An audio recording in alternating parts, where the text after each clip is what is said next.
Okay, thanks, Jay.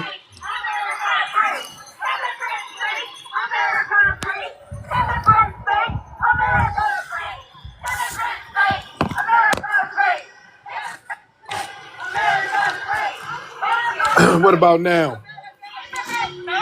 You still hear a lot of feedback? I think that's the video, Jay. I got a little static. Yeah, that's coming from the video.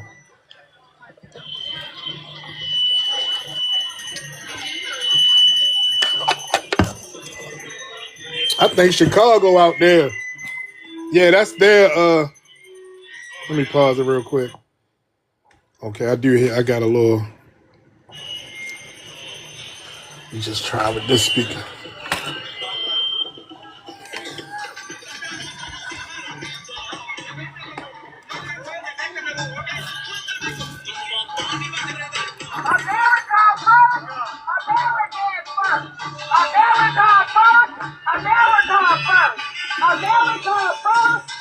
I can't think of her name, but that's the woman from Chicago Flip Bread. Miss Jackson. Or Okay. Miss Jackson is the older lady with, I think she has dreadlocks. And then Danny, she's always with the lady from, if you on Twitter, Chicago Flips Red, the lady's kind of chubby. Danny's with her a lot, and Miss Jackson is usually. This is on AP. It's live, but then it's people out in front of the Supreme Court. Oh, and it's a bunch of people from different organizations, and some people is pro-immigration, and then Chicago Flips Red is out there. Mm-hmm. So she was saying freedmen and all that stuff right before I started the live, and I don't know if it's going to show this. I think it might show it on here. Hi, Sister Kyla.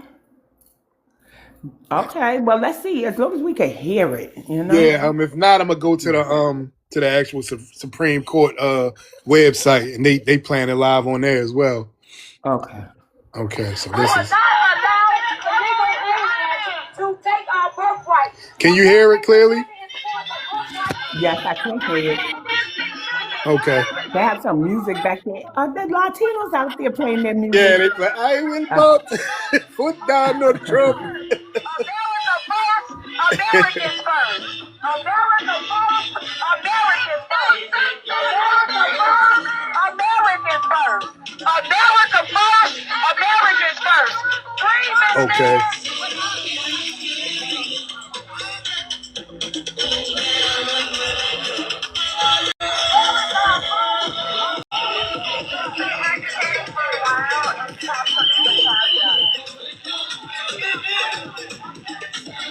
Oh man, they got their rain. They got the Skittle flags out there. Everybody out there.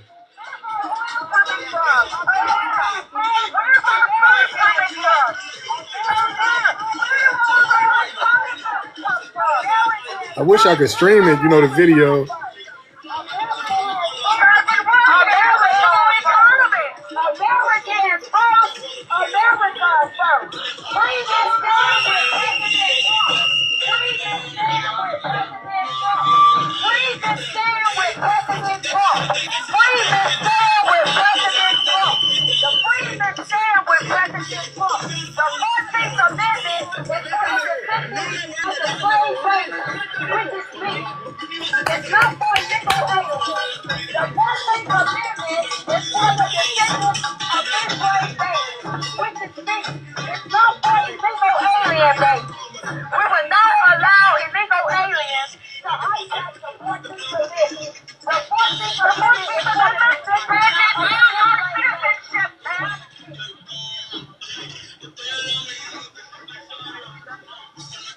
Okay, somebody grabbed it. They ready to do an interview with her.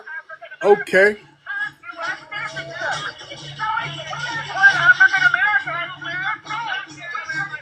Don't let Trump change our Constitution. Don't give him more power. The fucking audacity of fucking immigrants, man. Audacity. Just muted somebody for 5 minutes and told him when you return, keep Yankee Boy. He's talking about what up, Yankee Boy. If you who that up. Was that tether person? Yeah. Could have muted him or blocked him. I ain't gonna fuck. Muted for the whole life. Oh my God, that's not what I asked for. Damn it.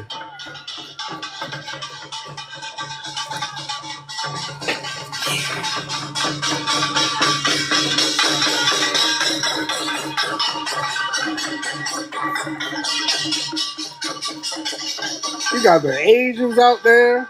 These some disrespectful guys.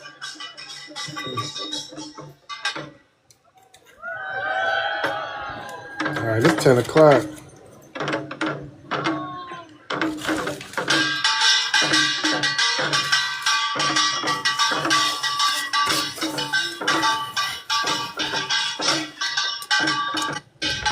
Now college is over, and here comes your student loan Read it debt. real quick. His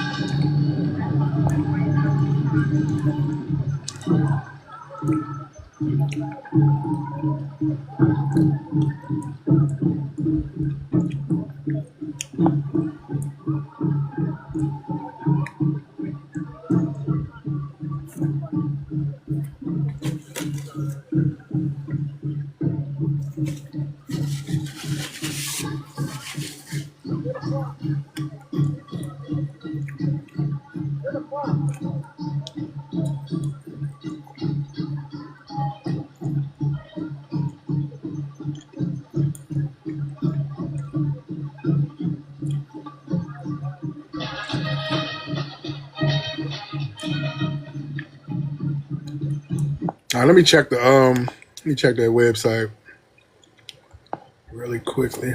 I do hear that static now. Okay, it says oral argument starts at 10 a.m.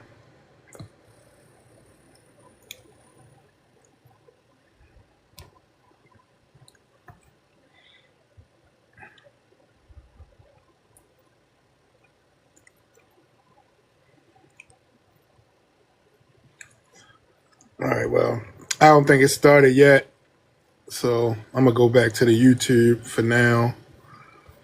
Let's see. They asked, is that Eastern Standard Time? Yeah, I believe so. Sequoia Yes, says it she is. saw it. It It is. started. Huh? What'd you say? Sequoia says, I saw it. It started. I don't know if she's considering the people outside the courthouse as it's starting. Oh, But she okay. said she saw it. Yeah, I went to the Supreme Court their page, their website, and it didn't start yet on there. So I'm gonna just keep going back and forth. Let me see. But yeah, okay. Let me refresh this.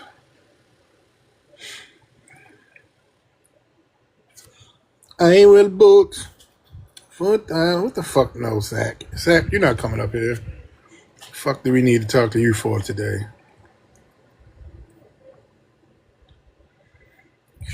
Let's see.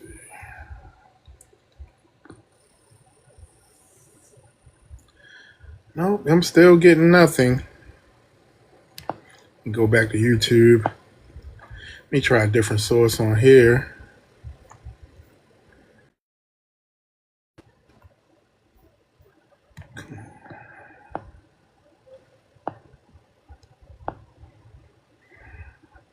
You've been using Gemini? What app did I used I used Grok. No, I used Chat GPT for that one because my Grok wouldn't print it out the way I wanted it to. Okay, because I don't see any, No misspelled. errors. Yeah. I mean, sometimes I gotta do it like 6 times to get it right on different who is this? Who's trying to come up? They said look at C-SPAN. If you read C-SPAN. yeah. Okay, I'm gonna go to C-SPAN. Good morning, Sage. Good morning. How you doing? I'm fine. How are you?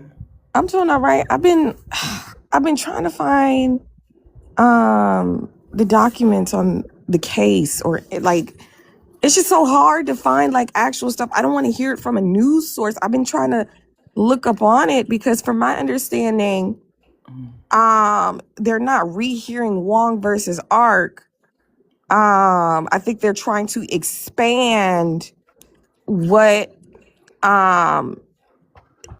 it means to not be under the jurisdiction thereof of the United States of America, because they already do it for diplomats and they already do it for people who are like, you know, enemy invaders on American soil who have children here. So I'm trying to see if it's just an expansion of it. Well, I'm trying to see whatever it's just an expansion of it. I'm trying to find whatever's publicly available. I think I got you. So, Trump brought the case. Oh, wait, one moment, Sage. Helicopter says to do radio live stream. You can read his comments, Steve. Okay, it started.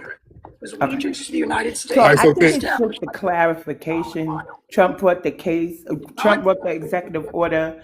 They took it to court, and this is the first time they're having any hearing about it. This conclusion reflects the original public. All right, so can y'all hear this clearly? When Congress used the term "not subject to any foreign power" in the Civil Rights Act of 1866, Yes. it rejected the British conception of allegiance. Senator Trumbull explained that subject to the jurisdiction thereof in the clause means not owing allegiance to anybody else. And Hey, 1884, BX, don't this bring court up anybody we don't recognized know. that the jurisdiction means owing Just to only relative people we allegiance. know. Thank you. I appreciate You're it. The welcome. clause thus does not extend citizenship to the children of temporary visa holders or illegal aliens. Unlike the newly freed slaves, those visitors lack direct and immediate allegiance to the United States. For aliens, lawful domicile is the status that creates the requisite allegiance, and the text of the clause presupposes domicile. For decades following the clause's adoption, commentators recognized that the children of temporary visitors are not citizens, and illegal aliens lack the legal capacity to establish domicile here.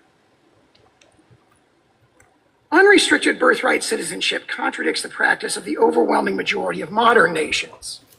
It demeans the priceless and profound gift of American citizenship. It operates as a powerful pull factor for illegal immigration and rewards illegal aliens who not only violate the immigration laws, but also jump in front of those who follow the rules. It has spawned a sprawling industry of birth tourism as uncounted thousands of foreigners from potentially hostile nations have flocked to give birth in the United States in recent decades, creating a whole generation of American citizens abroad with no meaningful ties to the United States. I welcome the court's questions. General Sauer, before we get into the broader national issues, would you start with Dred Scott? Dred Scott was a case about state citizenship. It was a diversity case. And of course, we know what Chief Justice Taney did with that. How does the Citizenship Clause respond specifically to Dred Scott and answers or changes or corrects its answer as to citizenship? The other point is the Citizenship Clause refers not just to national citizenship, but also to state citizenship. Are we to have two different definitions for those? It's one word, citizens of the United States and citizens of the state wherein they reside. So as you begin, I'd like you to go back at the beginning and be more specific about the answer. And I want you to explain whether or not those two definitions are the same or related, and what state citizenship is based on. Thank you, Justice Thomas. I'll maybe start by addressing Dred Scott. As you alluded to the fact, Dred Scott, imposed one of the worst injustices in the history of this court, and it led to the outbreak of the Civil War. It's very clear, and this court in all of its early cases interpreting the 14th Amendment said, the one pervading purpose, the main object of the Citizenship Clause is to overrule Dred Scott and establish the citizenship of the freed slaves. If you look at the debates in the congressional record and discussion surrounding the adoption of the Citizenship Clause, what you see is a very clear understanding that the newly freed slaves and their children have a relationship of domicile. They do not have a relationship to any foreign power. For example, there's a comment where he says, look, people have been here for 5 generations and clearly have no relationships to any foreign African potentate, or have a relationship of allegiance to the United States. And that reinforces our point that allegiance is what the word jurisdiction means. It doesn't mean regulatory jurisdiction or sort of being merely subject to the laws. They're talking and they're thinking about it in those debates about allegiance. Now, as to your second question, if you look at the text of the clause, we believe it says, born in the United States, born or naturalized in the United States and subject to the jurisdiction thereof, are citizens of the United States and the states of which they reside. So there's a constitutional guarantee that applies to both federal or national and state citizenship. And the key point we make there is that word reside, if you look at, for example, section 1473 of Justice Story's commentaries, was understood to mean domicile. So when they say subject to the jurisdiction, and then they go on to say you're a citizen of the United States and the state in which they reside, the very text of the clause itself presupposes that the citizen is domiciled in the United States. If they're present in a state at all, they reside there. Reside means domicile in the Constitution. And we think that strongly supports our interpretation. It's textual evidence of our domicile-based theory of jurisdiction. Well, starting with that theory, you obviously put a lot of weight on subject to the jurisdiction thereof. But the examples you give to support that strike me as very quirky. Children of ambassadors, children of enemies during a hostile invasion, children on warships.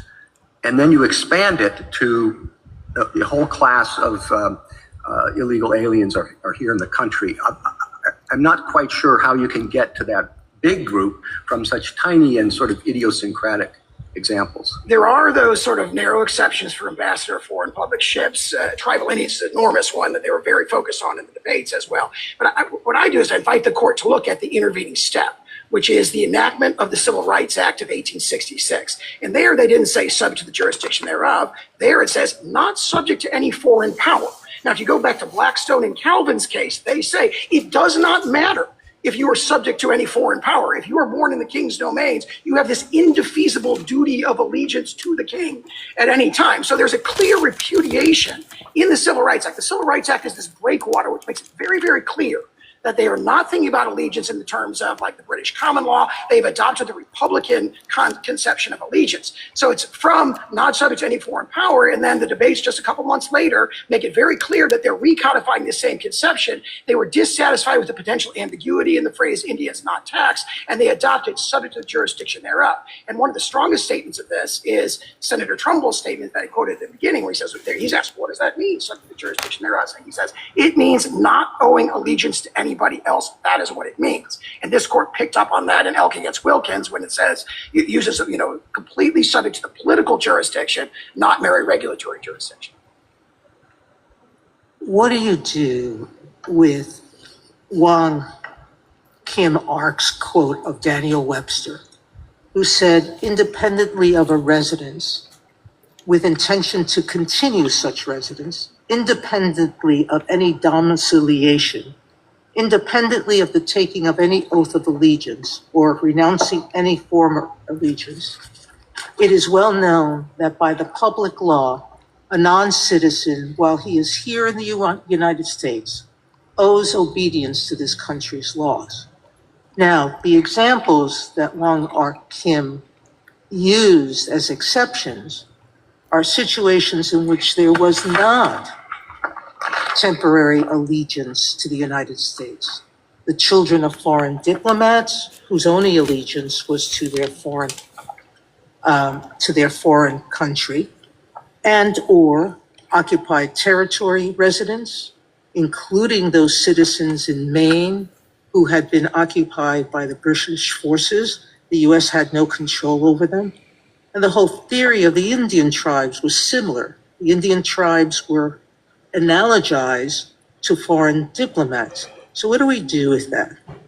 I'd say two things. First, as the Indian tribes, we think that's a case that strongly supports us because, of course, by 1866 and 1868, there was strong understanding that the Indian tribes were subject to the United States' regulatory jurisdiction. But not the same way that temporary foreigners were.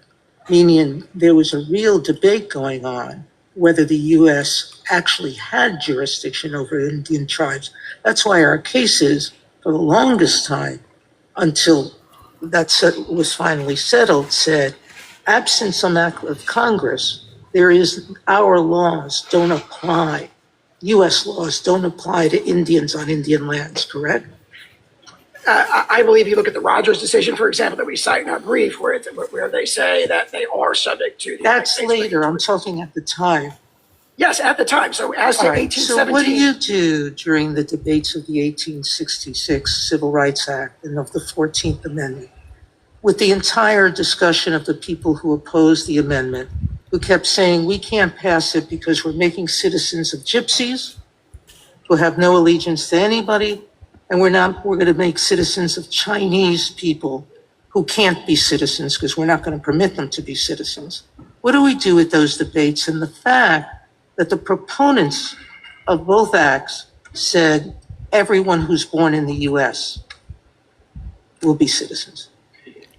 First, as that particular exchange, page 2890 of the congressional record from 1866, Senator Cowan gives this virulently racist statement where he says that. And what does he say right at the beginning of that sort of offensive speech? He says, we can't have children of gypsies, children of Chinese immigrants. We can't have them become citizens. And he says, quote, have they any more rights than a sojourner in the United States? So he's trying to persuade the Republicans to his view by appealing to a common understanding that sojourners do not have children who become citizens. So there's powerful evidence there that everybody understood this to, not sweep in the temporary sojourner. And that's why you see for 40, 50 years, you see every commentator who addresses the specific question of temporary presence saying it's not covered by the clause, including for decades after Wong Kim Ark. General, can I take you back to the Chief Justice's question about the specific exceptions to birthright citizenship that everybody seems to agree were recognized under the common law? And it brings up an important principle about how we interpret the law.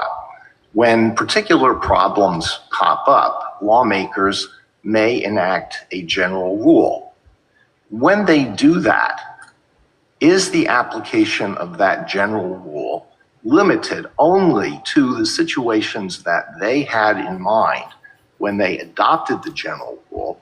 Or do we say they adopted a general rule, they meant for that to apply to later applications that might come up? Justice Scalia had an example that dealt with this situation. He imagined an old theft statute that was enacted well before anybody conceived of a microwave oven. And then afterwards, someone is charged with the crime of stealing a microwave oven. And this fellow says, well, I can't be convicted under this because the microwave oven didn't exist at that time. And he dismissed that. There's a general rule there, and you apply it to future applications. And what we're dealing with here is something that was basically unknown at the time when the 14th Amendment was adopted, which is illegal immigration. So how do we deal with that situation when we have a general rule? Yeah, I strongly agree with the way that you framed it, that there is a general principle, that's a broad principle that's adopted in the phrase subject to the jurisdiction thereof.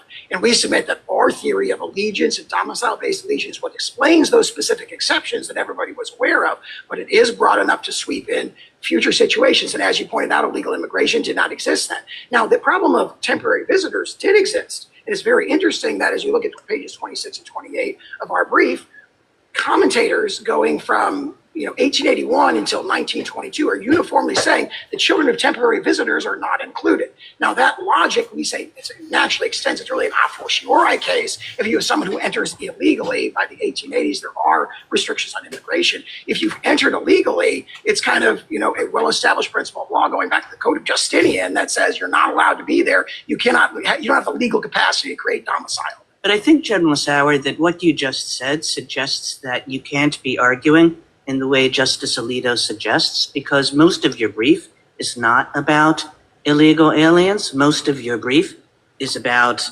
people who are just temporarily in the country, where there was quite clearly an experience of, an understanding of, that there were going to be temporary inhabitants. And your whole theory of the case is built on that group. You don't get to talking about undocumented persons until quite later and at much lesser, I think it's like 10 pages to 3 pages or something like that.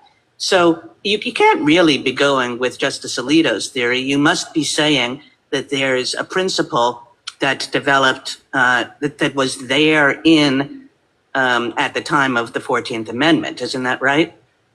We agree there's a principle there at the 14th Amendment. It is jurisdiction means allegiance, the allegiance of and this is very strongly reflected in 19th century sources, the allegiance of an alien present in another country is determined by domicile. And that goes back to the Venus and the Pizarro. It goes through the Katza affair in 1853. It comes right up to Fong Yui Ting and Lau Ao Du that are decided shortly before Wong Kim Ark. So that's the principle. That principle clearly applies here. I also respectfully disagree. Yeah, and I guess, Mr. General Sauer, you know, where does this principle come from? Allegiance, domicile, allegiance, I think you point to a Lincoln funeral speech as your primary example of where this principle comes from. It's certainly not what we think of when we think of the word jurisdiction, and I appreciate that jurisdiction has many meanings, but you know, the first meaning is like, if you're subject to jurisdiction, you're subject to the authority of. One doesn't say, oh, what that means is a certain kind of allegiance that domiciliaries have and nobody else does. So the text of the clause, I think, does not support you. I think you're sort of looking for some more technical, esoteric meaning. And then the question comes, okay, if the text doesn't support you, if there's a real history of people using it that way, but as far as I can tell, you know, at the time of the 14th, you're using some pretty obscure sources to get to this concept. Well, I take it straight from the framers' mouths. So, for example, Senator Trumbull was asked, what does jurisdiction mean? He means subject to the jurisdiction. He said, what does that mean? He says it means not owing allegiance to anybody else. He is the principal framer of the Civil Rights Act of 1866. Representative Bigham, who's the framer of the 14th Amendment, is asked, what does it mean in the congressional record at page 1291? He says, within the jurisdiction of the United States of parents not owing allegiance to any foreign sovereignty. And we've cited many, many examples where the congressional debates reflect that. Then you referred to the oration of George Bancroft. That's one of probably 16 sources, but there's at least 13, counting that one in the 12 treatises we cited, pages 26 to 28 of our brief. There is over a dozen sources that specifically address temporary sojourners. In the 5 decades after the enactment of the amendment, every single one of them says, well, temporary sojourners, their children are not included, including for 2 decades after Wong Kim Ark. So if domicile's the key linchpin to your argument, and I take it that it is, do we look at how domicile was understood in 1868? Or do we look at it how it's understood today? The 1868 understanding, I'm not aware of a strong difference between those. Well, here's where I'm going with it. I'm just working within your argument for a moment. Today, you can point to laws against immigration that are much more restrictive than they were in 1868. We really didn't have laws like that we do today until maybe 1880. So if somebody showed up here in 1868 and established domicile, that was perfectly fine without respect to anything, any immigration laws. There they were. And so why wouldn't we, even if we were to apply your own test, come to the conclusion that the fact that someone might be illegal is immaterial? I would first cite Wong Kim Ark on that point, because Wong Kim Ark says you're... Well, I'm not sure how much you want to rely on Wong Kim Ark. But there is a statement in there that says, so long as they are permitted to be here. So Wong Kim Ark, keep in mind that by the time they decide Wong Kim Ark in 1898... But that's 1898. Now I'm looking at 1868. You're telling me is when I should look, and the test for domicile. And the stuff you have about unlawfully present is like Roman law sources you're going to. First and second restatements as well, and decisions of this court. Yeah, so it wouldn't be the INA that would control whether you're capable of having domicile. It would be whatever the law was in 1868. I think that this is addressed by my exchange with Justice Alito from earlier, which is that this concept, jurisdiction, baking in allegiance and domicile, so Congress could continually restrict who may lawfully be present more and more, and you would say that would be incorporated into it, even though you're telling us to apply the original meaning of 1868. The original meaning of domicile. And so the question is there any argument that the framers intended to preclude Congress from dictating who can and who cannot establish a lawful domicile here. I don't see any evidence of that in the congressional record, so it's a natural extension. Whose domicile matters? I mean, it's not the child, obviously. It's the parents you'd have us focus on. And, what if, is it the husband? Is it the wife? What if they're unmarried? Whose domicile? Well, in the executive order, it draws a distinction between the mother and the father. It's really the mother's domicile. I think that would matter. Well, but 1868 matters, you're telling us. So what's the answer? The 1868 sources talk about parental. I'm not aware of them drawing a distinction between mother or father, but they say the domicile of the child follows the domicile of the parents. And how are we going to determine domicile? I mean, would we use contemporary sources on what qualifies as domicile in a state, or do we look in 1868? And do we have to do this for every single person? And again, I don't see a strong distinction between those because, of course, domicile is a high-level concept that's been pretty consistent over centuries, which is lawful presence with the intent to remain permanently. That domicile, when you've come to a new nation, you say, I'm here to stay, you become part of their political community, and you become akin to a citizen. And that's reflected very strongly in the case I cited before. And just to circle back to Justice Kagan's point, it's striking that in none of the debates do we have parents discussed. We have the child's citizenship and the focus of clauses on the child, not on the parents. And you don't see domicile mentioned in the debates. The absence is striking. I think the 19th century sources would say a newborn child lacks the capacity to form a domicile, so they're imputed the domicile of their parents. So I don't think they would have seen a distinction between children and parents. I point out that their position, like ours, is forced to look at the domicile of the parents because we look at the exceptions that they accept, like I'm talking about tribal Indians and so forth. I'm talking about in the debates over the 14th Amendment and the Civil Rights Act. It's striking that these concepts aren't discussed in them.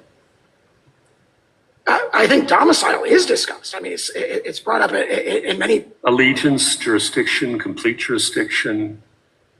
Well, I mean, here's just a few examples. Page 1679 of the congressional record, President Johnson vetoes the first version of the Civil Rights Act, and he says, I can't sign this because it would extend citizenship to the children of, quote, all domiciled aliens and foreigners, even if not naturalized. And you have all the other sources we cited that say, this is a deeply rooted 19th century understanding. It's reflected in the Venus. It's reflected in the Pizarro in 1814 and 1817. It carries through the 19th century, and this court is talking about it in 1892 and 1893 when it's discussing the Chinese Exclusion Acts. Domicile is the key concept.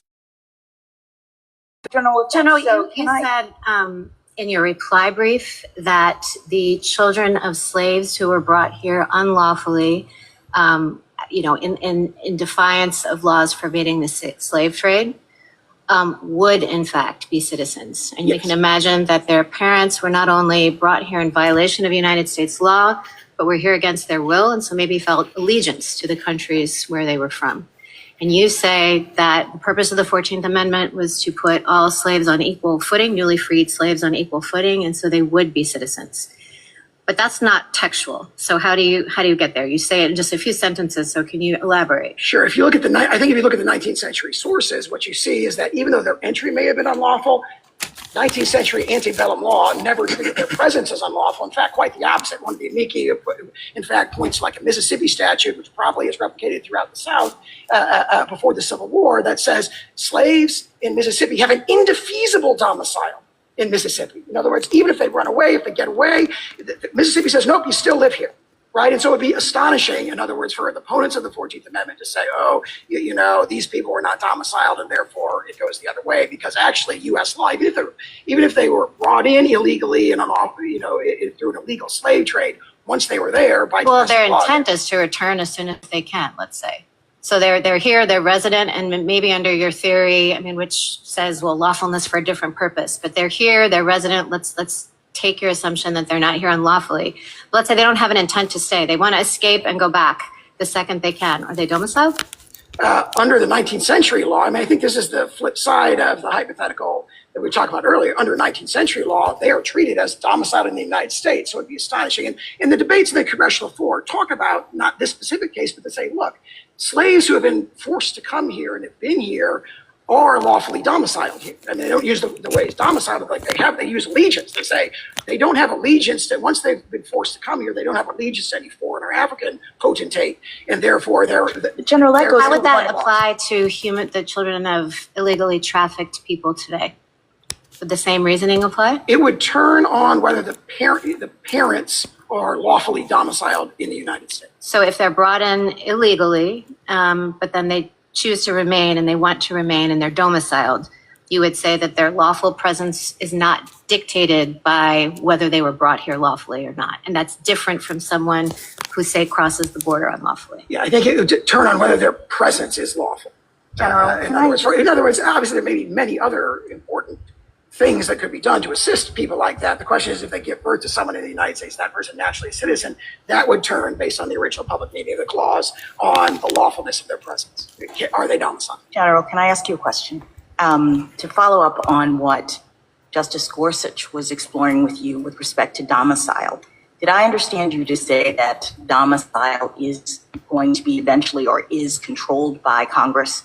Who is domiciled? I'm struggling to figure out who is domiciled in your argument. The domiciliaries are people who are lawfully present and have an intent to remain permanently. So that's a kind of black letter, understanding of domicile. Now, Congress can dictate that certain classes of people, legal entrants and so forth, cannot lawfully, lack the legal capacity to form a legally binding domicile. But if that's so, then doesn't it make the domicile for the purpose of the 14th Amendment turn then ultimately on Congress's will in a way that the framers did not intend? I mean, my understanding was the framers put this citizenship clause into the Constitution to prevent future Congresses from being able to affect citizenship in this way. Sure. Very briefly, no, I don't think so, because it is up to the alien whether or not they want to be domiciled here. Now, there may be But I thought you just said Congress can make determinations as to who counts as being domiciled here. Yeah, so if that's true, then it ultimately would impact, in your theory, whether or not this person can claim that they have citizenship for 14th Amendment purposes based on Congress's thought. That's what the 14th Amendment was trying to get away from. Yes. Very briefly, I just point you to the discussion in Professor Werman's amicus brief, where he talks about this is not a new problem. Going back even to the British common law, there's a situation of people who lack a safe conduct and are passing through the king's domains without permission. And he says the best reading of the common law is they are not under the protection of the king and they're not covered by the rule of birthright citizenship. Thank you, counsel. You mentioned in your briefing and also this morning the problem of birth tourism. Do you have any information about how common that is or how significant a problem it is? It's a great question. No one knows for sure. There's a March 9th letter from a number of members of Congress to DHS saying, do we have any information about this? The media reports indicate estimates could be over 1 million or 1.5 million from the People's Republic of China alone. The congressional report that we cite in our brief talks about certain hotspots like Russian elites coming to Miami through these birth tourism companies. And I mean, here's the facts about it that I think is striking. Media reported as early as 2015 that based on Chinese media reports, there are 500 birth tourism companies in the People's Republic of China whose business is to bring people here to give birth and return to that nation. Having said all that, you do agree that that has no impact on the legal analysis before us? I think it's, I quote what Justice Scalia said in his Hamdan dissent, where their interpretation has these implications that could not possibly have been approved by the 19th century framers of this amendment. I think that shows that they've made a mess. Their interpretation has made a mess of the provision. Well, it certainly wasn't a problem in the 19th century. No, but of course, we're in a new world now, as Justice Alito pointed out to, where 8 billion people are one plane ride away from having a child who's a U.S. citizen. Well, it's a new world. It's the same Constitution. It is, and as Justice Scalia said, I think in the case that Justice Alito was referring to, you've got a constitutional provision that addresses certain evils and it should be extended to reasonably comparable evils. He said that about statutory interpretation. I think the same principle applies here, and I think we quote that in our brief. Thank you. Justice Thomas, anything further? General, you're getting a lot of questions about immigration, and they harken back, of course, to citizenship, which is defined in or set out in the 14th Amendment. How much of the debates around the 14th Amendment had anything to do with immigration? I think that the principal focus of those debates, it has to do really not with immigrants, but with the Indian tribes. I mean, obviously the main goal, the one pervading purpose, as this court said in the slaughterhouse cases, was to establish the citizenship of the freed slaves and their children. But they were very concerned about the problem of something that they all accepted as a given, which is that the children of tribal Indians are not within the rule of birthright citizenship. So I think that's what they focus on. We draw an analogy to that, to the issue of temporary sojourners. But there are mentions of temporary sojourning multiple places in the congressional debates, and all of those quotes go in our direction. And there was, Justice Sotomayor brought up Wong King Ark. There was no question in that case that about domicile, was there? I disagree. The court says at the very beginning of its opinion, here are the accepted facts. These are lawfully domiciled here. When it states the question presented, it talks about domicile. When it recites the legal principle at page 693, it says domicile 3 times. And at page 705 at the end of the opinion, it says here's the single question we've decided. We've decided that Chinese immigrants with a permanent domicile and residence here fall within the rule of birthright citizenship. Justice Alito? Under the minimum definition of domicile, which I think existed in 1868 and continues to exist today, a person's domicile is the place where he or she intends to make a permanent home. Now, normally, you would think that a person who is subject to arrest at any time and removal could not establish domicile. But we have an unusual situation here because our immigration laws have been ineffectively and in some instances unenthusiastically enforced by federal officials. So there are people who are subject to removal at any time if they are apprehended and they go through the proper procedures. But they have in their minds made a permanent home here and have established roots. And that raises a humanitarian problem. And I wonder if you could address that. If I may, one legal and one humanitarian. The legal point is, if you look at those cases, for example, Carson against Reed, Park against Barr, this court's decisions in Elkins and Toll against Marino, they talk about the legal capacity to create a domicile, excluding someone who may have the subjective intent, which otherwise would be determinative, as being excluded. On the humanitarian point, I would point out, as I said at the beginning, Justice Alito, that the United States rule of nearly unrestricted birthright citizenship is an outlier among modern nations. It's a very small minority of nations that have that rule. For example, every nation in Europe has a different rule. And the notion that they have a huge humanitarian crisis as a result of not having unrestricted birthright citizenship, I don't think is a strong argument. And I point out, obviously, for reliance-related reasons, this executive order applies only prospectively, and we ask the court to rule only prospectively. Justice Sotomayor? I agree with you what the European nation's rule is, but England was always different, wasn't it? Not until 1983 it changed. That's not quite true. The Wong Kim Ark does a wonderful job of laying out the English rule. And you claim it was different, but there isn't any treatises or scholars who say it's different. English rule was always by birth. Other countries were not by birth. Let me just go to the implications of what you're asking us to do. You are asking us to overrule Wong Kim Ark? Well, Wong Kim Ark's parents were domiciled in the US, but they owed loyalty to China. They eventually returned to China. So they didn't have a primary allegiance to the United States. So you're not asking that. Are you asking us to overrule then our cases, one of which said that a child of illegal aliens was a citizen? You're asking us to overrule that. No, first of all, we're not asking you over to rule Wong Kim Ark. We agree you with the are holding of asking Wong us Kim Ark to- and much of the reasoning. And then as to those later cases starting in 1966, where the court makes sort of, unreasoned references to this Wait a issue, minute, we think Tim Top, you loose. The respondent unlawfully overstayed her visa and gave birth to a child here. The court, Harlan II, wrote, the child is, of course, an American citizen. That person wasn't domiciled here lawfully. So you're asking us to overrule that case. I wouldn't say we're asking to overrule. We think that's similar to a drive-by jurisdictional ruling where there's a simple statement that's not debated. There's no further analysis of it. There's really an assumption there.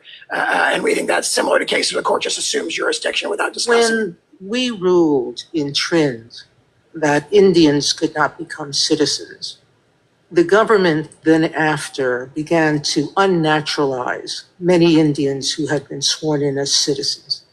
You asked us to concentrate only on the prospective nature of the citizen's order. But the logic of your position, if accepted, is that this president or the next president or a Congress or someone else could decide that it shouldn't be prospective. There would be nothing limiting that, according to your theory. If, as we asked, the court confines its ruling to prospective relief only, which it did in No, I'm Sessions saying again. to you, that's what you're asking us for relief right now. I'm asking whether the logic of your theory would permit what happened after the court's decision in Trin, that the government could move to unnaturalize people who were born here of illegal residents. No, we believe the court should do what it did in Sessions against Morales-Santana, where there was a ruling that would have deprived people who are already citizens of citizenship, and the court said this applies prospectively only, and we think that's the appropriate course here. But that's not what we did in Trin. We think that Sessions provides the proper course here, and that's what we're asking. We are not asking for any retroactive relief. Justice Kagan? General, I think even your brief concedes that the position you're taking now is a revisionist one with respect to a substantial part of our history.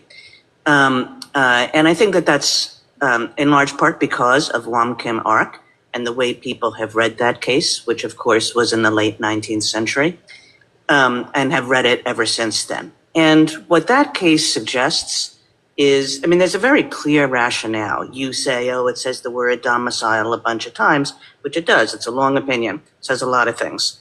But the rationale of the case is really quite clear. It says there was this common law tradition. It came from England. We know what it was. Everybody got citizenship by birth, except for a few discrete categories, which were the ones that the Chief Justice mentioned at the beginning. And that tradition carried over to the United States. And then what the 14th Amendment did was accept that tradition and not attempt to place any limitations on it. And so that was the clear rationale, a clear rationale that is diametrically different from your rationale. And everybody took Wong Kim Ark to say that and to say that as a result of that, of course, birthright citizenship was the rule. And I think everybody has believed that for a long, long time. And I guess my question is this. You have a story about the reasons why we should go back to what you view as the original meaning. And given the long history of this country's understanding about birthright citizenship, what would it take? What do you think it should take to accept that story in terms of the magnitude of the evidence that we would need to see in order to accept this revisionist theory and in order to change what I think people have thought the rule was for more than a century? Let me make 2 points in response to that, one historical and one legal. Historical point, I disagree with the way you've characterized the understanding of Wong Kim Ark, and I would point to something that's emphasized in their Mickey's briefs, which is in 1921, Richard Flournoy, who becomes a senior State Department official in the Roosevelt administration and pushes their theory as to temporary sojourners, writes a law review article in 1921 where he says, I think the children of temporary visitors should be citizens. But he admits that is not the understanding of Wong Kim Ark. He admits Wong Kim Ark did not hold that. And he admits that there's an array of authorities that go against him. He talks about careful and reliable, high authorities. And that's referring to the consensus that we point out in pages 26, 28 of our brief. We've got 12 treatises from 1881 to 1922 that all say, including for decades after Wong-Kim-Ark, that say children of temporary sojourners are not included.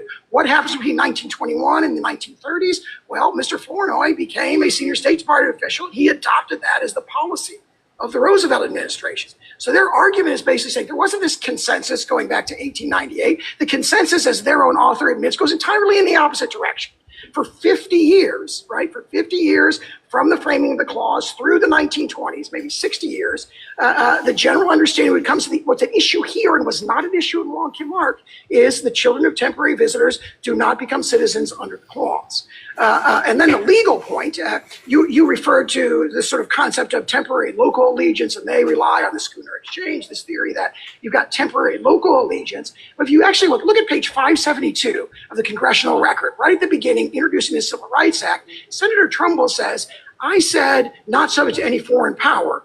I wanted to say born in the United States and owing allegiance to the United States, but I was aware that there's a, quote, a sort of allegiance for persons temporarily resident in the United States whom we have no right to make citizens.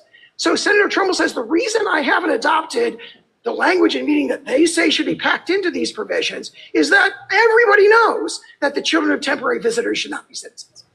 Thank you, General. Justice Gorsuch? Just to follow up on that point, General, one interesting counterpoint about the understanding of Wong-Kim-Ark that followed with respect to temporary sojourners. And I take you've got your well-taken points. But there was, of course, John Marshall Harlan, the great dissenter who dissented in Wong-Kim-Ark and later gave a bunch of lectures.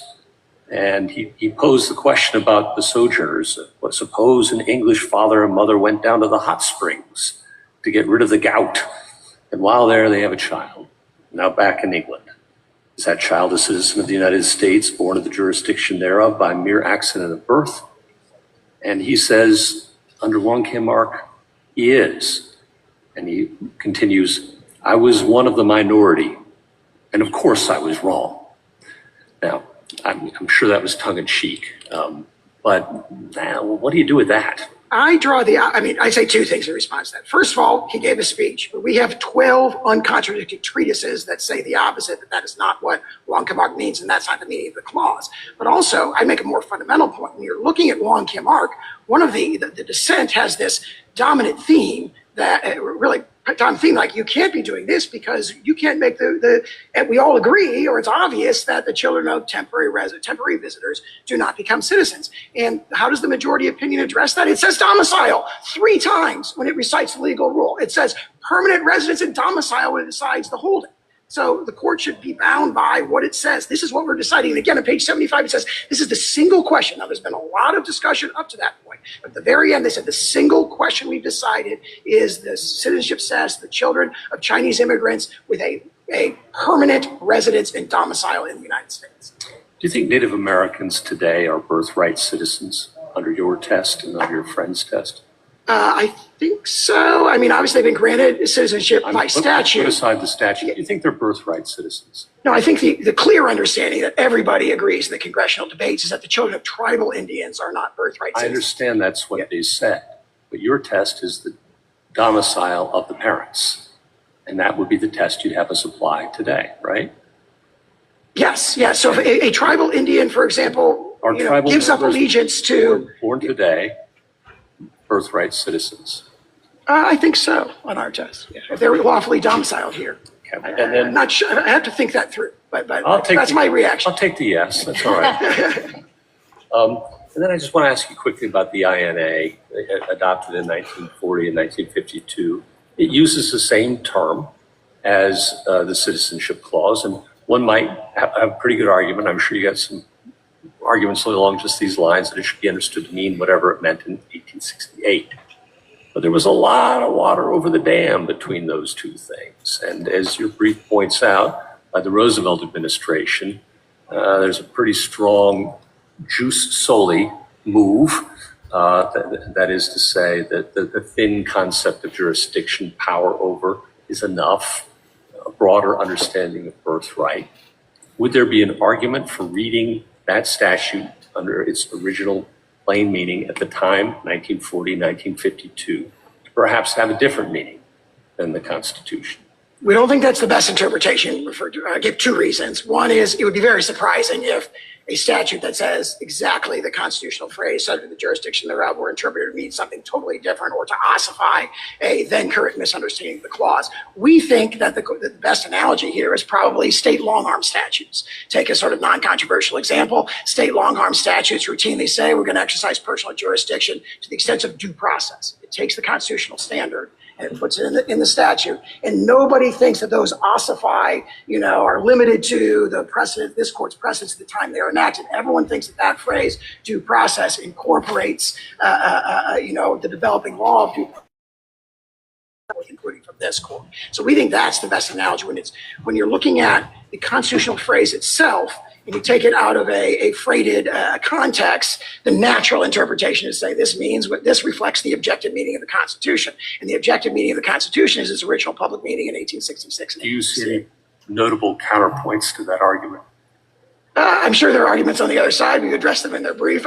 So you're really, at the end of the day, then, this is a straight up constitutional ruling you want from this court, win, lose, or draw? Yeah, we think that the statute and the Constitution means the same thing. If the court disagrees, obviously we prefer an adverse ruling. If the court's going to do that on a statutory basis and a constitutional basis. But you just disavowed that in your responses to me by saying that that's not an available option. That's the way I understood it. Yes, the court would have to disagree with our statutory position, which is that it means the same thing as the Constitution. But if the court were to do that, then the natural course would probably be to rule on statutory grounds alone. Now, we think they mean the same thing, and we've got arguments for that, including, I think, the analogy I just referenced. Thank you. Justice Kavanaugh?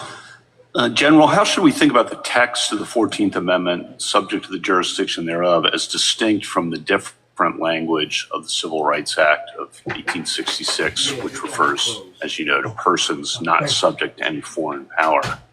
Those texts are, on their face, different, and the history that Justice Kagan referred to might have developed quite a bit differently if the 14th Amendment's text had used the phrase that was in the Civil Rights Act. That's an excellent point, and this court has held in multiple cases, Heard against Hodge and General Building Contractors, has recognized that they were intended and they did mean the same thing, and that's powerfully reinforced by the congressional debates, where really what they're discussing is they said they were dissatisfied with the language in the Civil Rights Act because the phrase Indians not taxed they thought was ambiguous. And so they switched to the affirmative statement as opposed to the negative statement. The affirmative statement is subject to the jurisdiction thereof, but there's express statements in the congressional record essentially that we're doing the same thing, and that is what this court's case law has reflected. Why didn't they say the same thing? Again, it appears they prefer the sort of positive formulation subject to the jurisdiction thereof as opposed to not subject to any foreign power. And again, there's a deep concern and lengthy discussion of the potential ambiguity in the Civil Rights Act. They want to eliminate an ambiguity, but do the same thing. And I think that's very strongly reflected in those debates. By the time of the 1940 and 1952 congressional actions, where Congress repeats subject to the jurisdiction thereof, given Juan Kim Ark, one might have expected Congress to use a different phrase if it wanted to try to disagree with Juan Kim Ark on what the scope of birthright citizenship or the scope of citizenship should be. And yet Congress repeats that same language knowing what the interpretation had been. So how are we to think about that? I think baked into that question is an understanding, I think that was reflected in Justice Kagan's earlier question, that everybody understood that Juan Kim Ark meant that, and the history I talked about, I think, refutes that. That really there's a consensus that goes our way for decades and decades after the adoption of the amendment and after Juan Kim Ark on the specific question. We'll have people up after it's over really with, y'all. And again, their author in 1921 is saying, hey, the other side is the consensus. I'm sorry. Yeah, sorry, go ahead. But there's executive branch interpretations and others. And if you're in Congress in 1940 and 1952 and you want to limit the scope of Juan Kim Ark or to eliminate ambiguity, why do you repeat the same language rather than choosing something different? For example, you could use the language from the Civil Rights Act of 1866 or some similar formulation if your idea in 1940 and 1952 was to not have ambiguity or not have an overly broad scope? I think if you look at the structure of that statute, where it's 1401A and then B through H, it says these are the people who are entitled to birthright citizenship. A is the constitutional standard, and then B through H are all the categories that Congress has super added to that. I think the natural inference is that Congress is codifying, which it was consciously doing in 1941, pulling all the naturalization rules and immigration rules together into one statute, said you go to one place, here's who is a birthright citizen. A, those who are guaranteed that right by the citizenship clause, and B through H are the ones that Congress has added through its naturalization power. So that inference to me says A is not trying to change or alter the constitutional standard, just saying, hey, the baseline is what the Constitution says, and we codify that, and then we move on to the new categories. Of what relevance, if any, do you think Section 5 of the 14th Amendment has here that gives Congress the power to enforce the article, the 14th Amendment, by appropriate legislation? Does that give Congress room here, or do you not think so? I do think that a ruling in our favor would leave room for Congress. I don't think you'd have to rely on Section 5. I think that Congress has its own inherent power to grant citizenship by statute. So if the court were to rule in our favor for the classes of individuals that they say should be covered, Congress has the latitude to do that. How much room do you think Section 5 gives, if any, and it may not be any, Congress to interpret the phrase subject to the jurisdiction thereof, or to define that? Is that relevant at all? It's a great question, and I'm thinking about it for the first time. I assume it would be governed by the congruence and proportionality test from this court's case law. How that would apply here, I don't know. And I don't think it's presented, because our contention is that the statute means exactly the same thing. If anything, it's congruent and proportional with that. And I think the court held that in the United States against Georgia. Take your notes. Take notes as well, yo. Of other countries. And that's obviously, as a policy matter, supports what you're arguing here. But obviously, we try to interpret American law with American precedent based on American history. That's certainly what I try to do, and I think you try to do. So why should we be thinking about, even though as a policy matter I get the point, thinking about, gee, European countries don't have this, or most other countries, many other countries in the world don't have this, doesn't that? I guess I'm not seeing the relevance as a legal, constitutional, interpretive matter necessarily, although I understand it's a very good point as a policy matter. Yeah, I largely agree with that, and you can view it as being raised preemptively, defensively. I'm going first, but obviously the other side of their amici say, make it a prediction, end of the world type predictions, and our point is, it's a very small minority of countries. Almost every country, and certainly all European countries, have a different rule, and the world hasn't ended there. The other side, last one, the other side relies heavily, of course, on Wong Kim Ark, and you disagree with their interpretation. Oftentimes, when you are dealing with a constitutional precedent like this, you might argue, we disagree with that interpretation, but if you adopt their interpretation or agree with their interpretation of that precedent, you should overrule it. And you haven't made that argument here, and I'm just giving you an opportunity to explain why you haven't. Because we think it's totally unambiguous in Wong Kim Ark that the holding relates to domiciled aliens. And so we strongly agree with the holding. We think domicile was the touchstone, and we think that's not a coincidence for the reason I maybe speculate a little bit when I was talking to Justice Gorsuch about how the dissent raises this, and then the majority is like, we're putting domicile in there, so we know that the absurd conclusion that they say would come from this isn't there. But also domicile as kind of the sort of relationship that creates this relationship of allegiance that makes you part of a political community if you're an alien from another country. That's deeply rooted in their understanding when they're doing it. They talk about domicile in Yipwo against Hopkins in the 1892 and 1893 cases, and there's this deeply rooted understanding, again, that goes all the way back to the early 19th century. So we think that's a really important conception. So I mean, we disagree with some of the dicta in Wong Kim Ark that we discussed. And we think there's dicta that goes our way that the other side overlooks. And we're not asking the court to overrule dicta. We just say don't follow erroneous dicta and don't apply it to this brand new situation that was not decided in Wong Kim Ark. Thank you. Justice Barrett? So General Sauer, I want to zoom out a little bit and think about jus soli and jus sanguinis. So as I understand it, at the time of the 14th Amendment, those were the two dominant approaches. Jus soli, the English common law, roughly following the soil. Jus sanguinis, roughly citizenship following the parents. Now, jus soli was very generous on the soil, the English common law, and so it extended citizenship to those born there who may not have been born of parent citizens. But jus sanguinis, if parents who were citizens and had a child abroad, then that child's citizenship followed the parents. So one thing that's puzzling me about your argument when I think about the ratification of the 14th Amendment, in many ways it would have made sense for them, and you acknowledge the jus sanguinis in citing Vattel, it would have made sense in some ways for them to say, okay, we're going to follow, if they wanted to accomplish what you're saying they wanted to accomplish, you could say, well, we're going to follow jus sanguinis because we're going to make it all ride on parentage. But instead, the 14th Amendment, we're talking about subject to the jurisdiction thereof, but it also says born in the United States.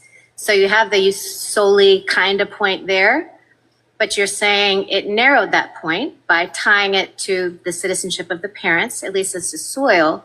But I take it you're not arguing that United States citizens who have children born abroad would qualify for birthright citizenship. So it's kind of a narrower view of both the traditional jus soli rule and a narrower view of the jus sanguinis rule. So why would they have done that? And if they were going to invent an entirely new kind of citizenship, like an American brand, why wouldn't we have seen more discussion of that in the debates? I think you do. And I say, I think the right way to conceptualize it is it is a modified jus soli. Because even the British sources don't just say you're born here, you're a citizen. They say you're born here and you have to be under the protection of the sovereign. You have to have a relationship of allegiance. Allegiance is the word in Calvin's case. But they don't focus on the parents. It's the child. And your approach focuses on the parents' allegiance. Yeah, I'm not sure that that's true of the 19th century Seems a little sources, ambiguous, and I'm going to ask your friend on the other side of that question. Let me point out then that there are two criteria. One is birth on the soil, and the other is legiance or allegiance. What we have is birth on the soil remains the same, right? And so they are, and that's why so much of Wong Kim Ark is actually we agree with, because they are adopting a modified British rule. They are not going the French rule, that Vattel talks about, where it's like who's the citizen. That had to be done by statute, as you pointed out, which it was in 1401.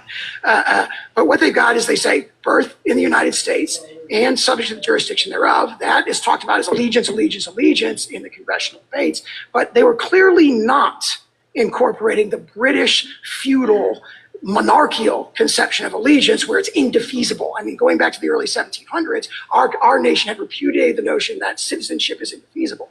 The expatriation statutes for the late 1700s reflect that. And again, you look at the 1868 congressional report that we cite there, this is the same group of congressmen, Republican congressmen, and they say things like the U.S. Constitution itself is proof that Blackstone's theory of allegiance was not accepted. So they accept birth on U.S. soil, but then they take the concept of allegiance and give it its Republican, Democratic, American understanding. And that's very, very, I think that makes a ton of sense. Okay, let's talk about its applications. So, there are some, I can imagine it being messy in some applications. So what would you do with what the common law called foundlings? The thing about this is then you have to adjudicate if you're looking at parents, and if you're looking at parents' domicile, then you have to adjudicate both residence and intent to stay. What if you don't know who the parents are? I think there are marginal cases. That one, I think, has the benefit of being addressed in 1401F, where it talks about. Yeah. But what about the Constitution? Under the Constitution, it's domicile is a constitutional standard in all kinds of other situations. Well, and it's hard. Diversity jurisdiction, personal jurisdiction. Sorry. Well, yeah, in the personal jurisdiction, 1332, diversity jurisdiction. And the thing is, it has to be litigated because it turns on intent. And both the virtue of both jus soli and jus sanguinis, whichever one you pick, it's a bright line rule. How would it work? How would you adjudicate these cases? You're not going to know at the time of birth for some people whether they have the intent to stay or not, including U.S. citizens, by the way. What if you have someone who is living in Norway with their husband and family, but is still a U.S. citizen, comes home and has her child here and goes back? how do we know whether the child is a U.S. citizen because the parent didn't have an intent to stay? I'd say make 2 points, one practical, one legal. The practical point is under the terms of this executive order, you don't have to because the executive order turns on objectively verifiable things, which is immigration status. Are you lawfully present but temporarily present, or do you have an illegal status? So those kind of like, taking evidence, so to speak, under subjective intent wouldn't be done. And as to the constitutional point, obviously domicile is baked into a lot of constitutional and legal concepts, and there may be situations where facts are determined. But if you look at the guidance that all the agencies did after this court and Costa said the agency could go forward to issue guidance, the guidance provides, I think, very, very clear, objective, verifiable approaches to doing this. And so as a practical matter, I don't think it's presented by this executive order. Thank you, General. Justice Jackson? Good morning, General. So I guess I am looking at your position in this case, and it boils down to requiring us to do at least these two things. One is believe that the framers were not importing the common law rule and understanding of birthright citizenship. And the second is to believe that what they were doing was departing from that common law rule in the way that you suggest. That is, they were seeking to have this turn on domicile. I think you have a number of hurdles to accomplish those two things. One of which I think is that when we look at this court's case law, and no one I think has mentioned Schooner's Exchange, but it appears that that was an 1812 case in which it seems as though the court had already accepted at the time of the ratification of the 14th Amendment that the allegiance that you were talking about was the English common law rule.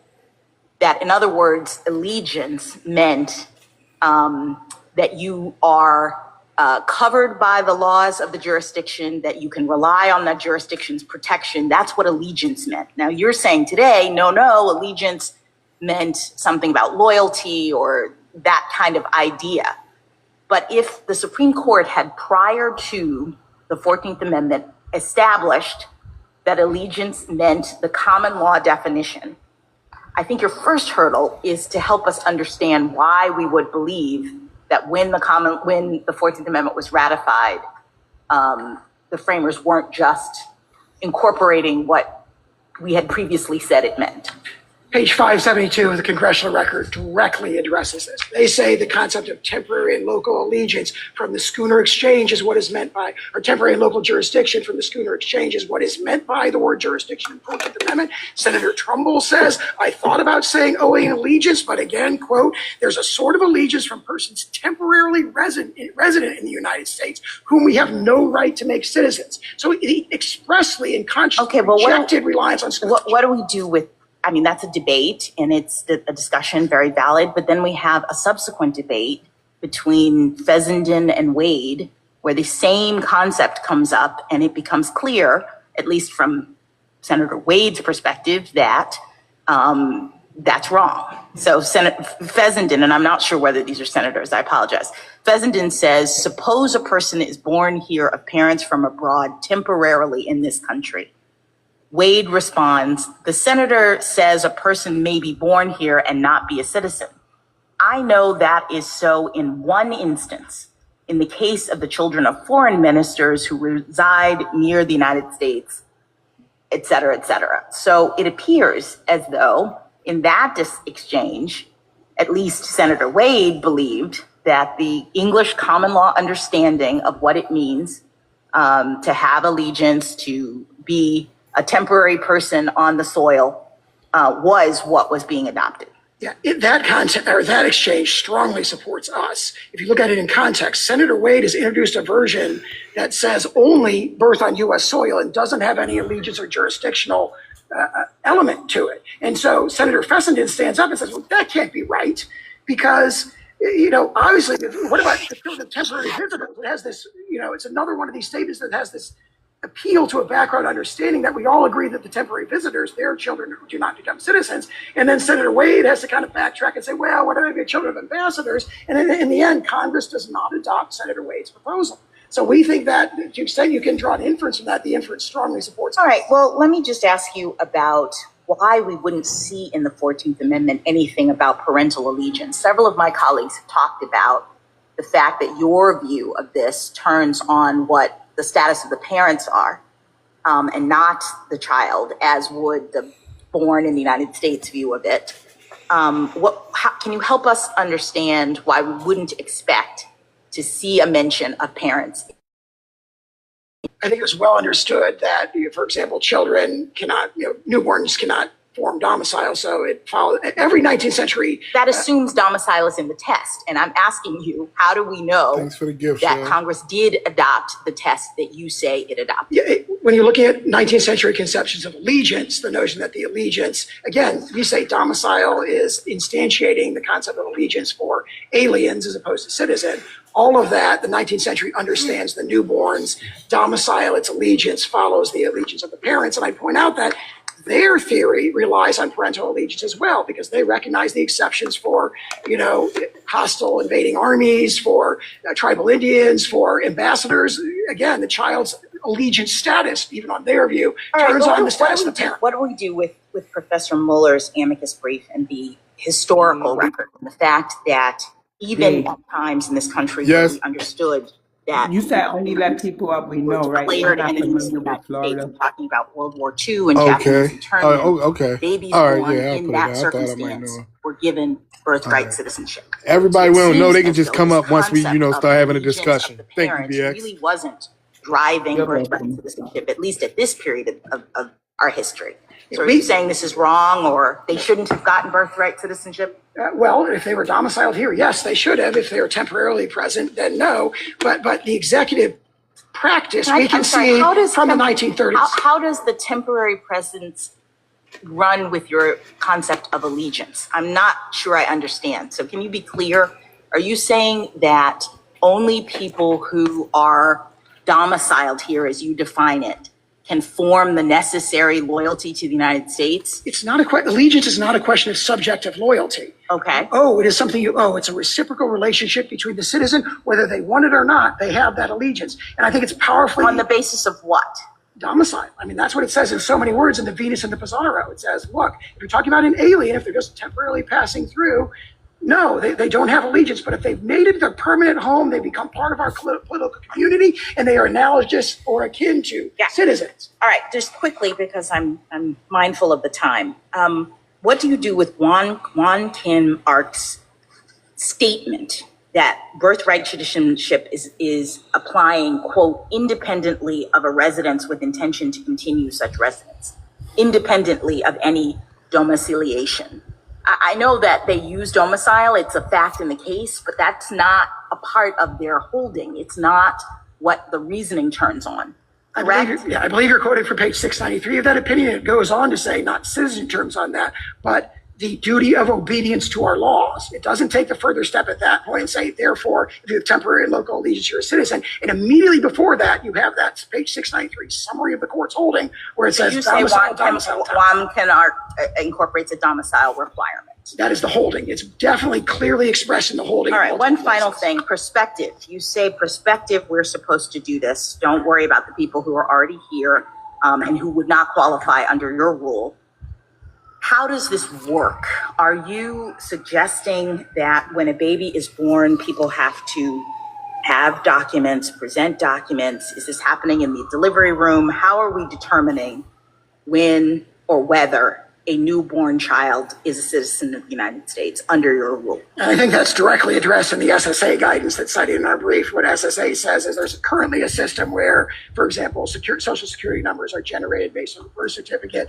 They say this can still be, for the vast majority of instances, completely transparent. You will still get not transparent. I'm just talking about the particulars, because now you say your rule turns on whether the person intended to stay in the United States. And I think Justice Barrett brought this up. So we bringing pregnant women in for depositions. What are we doing to figure this out? No, as I pointed out earlier, the executive order turns on lawfulness of status. So if you give birth to a baby in the hospital right now, it gets the birth certificate in the system. There's a computer system So there's no opportunity, there's apparently no opportunity then for the person to prove or to say that they actually intended to stay in the United States. Absolutely not. The opposite is true. Their opportunity to dispute if they think they were wrongly denied, which only happened in a tiny minority of cases, After the is fact. directly addressed in that guidance. After the fact, Yes. after their baby has been denied citizenship, then we can go through the process. Yes. And the way that, I mean, I'm summarizing because I'm not an expert in Yes. computers, but there's a computer program that currently automatically generates a social security number. SSA says, look, a social security number, non-citizens can have them if they have work authorization, so it doesn't prove citizenship. We'll give you a social security number, provided that the system automatically checks the immigration status of the parents, which there are robust databases for, and then it appears no different to the vast majority of birthing parents. Thank you. Thank you, counsel.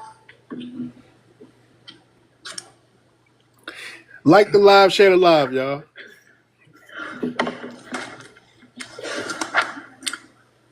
Ms. Wong? Mr. Chief Justice, and may it please the court, ask any American what our citizenship rule is, and they'll tell you. Everyone born here is a citizen alike. That rule was enshrined in the 14th Amendment to put it out of the reach of any government official to destroy. When the government tried to strip Mr. Wong Kim Ark's citizenship on largely the same grounds they raised today, this court said no. 30 years after ratification, this court held that the 14th Amendment embodies the English common law rule. Virtually everyone born on U.S. soil is subject to its jurisdiction and is a citizen. It excludes only those cloaked with a fiction of extraterritoriality because they are subject to another sovereign's jurisdiction, even when they're in the United States. A closed set of exceptions to an otherwise universal rule. My friend has now clearly said that the government is not asking you to overrule Wong Kim Ark. That is a fatal concession, because Wong Kim Ark's controlling rule of decision precludes their parental domicile requirement. The dissent understood that, and the majority tells us 6 times in the opinion that domicile is irrelevant under common law. Lynch versus Clark was already the dominant American case on citizenship, and it held that the US-born daughter of temporary visitors from Ireland who took the baby back to Ireland with them, that daughter was a US citizen. Authorities, including Lincoln's Attorney General and Kent's commentaries, embraced Lynch, and Kent specifically talked about temporary sojourners' children being US citizens. Justice Field said in 1884 that reflected the general understanding. That understanding was confirmed by Congress with its 1940 Act. The 14th Amendment's fixed, bright-line rule has contributed to the growth and thriving of our nation. It comes from text and history. It is workable, and it prevents manipulation. The executive order fails on all those counts. Swaths of American laws would be rendered senseless. Thousands of American babies will immediately lose their citizenship. And if you credit the government's theory, the citizenship of millions of Americans, past, present, and future, could be called into question. All of this tells us the government's theory is wrong. I welcome the court's questions. There are 5 exceptions to accept. Yes, depending on how many you count, Justice Thomas, how you count them. What is the underlying rule of law that you use to connect these 5 exceptions? Sure. So as I just said, all of the exceptions involve situations where that US-born child is not subject to the jurisdiction of the United States because that extraterritoriality, the fiction of extraterritoriality, the interaction of another sovereign between the United States' jurisdiction and that person applies to the child as well as to the parent. Everyone else born in the United States is subject to the United States' jurisdiction. To answer Justice Barrett's question to my friend, that's what sets those exceptions apart from other US-born persons.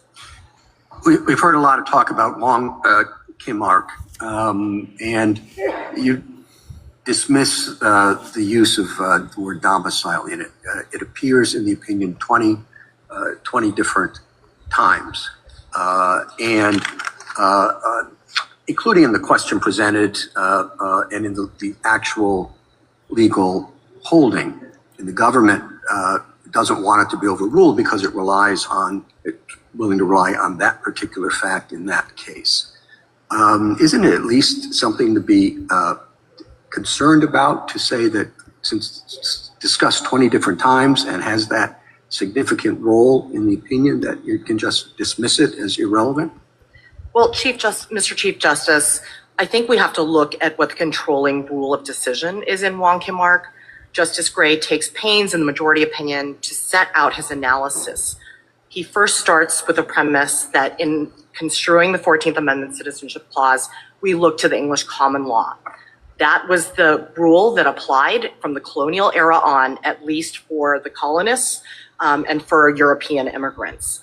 He then says, look, Chief Justice Marshall tells us in the Schooner Exchange what subject to the jurisdiction means. Again, looking to the English common law. Under English common law, if you are born in the dominions of the sovereign, you owe natural allegiance. And those who are present in the dominions of the sovereign owe temporary allegiance for as long as they're present. The only exceptions, again, at common law were ambassadors, people born on foreign ships, and people who were born during periods of foreign occupation. He then gets to the government's favorite page, 693, where he says, look, we have had this rule in the United States as to citizenship, at least for white Americans, from before independence. The purpose of the 14th Amendment was to embrace that universal rule of birthright citizenship, to embrace and incorporate the common law exceptions with the single additional exception of the pre-existing exception for tribal Indians that we had in the United States, which is an analogous exception. And that's the closed set of exceptions. You can't make sense of the holding in the case without looking to the controlling rule of decision, which is the common law. And I think my friend agrees that under English common law, domicile was not relevant, and the children born to temporary visitors in the territory of the sovereign were always considered birthright citizens. Well, Ms. Wong, I mean, everything you say strikes me as, yeah, that's the way I read it too. But then what are those 20 domicile words doing there? Like, you can, take some of them and say, they were just summarizing the facts of the case, but not all of them. And why did they keep on, why did they sprinkle that in the opinion? Well, I think, again, those were the stipulated facts in the case. And it's clear we have textual evidence in the majority opinion that they were simply saying this is an a fortiori application of that controlling rule that comes from the English common law. Justice Gray writes, again, after setting out the English common law rule and the exceptions with the single additional exception for children of members of Indian tribes, that the amendment in clear words and manifest intent includes the children born within the territory of the United States of all other persons of whatever race or color domiciled within the United States. And as was pointed out earlier, the very next part of that same paragraph, he cites to Webster talking about Thrasher's case. And he says, people who are born in this country owe allegiance independently of a residence within, foreign nationals owe allegiance independently of a residence with intention to continue such residence, independently of any domiciliation, and independently of taking any oath of allegiance, which is totally contrary to both the government's theory of dual allegiance or partial allegiance and to the theory of domiciliation. I mean, I might agree with you if domicile had simply been sprinkled in the opinion. But in Wong Kim Ark, it's a long opinion, but it begins by saying, here's the question, and it ends by coming back to the question. And it says, here's the question stated at the beginning of the opinion, namely whether a child born in the United States of parents of Chinese descent who at the time of his birth are subjects of the Emperor of China, but have a permanent domicile and residence in the United States and are there carrying on business, and he states the diplomatic exception, and he says, for the reasons above stated, this court is of the opinion that the question must be answered in the affirmative. So why put domicile in? Sometimes it's hard to figure out what is the holding of the case. Here he tells us this is the holding of the case. Why put domicile in there? Well, it's just something, it's something irrelevant that he wanted to throw in. It's like whether a child born in the United States or parents of Chinese descent who once resided at a particular address in San Francisco, who attempted to enter the country at the port of San Francisco. Why put it in if it's irrelevant? Well, Justice Alito, I'll give you two responses. The first is that, again, it was a stipulated fact. The second is that regardless of what the judgment in the case was, which again was an a fortiori application of the rule of decision, the rule of decision in Wong Kim Ark has binding precedential effect. Even if you think that Wong Kim Ark decided the case based on the stipulated facts, you have to follow that controlling rule of decision. And if you follow that rule, you get to the same result for people without domicile. Wong Kim Ark says 6 times in the first parts of the opinion, as well as on the page the government focuses on, that domicile is not relevant. Well, on that, what do we do with the fact that after Wong Kim Ark, at least some authorities took the view that the non-domiciliary question wasn't decided, remained open, and even continued to press the view that domicile is required? Now, I know you've got a lot of good stuff on your side too, but what do we do with the fact that many sound legal authorities thought it remained an open question, even if one of them wasn't John Marshall Harlan? I liked your example from Justice Harlan's lecture here in DC. So here's what I would say. All of the government citations in their brief generally either were rejected by Wong Kim Ark expressly if they predated Wong Kim Ark. If we're trying to understand how the legal community understood what happened in Wong Kim Ark, Sure. It seems to me it's a mess. So maybe you can persuade me otherwise. I think I can, Justice Gorsuch. First, as to the post-Wong Kim Ark authorities that the government cites, each one of them is inconsistent with Wong Kim Ark's reasoning or doesn't mention it at all. Most of them have very little reasoning at all. And in contrast, what we have on our side post-Wong Kim Ark is numerous federal court decisions around the time of Wong Kim Ark, between ratification and Wong Kim Ark, that said that domicile is not relevant. They cited Lynch versus Clark, which again was about the daughter of temporary sojourners. We have the 6th edition of Kent, which was cited in Wong Kim Ark, and of course was then cited after Wong Kim Ark was decided by many authorities, again, discussing temporary sojourners. Anyone who wanted to know what the law of citizenship was under the 14th Amendment after Wong Kim Ark would go to the 6th edition of Kent, where he says in that footnote on page 38 that the rule was Lynch versus Clark and temporary sojourners' children are U.S. citizens. We have members of Congress speaking on the record on debates on immigration laws, where they were finally passing these immigration restrictions that Senator Cowan wanted.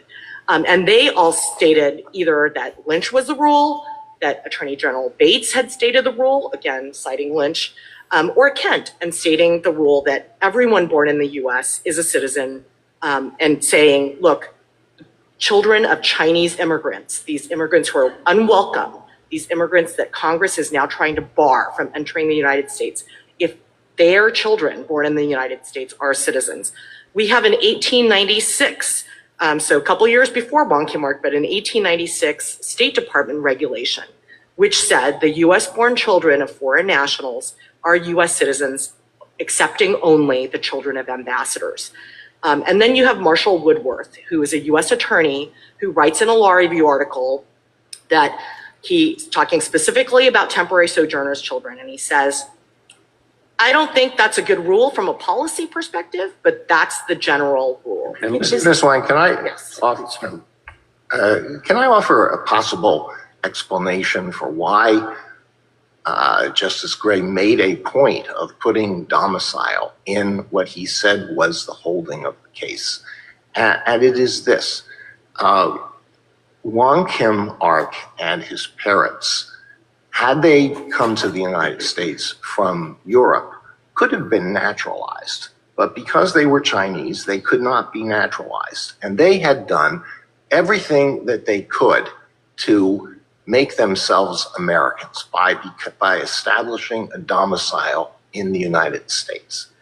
And so that's what this was about. He he couldn't get naturalized because of a racist law, but they had done everything they could to become part of the American society.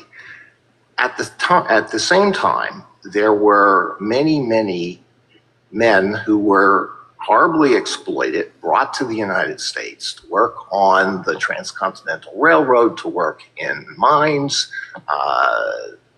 They were worked to death. They were treated horrifically, but they were not. They were overwhelmingly men. There wasn't an indication that they would stay here. They could stay here. They didn't have permanent homes, and the opinion is drawing a distinction between those two categories of people who would have been well understood at the time when Wong Kim Ark was decided. No, Justice Alito, I don't think that's a plausible explanation for why domicile is mentioned in Wong Kim Ark, because again, the controlling rule of decision based on the English common law and cases from Schooner Exchange to Lynch versus Clark to State versus Manuel, which was the North Carolina decision that said, look, the rule in the United States from independence on has been the English common law rule.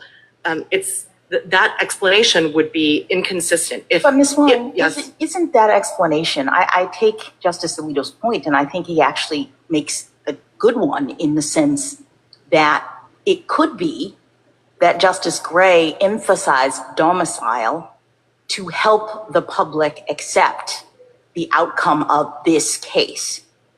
You're suggesting that the emphasis on domicile was not a part of the rule, meaning he wasn't saying you had to be like a foreigner who is doing everything they can and who can't be naturalized, but he might have emphasized those facts in this case precisely because Chinese immigrants were unwanted, precisely because he had to get this out into the public and people were going to say, whoa, you're saying these people have to, this baby has to be a citizen?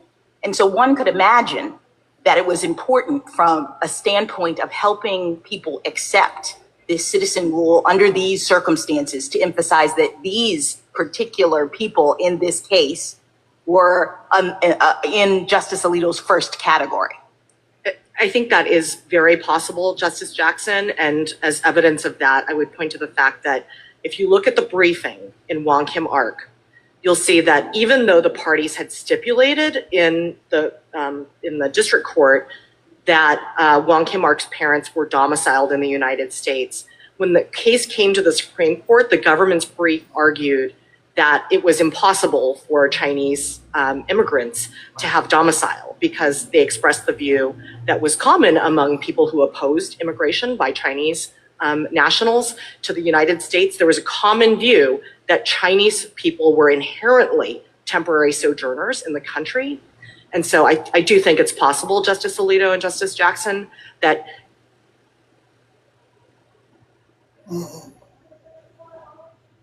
he was trying to dispel that notion and tell the government. Absolutely, that at least it reads as though he's trying to calm everyone down.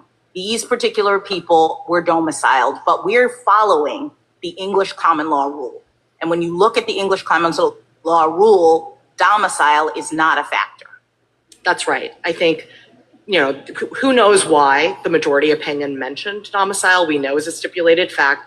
We know the government tried to renege on that stipulation and rely on this assumption on the part of anti-Chinese advocates at that time that Chinese people couldn't form a domicile in the United States, and he followed the English common law rule. Ms. Mike, can I move? Oh. I just wanted to ask you a question about how the exceptions fit within the general rule. You've called them exceptions, and some of the common law sources call them exceptions, so I take that point. But if we think of you solely as tied to the territory, and we look at the exceptions as territorial in a sense, then they seem kind of like natural outgrowths of that rule. And this is what I mean. And this is where I want your help with how the exceptions played out in practice. If you look at Indian reservations as unique places because Indians were quasi-sovereigns, separate nations in the American system. If you look at occupied alien territory as territory that's outside the jurisdiction of the United States, and then if you look at the diplomatic exception, almost like diplomats and their children had little bubbles around them, like the embassy is really the territory of that country. And even when they're traveling around, they're all not subject to the jurisdiction by virtue of this territorial fiction. Are those just applications of the rule? And if they are, then what happens to alien enemies like the German spies in Ex parte Quirin, or what happens to Indians who are actually not on the reservation but may be born, say, in Baton Rouge? How does the rule apply in those situations? Does it travel with the person, or is it tied in some sense to the land? Sure. So let me answer each part in turn. So the thing that all of the exceptions have in common, again, is this sense that the person has this fiction of extraterritoriality around them. Let's set aside the Indian tribal exception for a moment and come back to it. So the example of enemy aliens, for example, ex parte Quirin, is one that is answered by Justice Story in both Inglis and in Rice. And the touchstone under the American application of English common law was that in wartime, the touchstone is whether there's a foreign occupation of US territory.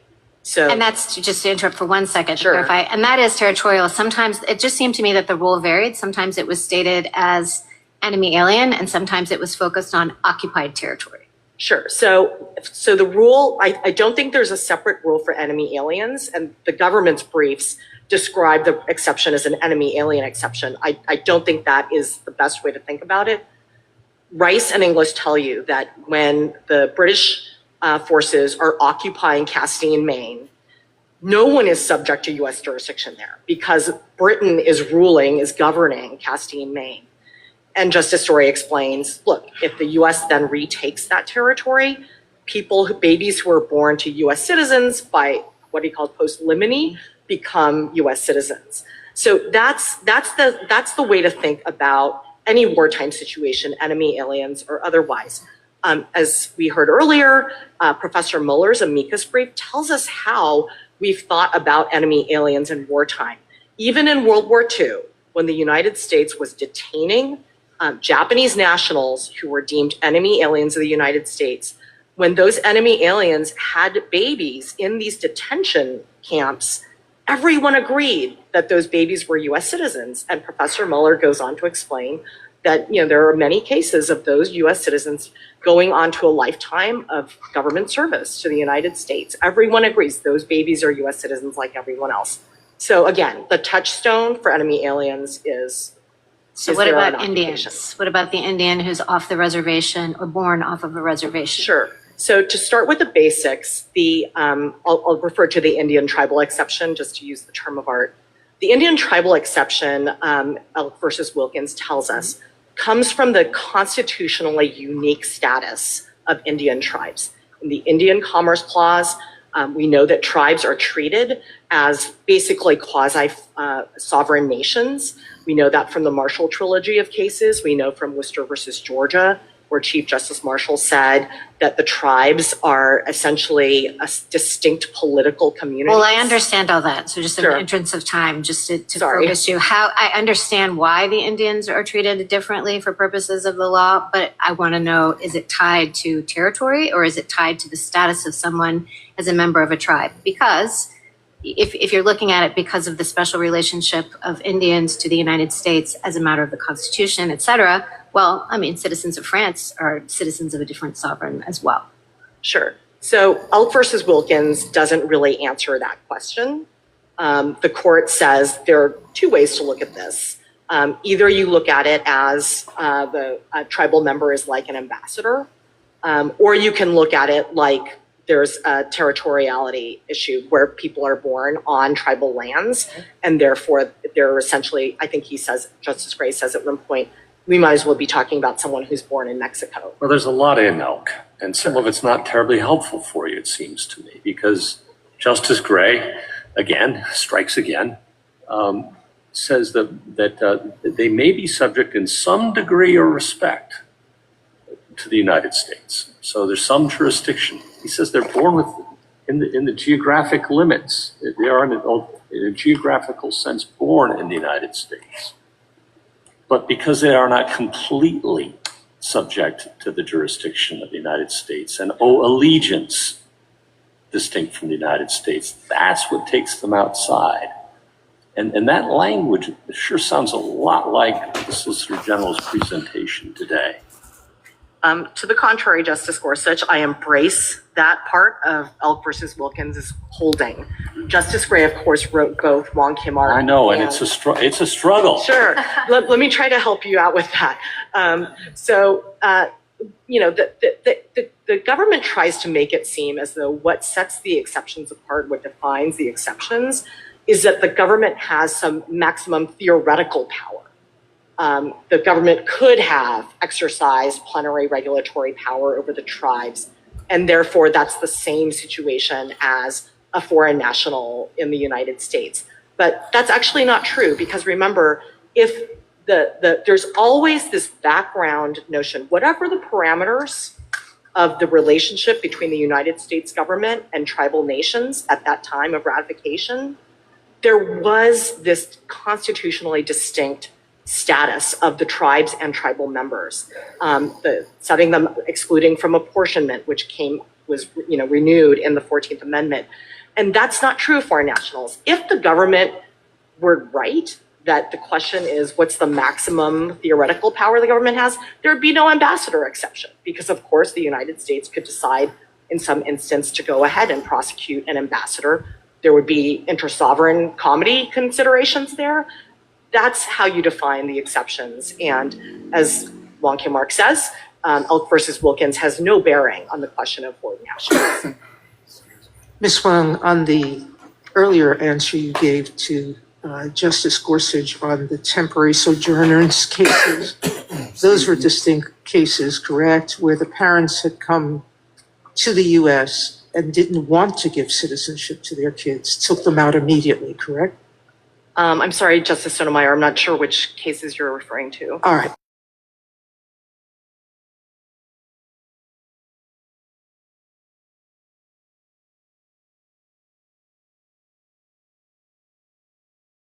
Not sure, but I heard some snoring, so, and now the Words are obviously different.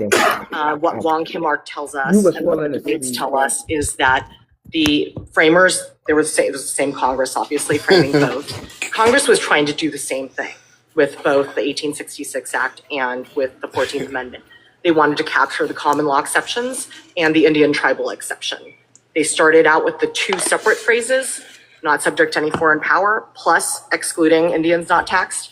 And as Justice Gray described it in his majority opinion in Wong Kim Ark, they decided to switch to the affirmative phrase, subject to the jurisdiction. Yeah, well, do they mean the same thing? And wouldn't it be very odd if the citizenship test in the 14th Amendment were broader than the citizenship test in the 1866 Civil Rights Act, particularly in the light of the fact that the 1866 Civil Rights Act was reenacted after the adoption of the 14th Amendment and remained in place until 1940.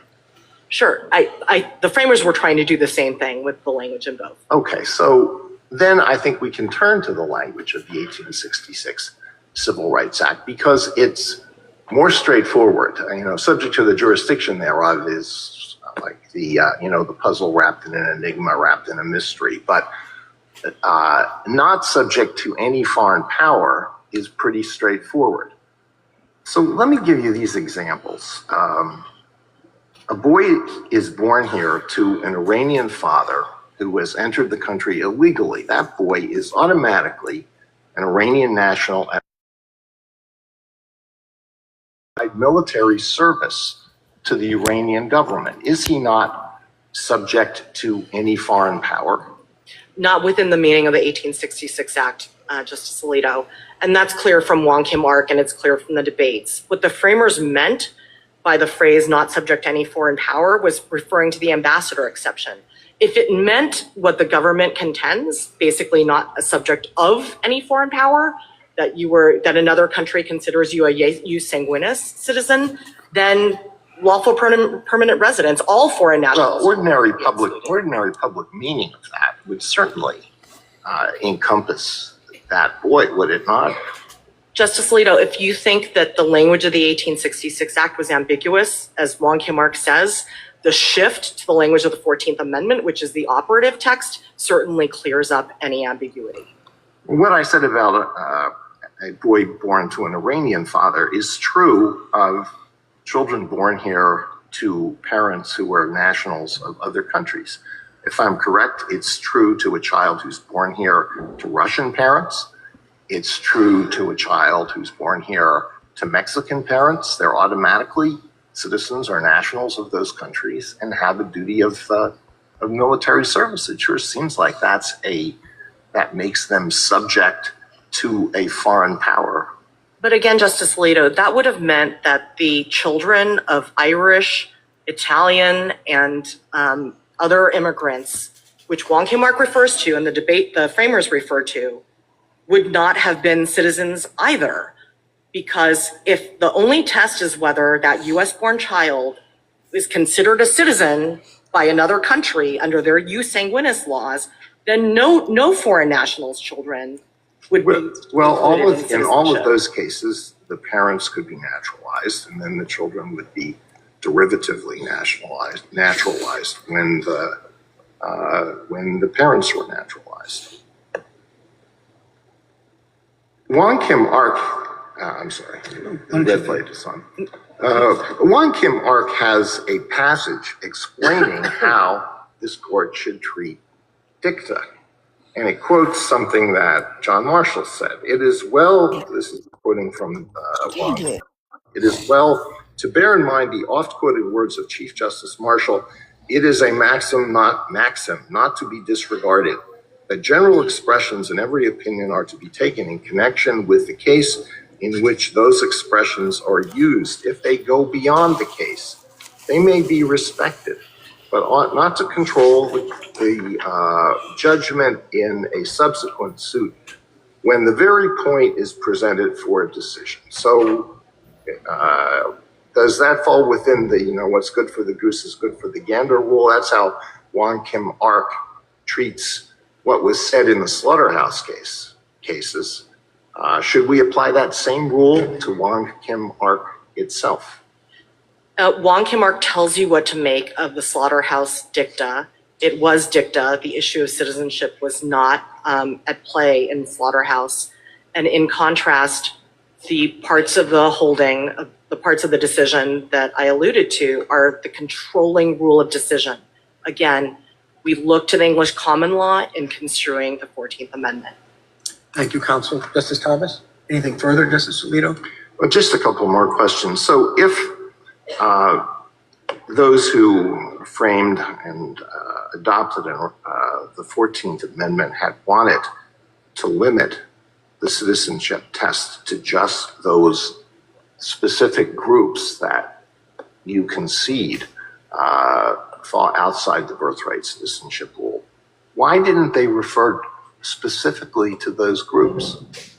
Why did they adopt a general rule? They could have said all persons born or naturalized in the United States, excluding Indians not taxed and those ineligible under common law, are citizens of the United States and of the state wherein they reside. Or they could have said all persons born or naturalized in the United States, excluding Indians not taxed and the children of foreign ambassadors or foreign invaders, are citizens of the United States and of the state wherein they reside. But they didn't do that. They adopted the general rule. So what's the explanation? I would say the Wong Kim Ark tells us what the explanation is, that the framers of the 14th Amendment, after overriding President Johnson's veto, wanted to adopt a universal rule with a closed set of exceptions. And they believed that subject to the jurisdiction of the United States did that. And that term does describe both the universal general rule and the common law exceptions, with the sole additional American exception for tribal Indians. Thank you. Justice Sotomayor? Ms. Wang, I've not quite understood the Solicitor General's argument that lawful domicile somehow changes the U.S.'s dominion over a person or allegiance. Even in Justice Alito's examples, if your parents are Iranian if you get lawful permanent residency here, that child still, by their laws, when it leaves the United States, must serve in the Iranian army, correct? Well, I don't know the answer to that. What I can tell you is that under Wong Kim Ark, the court says, we don't care about problems of dual nationality. We don't look to other countries' laws in construing our 14th Amendment. Well, it was undisputed there that Wong Kim Ark's parents owed loyalties to China, correct? Sure, yes. What I'm saying is, even if you become a permanent resident, you're not a U.S. citizen. So Correct. Your primary loyalty still remains with your citizenship country, wherever you came from. That's right, Justice Sotomayor. I take your point now. You understand what I'm saying. And during temporary, whether it's lawful or unlawful, temporary presence in the United States, you are subject to the U.S. laws, correct? That's right. The question that the 14th Amendment asks is whether the U.S.-born child is subject to U.S. jurisdiction when they're born. Are they within the U.S. territory? Other than people covered by that closed set of exceptions. Okay, thank you. That's right. In other words, the government's rule, which really is looking at whether someone has a divided allegiance because they're a citizen of another country, would exclude the children of all foreign nationals. And that isn't what they're saying. Exactly. So the only way that allegiance, lawful or unlawful, has no play in this question. I would say that the relevance of allegiance is the relevance under the English common law rule that's embodied in the 14th Amendment. All persons born in the territory of the sovereign owe natural allegiance. Except for the three limited exceptions. Precisely. Justice Kagan? I think I'd like to take you back to the first question that Justice Alito asked General Sauer, and it was this question of what do we do if we think we have a new problem that didn't exist at the time of the 14th Amendment? I don't think actually that the U.S. government argues the case this way, but let's put the U.S. government's arguments aside and just ask something like, well, everything that you're saying would suggest an answer to the question of people who, the children of people who are temporarily in the U.S. but here lawfully. Is there any way that there might be a different answer with respect to the children of people who are here unlawfully because of this new problem issue that Justice Alito has raised? No, there is no difference. And of course, the government's arguments as to people who are unauthorized immigrants in this country all runs through and hinges on their domicile requirement. The first thing I would say in response is that, once again, it's crystal clear from Wong Kim Ark and from the debates that the framers of the 14th Amendment meant to have a universal common law rule of citizenship subject to the closed set of exceptions. And we can't take the current administration's policy considerations into account to try to re-engineer and radically reinterpret the original meaning of the 14th Amendment. The second point I would make is that, in fact, the framers did consider the concept and the actual problems of immigration that were coming up at that time. In addition to this, notable exchange between Senator Cowan and Senator Conness, where Cowan says, if we have this citizenship clause as part of the Constitution, we are going to encourage these gypsies, what he called gypsies, Roma, in Pennsylvania, whom he characterized as invaders, trespassers, and lawbreakers. We'll encourage them to come into our country because their children will be citizens. He says, Senator Conness, in your state of California, you will be facing a mass flood of Chinese immigration if we adopt the citizenship rule. And Senator Conness himself, an Irish immigrant, says, yes, and I am voting for that because I believe in citizenship by virtue of birth without regard to parentage. And the third point I would make is an historical one, which is that recall that at the time the framers are thinking about birthright citizenship, there had just been 15 or 20 years of unprecedented immigration from Ireland The Know Nothing Party was dominant in the 1850s, just a decade earlier, and they were vehemently opposed to Irish immigration. They believed Irish Catholic immigrants were unassimilable and could never become Americans. But even the Know Nothing Party members of Congress believed that the children born in the United States to those Irish immigrants were citizens like anyone else. That's the intuition that the framers of the 14th Amendment had. Contrary to the government's arguments now, they wanted to grow this country. They wanted to make sure we had a citizenry to populate the military, to settle the country.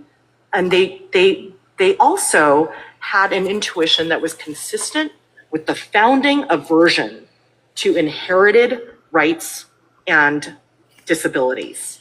Thank you. Justice Gorsuch? Justice Kavanaugh?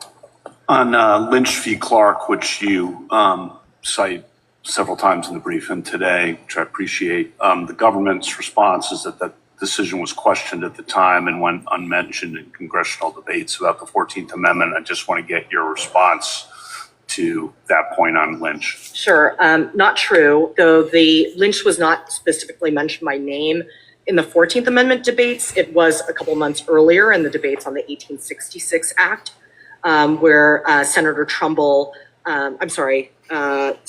Lawrence talks about the great case of Lynch versus Clark, where it was conclusively shown that all children born here are citizens without any regard to the political condition or allegiance of their parents. And then, of course, they discuss the children of temporary sojourners elsewhere without mentioning Lynch. Just want to isolate a point that you've mentioned, which is if the 14th Amendment used the phrase not subject to any foreign power, give a much tougher argument. And then earlier, I think you indicated that that's what they meant, even though they didn't say it. Just want to give you a chance to unpack that, because I think that's sure. If it said that, I think our history would be a little different. And I think the text, even put aside the histories, because that's speculation, the text would be quite a bit different. Sure. So let me answer in three parts. The first is that Wong Kim Ark tells us that the court already dealt with this and said, look, the framers were trying to do the same thing with the language of the 1866 Act. To the extent you think that the language is ambiguous or not as good, let's look at the operative text subject to the jurisdiction thereof. The second point I would make is that it's clear from the debates that the framers, in using the phrase not subject to any foreign power, were thinking about ambassadors. And I believe that Senator Wade at one point says, well, I wanted to start with the phrase, all persons born in the United States are US citizens. But then I thought, oh, wait, we have these temporary visitors. In fact, the government points to this quote.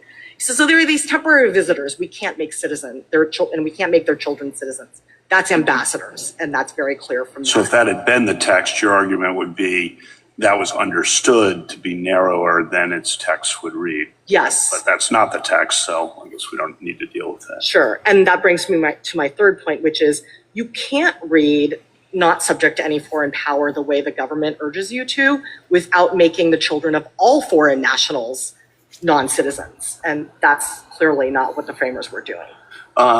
Justice Alito and Justice Kagan raised an interpretive question that I think is important, which is, are the exceptions, you've used the word closed many times, frozen, or do we reason by analogy to the exceptions that existed based on things that were unforeseen at the time? This comes up in the Second Amendment now, comes up in free speech law. And how do we think about whether it's possible that there could be an additional exception based on modern circumstances, reasoning by analogy to the exceptions that exist? I'm thinking in particular about the non-citizens unlawfully in the country, not the temporary part, but the non-citizens unlawfully in the country. Sure. Could you reason by analogy? You've used the phrase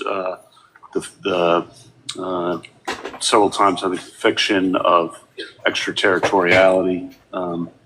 And could that apply? And if not, why not? Sure. So here, I agree with Professor Whittington, who says that the government's position here is not positing a new application of the rule, but a challenge to the rule itself.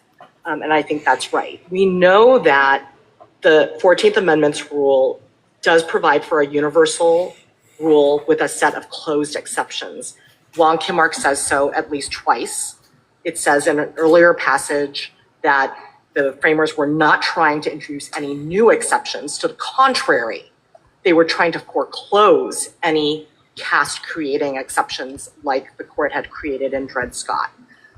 The second reason we know this is that the debates themselves had the framers saying, number one, we are declaring what is already the law in this country, at least for white Americans, and we are putting Everyone any requesting up. further We'll take people up when the discussion is over, citizenship y'all. outside the reach of any future Congress. They were very concerned about that. That's the whole impetus for the citizenship clause. And the third thing I would say is that that it would be contrary to the central purpose of the 14th Amendment Citizenship Clause to admit new exceptions. For all those reasons, the entire history of the Citizenship Clause Everyone requesting up, we will bring you up when the discussion is over. Don't want to have any other exceptions. And then relatedly, just a separation of powers point, but get your answer. I understand your point about the executive order, but Congress's authority under Section 5 of the 14th Amendment, I guess the answer you just gave means they don't have any authority to look at this, even if they passed it 435 to 0 in the House, 100 to 0 in the Senate, and said, we're carving out a new, by analogy to the existing categories, a new exception. Your point is, no, they're closed, they're frozen forever. Correct. And the way I would put it is that the Citizenship Clause of the 14th Amendment, again, has a universal rule with a closed set of exceptions. It sets a floor. So the Congress has, under the Naturalization Clause, the power to expand citizenship to other people not covered by the 14th Amendment, and obviously they have in many ways, but they can't go below that floor that the Constitution sets. I think Mr. Sauer acknowledged that, and you mentioned this in your opening, that if we agree with you on how to read Wong Kim Ark, then you win. So that could be if we did agree with you on Wong Kim Ark, that could be just a short opinion, right? That says the better reading is respondent's reading. Government doesn't ask us to overrule, affirmed. Yes. Then last question, though, why would we address the constitutional issue? This is the last one. Why would we address the constitutional issue, given your argument on the statutory? Our usual practice, as you're well aware, of course, is to resolve things on statutory grounds and not to do a constitutional ground. Sure. I think we obviously have these two paths to a win here. We're happy to win on either or both of them. I do think it would be prudent for the court to reaffirm its decision in Wong Kim Ark, where it's a landmark decision about the definition of national citizenship in this country. I just think it would be prudent for the court to go ahead and reaffirm that. But of course, we're happy to take a win on any ground. Thank you. Thank you. Justice Jackson? I'm sorry, Justice Barrett. So I have a question about the exceptions again. So in your interchange with Justice Kavanaugh just now, you were talking about it as a closed set of exceptions. And said that way, it sounds like exceptions that people had in mind at the time of the ratification, but that were not explicit in the amendment. But I took your brief to be arguing that subject to the jurisdiction thereof is the language in the 14th Amendment that refers to those exceptions. Am I right? That's right. Okay. It describes them. It describes them. And would you say, this goes back to a question that Justice Gorsuch asked General Sauer, our relationship to the Indian tribes is different today than it was at the time that the 14th Amendment was ratified. Let's put aside Section 1401. Is an tribal Indian born on a reservation today on tribal land a natural-born citizen under the 14th Amendment? Under the 14th Amendment, no. Of course, Congress has provided for citizenship for all tribal members in the By statute. Act. By statute. And so is that because what's subject to the jurisdiction of, Matt, when you say closed set of exceptions, it means that the jurisdiction as it existed at the time of the 14th Amendment is still the jurisdiction today? So let me just be a little bit clear. Justice Kavanaugh asked you if we could create new categories by analogy. So there may be other sorts of people who were present here to whom this subject to the jurisdiction, in the same way that we were talking about, the bubbles around ambassadors or the soil of occupied territory or the soil of tribal land. Perhaps those new carve-outs could exist by analogy today. Like if the United States carved out some portion of some state and suspended it from its jurisdiction, wouldn't the principle still apply? No, Justice Barrett, for two reasons. The first is, again, that there is a closed set. But why is it closed? The language doesn't say it's closed. Sure, we know it's closed because the very purpose of the citizenship clause was to foreclose new exceptions. That's clear from the debates. And I would say that the language describes a closed set as well, because you can't imagine another situation. The government's trying to make us imagine another situation, right? They say, look, what if Congress, in order to do an end run, in order to change the meaning of the 14th Amendment as to unauthorized immigrants' children, Congress can say, we are not going to exercise jurisdiction. Well, not quite, because it's redefining jurisdiction. It's not quite analogous, right? Because the government's domicile theory is a little bit different than the jus soli theory, right? Sure, that's right. Yeah. I'm just saying that in the second step of their argument as to undocumented immigrants, where they have to get around the fact that undocumented immigrants, by and large, are domiciled in the United States, they're trying to say, look, we're gonna manipulate the law either to define domicile or to carve out, to say, just wave a magic wand and say these babies are not subject to the jurisdiction of the United States. There's still a missing factor under that original meaning of the 14th Amendment, and that's that there is another sovereign who can exercise jurisdiction over this person, even though they're in the United States. And this gets me back to a question you asked Justice Alito. The difference between an ordinary non-ambassador foreign national and everyone who's subject to one of those jurisdictions is that even if you take the government's argument and say a foreign national is subject to their country of nationality's jurisdiction in the United States, is actually not true. If I'm a French national in the United States, France cannot come into the United States, arrest me, and try me for a crime under French law. And that's what sets ordinary foreign nationals apart from ambassadors. Well, no, I mean, I understand. That wasn't quite the hypothetical. I understand that. Let me just ask you, no, that's okay. Let me just ask you one last question about Indians. So I gather what you're saying is that Congress cannot expand the set of, we'll call them exceptions, right?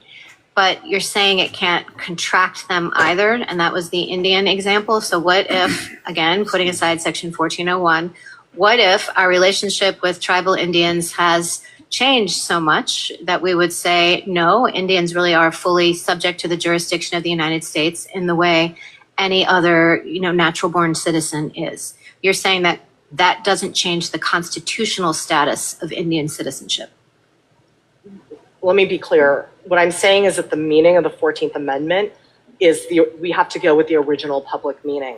And obviously at the very time that the framers were, thinking about the 14th Amendment, at the time of ratification, that relationship between the United States and tribal nations was in flux, right? The government has made various arguments about Congress's authority, but the way the framers thought about it and the way that Wong Kim Ark describes it is that there was a unique constitutional status, unlike any other relationship between sovereigns in all the world, between the United States and the Indian tribes. And that is what gave rise to the pre-existing exclusion of Indian tribal members from US citizenship, and that's what the 14th Amendment captures. Justice Jackson? So I want to understand how you are responding to the government's argument that because temporary visitors and undocumented immigrants are still governed by their home countries, and in the government's take on this, you can't have you can have allegiance to two different sovereigns. Those groups can't have the requisite allegiance to be subject to the United States for the purpose of the 14th Amendment. That's what I hear the government saying. But I do think that seems to rest on a different understanding of allegiance. than what was in the English common law, and that when we understand what the English common law thought about allegiance, you can see that you can have allegiance to two different sovereigns at the same time. This kind of goes back to Justice Alito's questions. I mean, I was thinking about this, and I think there are various sources that say this, that you obviously have permanent allegiance based on being born in whatever country you're from. That's what everybody recognizes. But you also have local allegiance when you are on the soil of this other sovereign. And I was thinking, I, a U.S. citizen, am visiting Japan. And what it means is that, if I steal someone's wallet in Japan, the Japanese authorities can arrest me and prosecute me. It's allegiance, meaning can they control you as a matter of law? I can also rely on them if my wallet is stolen to, under Japanese law, go and prosecute the person who has stolen it. So there's this relationship based on, even though I'm a temporary traveler, I'm just on vacation in Japan, I'm still locally owing allegiance in that sense. Is that the right way to think about it? And if so, doesn't that explain why both temporary residents and undocumented people would have that kind of quote unquote allegiance just by virtue of being in the United States? That's absolutely right, Justice Jackson. And that comports with the plain text of the 14th Amendment as it applies to everyone born in the United States, other than those subject to the exceptions that were baked in a closed set.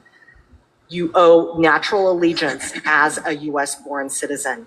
If you want to look at the parents of those people, and let's say the parents are foreign nationals but not ambassadors, the parents owe temporary allegiance. Right, so the babies get the permanent allegiance piece of this, and the parents get the local allegiance piece of this. So to the extent we're looking for allegiance, we have it. That's right. Thank you. Thank you, counsel. Rebuttal, General Sauer.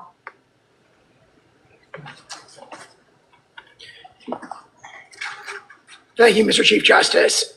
Justice Kavanaugh, turning to Lynch against Clark that you raised didn't come up when I was talking about it. Keep in mind that we say this question at the time. It's questioned by a higher court in the same state, the state of New York, in the Ludlam decision in 1860, specifically said that someone who's traveling or sojourning abroad, though born in a foreign country, is not born in foreign allegiance. So obviously there's tension within that very state, and that's what contemporary commentators noted. And I make a more fundamental point about that. Lynch is not interpreting the 14th Amendment because it predates it. So it's not looking at the language of the 14th Amendment. It's looking at, what does the word citizen mean, for example, in the clause. So there's an anachronism to their reliance on it. And I think that turns to a point that Justice Alito emphasized. Once you get to that language of the 1866 Civil Rights Act, where Congress said not subject to any foreign power, clearly, we are no longer dealing with the British conception of allegiance, because Calvin's case and Blackstone say whether you're subject to another foreign power is irrelevant to whether or not you become a citizen. So again, the concession that I heard to be made that those two mean the same thing, which this court held in General Building Contractors, that the Civil Rights Act has the same scope as the Citizenship Clause of the 14th Amendment. Once you're saying not subject to any foreign power, Congress has clearly departed from the common law, the British conception of allegiance, that monarchical conception of allegiance. They have adopted the Republican conception of allegiance. And there's all kinds of evidence going back to the late 1700s that that's the way they thought about it. And there was a reference, I think, in my friend's presentation about the Marshall Woodworth treatise from the late 1890s. That treatise also, just like Lynch against Clark, the language they quote is actually describing the case or the law, the status of the law before the adoption of the 14th Amendment. So, but if you actually look at the treatises we cite again, I mean, Wharton, Morse, Justice Samuel Miller of this court, Lesser, Black, Hall, Winchester, Taylor, Westlake, Ballot, there's this consensus going from the time of the 14th Amendment onward, when they're looking at the specific question of temporarily present individuals in the jurisdiction. All those sources say their children are not citizens. And that goes both before and after Wong Kim Ark. You see a similar consensus actually in the congressional debates, where whenever it comes up, temporary sojourners, it's understood, the context indicates it's clearly understood that those children are not citizens. And I would be therefore finish where I began with drawing a stark contrast and turn back to the first question that Justice Thomas acted. That Republican Congress in 1866 had a very, very clear understanding that the children of the newly freed slaves have the requisite allegiance to the United States. This was all about overruling the grave injustice of Dred Scott and making sure that allegiance was granted to the children of slaves. However, you have this contrast of a very, very strong, impressive consensus, both in the original understanding, in the congressional debates, and carrying over into commentators for 50 years afterwards, that the children of temporary sojourners are not covered. And for those reasons, we ask the court to reverse. Thank you, counsel. General, the case is submitted.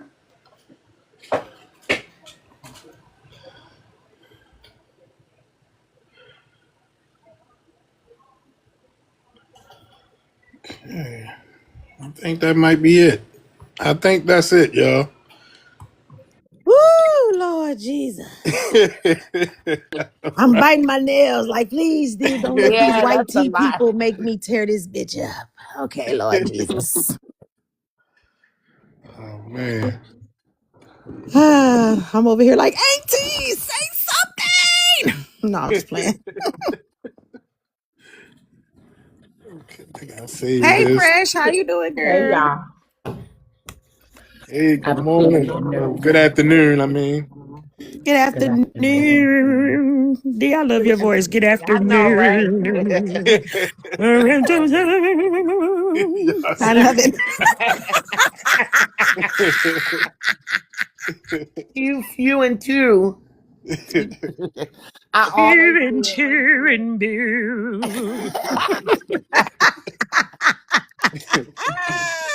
That's a good thing, though. It sounds nice, D. I'm just messing with you. You know what? I always said if I could get a plastic surgery, like my voice box or my accent to change, I want to be able to say, I want to be a Baltimore accent. Yeah. Yes.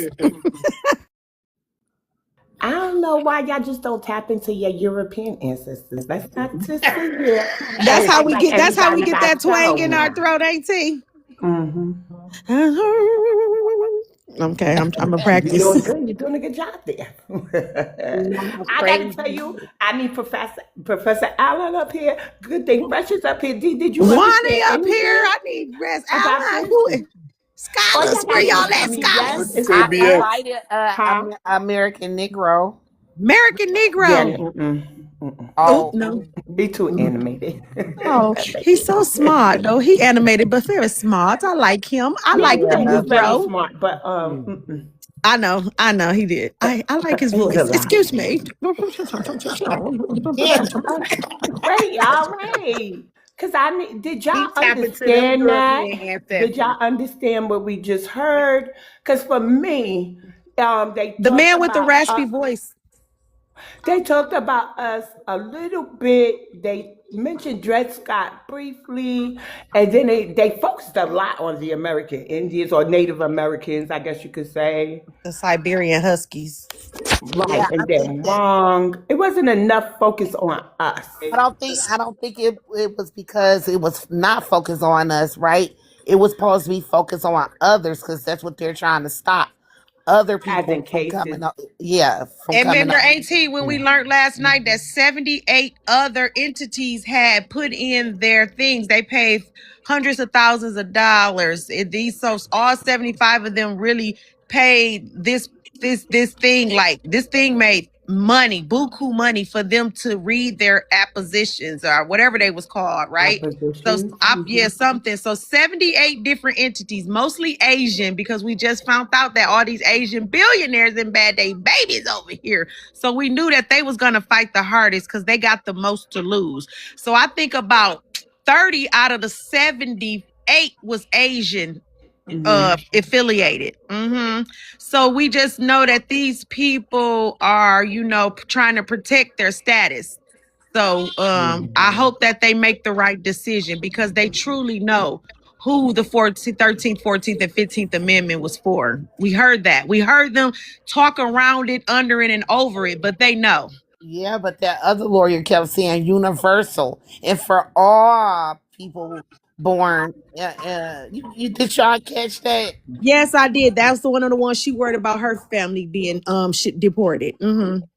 Well, I can tell you a lot of things are changing for the Asians if we go according to New York, right? So Asians really protest against Black Americans a lot to keep our children out of their school, to keep their cops, their police out of prison when they unalive one of our people, right?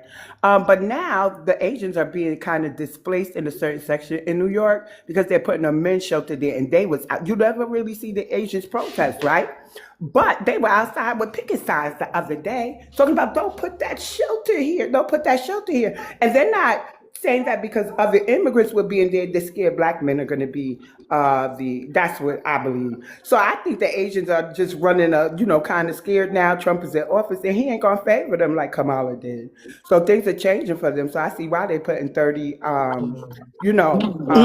oppositions. Yeah. Big But money, I'll go on mute 20, because 30, there's other people 50,000. that want to speak and I need to learn some stuff. 1 minute, because we go in order here, 199. And so Fresh is joining the panel. She is the co-host. I'm going to let her give her say with D, and I'm going to be on mute, y'all too, until she finishes. Thank you. Fresh, you there? I wonder, she might be busy at work.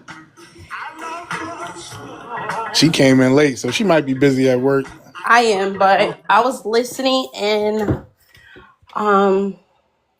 yeah, they're just trying to use that Kim Wan art for the basis of her argument.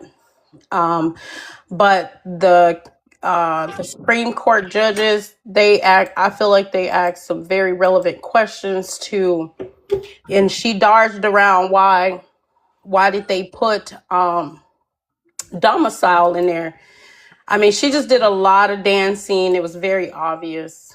Yeah, she don't want to be affected by it, and I just can't wait to the outcome. But I should have went to law school. These people is Vicious, mediocre. ain't they vicious? Oh my Lord. American Negro. He's like, before you you're start trying talking, to magically make this up. I'm like, American Negro, before you actually hold on, wait a minute. Before you start speaking, share the mic. All right, I know how you get. Share the mic. It's a bunch We of love people on you, the but panel. don't get on my Yes. auntie nerves because I want you And up look, here. he was saying he wish he was there. I said if you was there, you wouldn't let nobody else talk. But but yeah, just share the mic, man. Number one, Kita's right when she said it was 78. It was 78 amicus briefs that were filed, or over 36. I noted 36. I stopped counting after 30 something, but I think it was 36 different South Asian, South Pacific Asian this.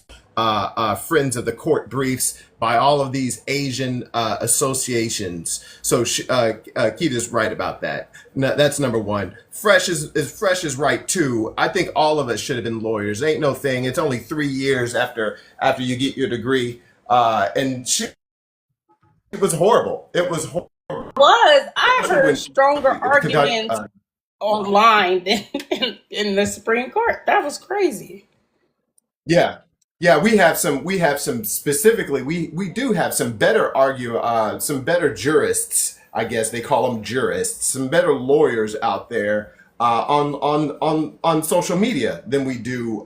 Pamela Denise Long, Camilla Moore, who's an actual lawyer out of California. We have some wonderful ladies up here that can argue better than what I heard today. Ketanji Brown Jackson tried to do a shoehorn. She tried to wedge in something that I've never heard in my life as being crazy. I was like, I was rooting for you. What'd she say? What'd she say, American? I must have skipped that. She said some weird shit. She was saying that they can have two, they could be allegiances to for citizenship. That's the problem. That's the problem now. This woman is nuts. Yeah, this woman is nuts. She was talking about some crazy shit like, well, the children can have local allegiances while their parents can have their allegiance back to their homeland. So we can have dual allegiances. And I was like, what the fuck is she talking about? And then they dog walked her they gave her an out. They gave her an exit ramp. Today, what you heard when they were talking about, when she said, she brought up some shit I've never heard this before in my life, when she said, we all hail from the UK common law. Okay, fine. Then what is that interpretation? And then she said, well, as the UK expanded their territory as the empire, the sun never sets on the empire. Fine, we all get that. What's your deal? Well, she brought up something called universal allegiance. I'm like, what? And then she says, and then the judges asked her a question and said, dog walked her and said, well, what does universal allegiance mean? And basically what they were saying is, through territorial expansion, everybody who is on the soil of the territory as we expand, then thereby by just default is a citizen. And that's not what the UK meant. That's not what Rome had meant when they expanded their empire. Not everybody is a citizen just because the territory expands. Allegiance means domiciliary, number one. And number two, it means that you have no competing allegiances with the prior nation state or with the prior monarch. That's what that means. So by virtue of her definition, that means that Russians can come here to Florida, kick out kids, have birth, and then those kids automatically have a citizenship. Birthright or birth tourism. Birth tourism it would be an outgrowth of her logical conclusion. So this does not make any sense for the 60 people in the room. What the 14th Amendment meant when it was proffered by that brother out of Michigan, he really wanted gypsies.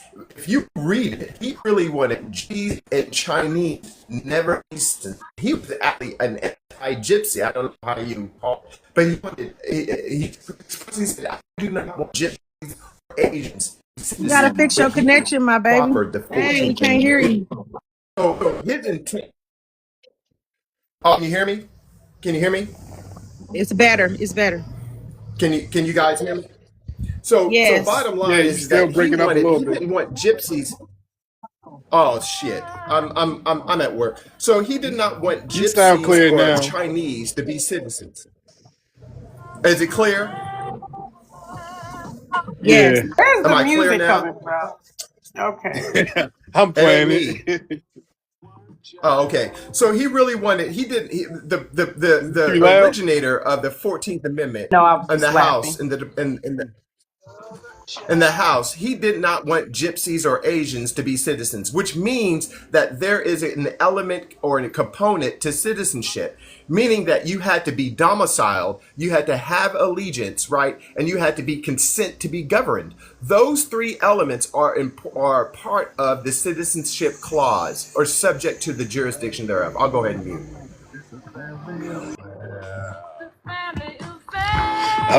So did 755, did you get to speak yet? Yeah, that man voice irritated me. Like I was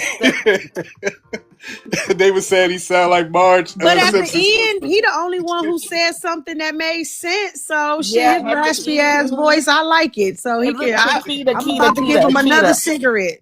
Right, Keita. At the end, he did his thing, but in the beginning, it seemed like it was all over the place. They kept interrupting him. It was like I didn't get a clear understanding of what he was trying to execute. In the beginning, it was like, how you doing, my people? I think we may be in trouble. I'm going to be honest with you guys. I didn't think it was going to go this badly. You know, if I had argued the case, and if I had argued the case, the shit would have went smooth. Oh, that was RFK. I'm sorry. Hold on. No, that was Sowers. I'm reading the comments. Go ahead, my bad. 99. What your name is? Hi-Ope. 999. Now you run? That's crazy. He was on all that time. All right, go ahead, y'all. The panel open. I have a question. If anybody, maybe I need liberal for this, but don't you try to fearmonger me, liberal. So, Like, cause it's not over. The Sorry. fat lady hasn't sung yet. I'm It trying sounds like to what cut they my were mic questioning. on, Excuse but me, I've somehow 199. found myself outside of the.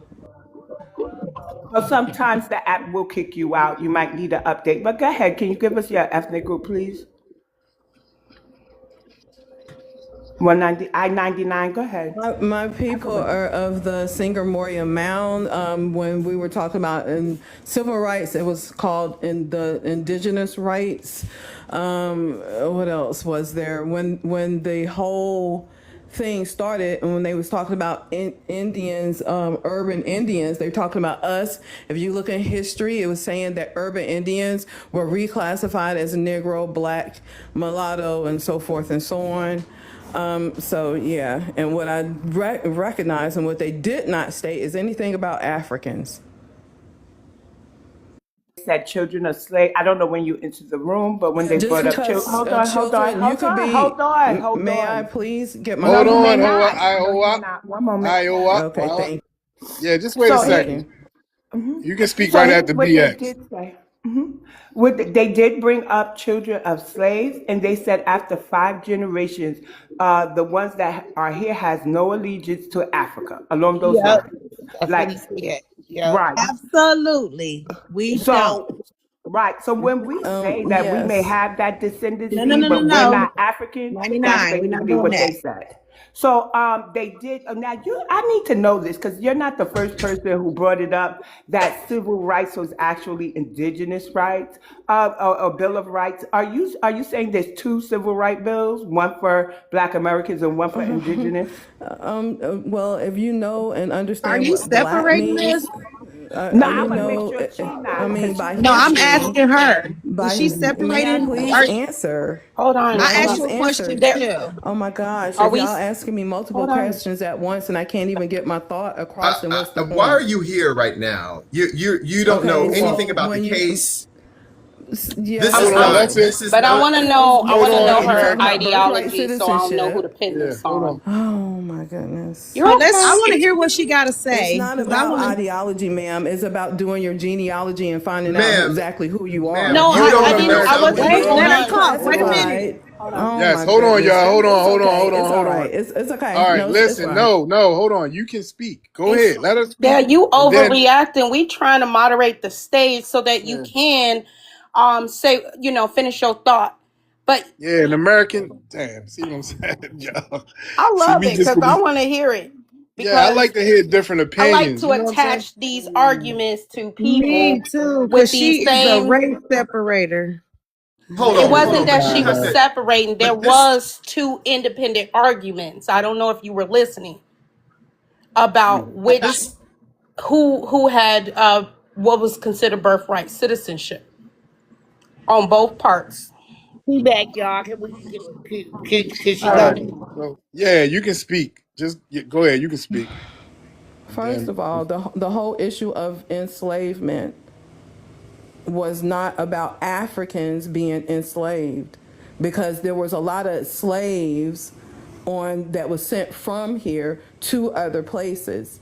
It was a lot of people that was going through the unalivings and things of that nature just because of who they were as far as lineage go. Because if it was about Africans and their skin color, then we would not have this issue because when they come So out is here, that your they only can focus? identify themselves. They can identify themselves as white. Is that your Okay, only and they focus? and they and what? they have. Wasn't the So no, argument and at they But all. have. I that's mean, why I'm oh about my to tie goodness. this See, into it, that's the reason American, why I'm because maybe saying she I wasn't cannot. listening. I It cannot. doesn't We, matter. You're making My us only listen to focus, a relevant argument. ma'am, this has nothing to do ma'am. with the argument. It had nothing to do with the You're talking argument. about black You're in a and what calculus slave class, meant, and you're going and to I don't even say know that if you all slaves have were taken algebra Africans, yet. but This not this all is an Africans advanced were calculus slaves. class, I mean, basically, ma'am. that's Yeah, the because I hope you argument. taking a Ma'am, this is an good advanced No, analysis of we're stochastic talking what's about calculus being what said. black class. means This. and what slave means because you're assuming that Mm. all slaves were African. and they weren't. That has No nothing to one, do no with one me No, said we that. voting. do Those not. We these do were not Why think did you that. let Why this would people you were woman up think in we here? think that? Well, right. Hold on, well, y'all. It's When too was many the one mics. more first thing about Too 14th many 14th mics. Amendment Amendment and things of that intended? And nature, they I were was just talking corrected about with saying interpretation. about This had African nothing descendants. to That's do what with I heard. Africans. Some of you are getting delusional and cannot stop No, focusing that's on what that whether or was not these people All are right, hold African on. Let or we're Fresh not speak. even, this had nothing to do with that's Africans. what was said to This Nothing. Hold had me. on. Let That's nothing to do not Fresh with what me, speak, was then Kim. said. respond. She Okay, don't. can I just Uh, ask her, do you think you're not our people? Oh, okay, damn. I don't know. This is what I'm saying. I'd be You cannot confused with let that. remedial people into an advanced class. That's why that I was so happy I to leave still high want school. to hear. Listen, you cannot let remedial people dog or lower down the IQ of an advanced class. This is everyone here, everyone on this panel. Let me be clear about what's going on. That's why the room is 300 people. Let me be clear to this. If you did not listen in on this case today for an hour and a half, all it took was an hour and a half of your time. If you do not listen on the case, you do not need to be here. If you think this is entertainment for you and this is about Africans versus black people, then you are in a you are in the remedial class. You do not need to be here. If you are stuck on stupid, you do not need to be here. We do not need to be Liberal. listening Let on me give people a like little that. pushback. They need to be quiet and listen as we discuss what happened because they need to know so they won't go to the next room and BX. spread false That's information. true, So but they need to BX. be here, but just That's true. But quiet. Go but ahead, Fresh. That's true. but BX to come on the stage and want to submit and not even on topic, right? And you listen for an hour and a half, and what you can't follow the conversation or even have some notations. That's different. That was a total separate argument. How do we correlate that? That's why I just removed her because it was just Yeah. too much confusion. That's not what we're talking about. It took us off subject, off task. So that was really, yeah, it was just bizarre. I wanted to hear because I thought she was going to tie into the two bills, the two citizens, at the different times of the two civil rights bills, and whether or not if Indians were considered citizens. I thought she was going that way, but then she took it was A left turn, See, a I left didn't even turn know it down was two nowhere. bills, I don't Fresh. even know if So she was on I track didn't even know it ever. was two I was bills. asking, was it two bills? American. Because she's not the first one to say that I our didn't even civil know rights that. bill. 1 minute, Keita. There's American, I think they're American Indian. They say that everything that we say is ours, like civil rights bills and stuff that will cover even them if they identify as Black American. They be like, no, it was indigenous or it was this American. So I was asking her because I want to know, is she saying there's two civil rights bills, one for us, one for the Indians, meaning our indigenous people, Right. or is she saying that we don't have one? Because a She lot of wasn't them saying that. also say None of we're that. African. BX. That's what I just said. That's what I'm saying. That would have been on topic. She didn't Right. even say that, ma'am. She didn't. It was crazy. She didn't even. She was talking about whether or not if Africans were considered birthright citizens or something, Or and white she's teeth. saying, yeah, she was saying it's not. The conversation was not about, or birthright citizen had nothing to do with African. It did not. And so, what's the argument? And So she I'm gonna tried to tell you say where that we comes all from. think Wait a that minute, Keita, I everybody got was it. slaves that was African. I'm like, no, we don't think that. Like, we don't Exactly. think that. No, they think that. Listen, y'all. So if we say we're Black, the ones who want to remove Black from our ethnonym, either Yes. say we're allowing the Africans to tether on, or they say, well, if you're Black, then you're African, because Black is defined as being anywhere from those 54 countries, a racial group from those 54 countries over there.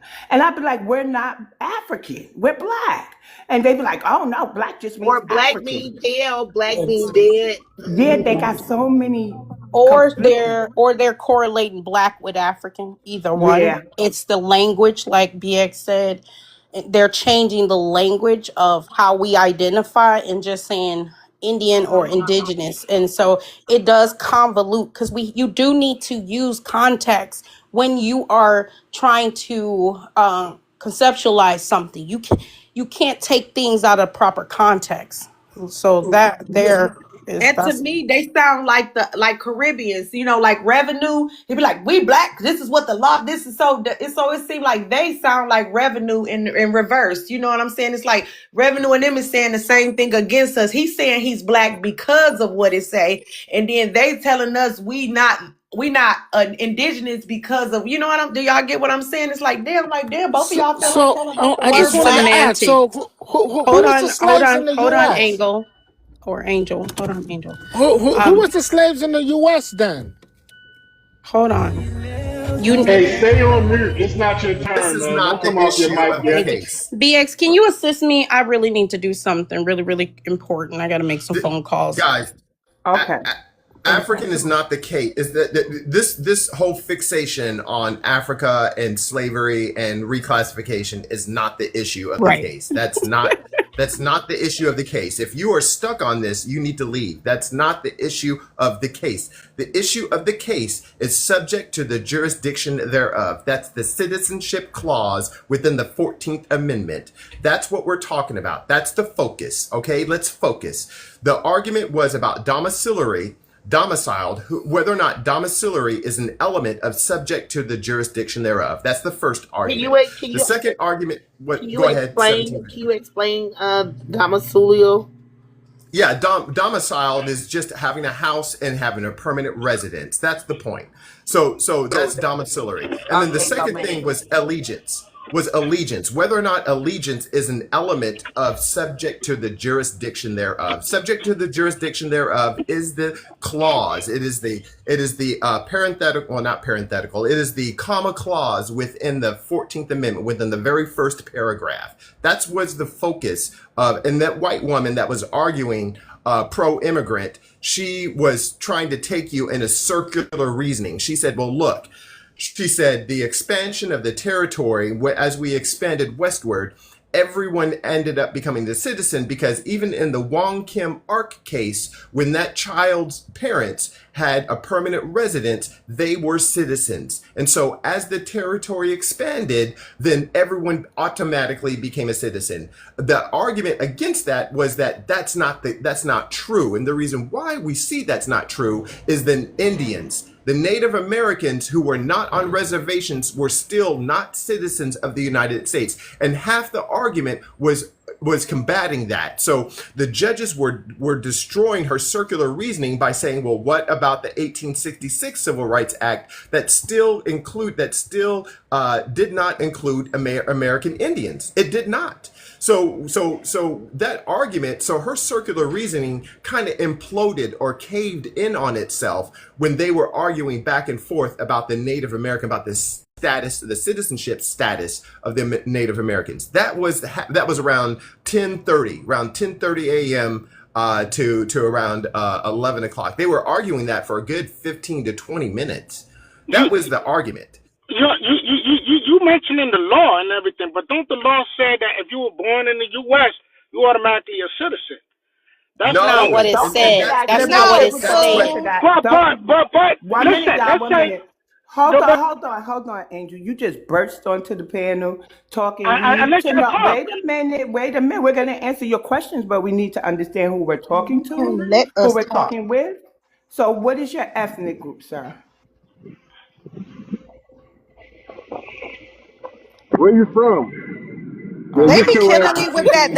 I let you talk. I let y'all Yeah, talk. you No, let a you ain't motherfucker let be us shit. talk. That I right. took my Bluetooth out for a second. That's that bushmeat mobile right there, as I told y'all. But what's up, y'all? What's up, Jay? What's up, Paul? Go ahead, brother. I got confused because all I heard was that whole speech again. You know, that one fish, two fish, indigenous copperfish, knick-knack, arrowhack, tether your way to home type of speech like this. Dang, I like that. That was cool. Oh, shit. Hey, how are you? Hey, Joey. What's up, Joey? What's up with you, bro? Joey. Oh, just get my rain dance on. That argument was a good argument, and I like the way Gorsuch, Yes, it Neil was. Neil Gorsuch came in.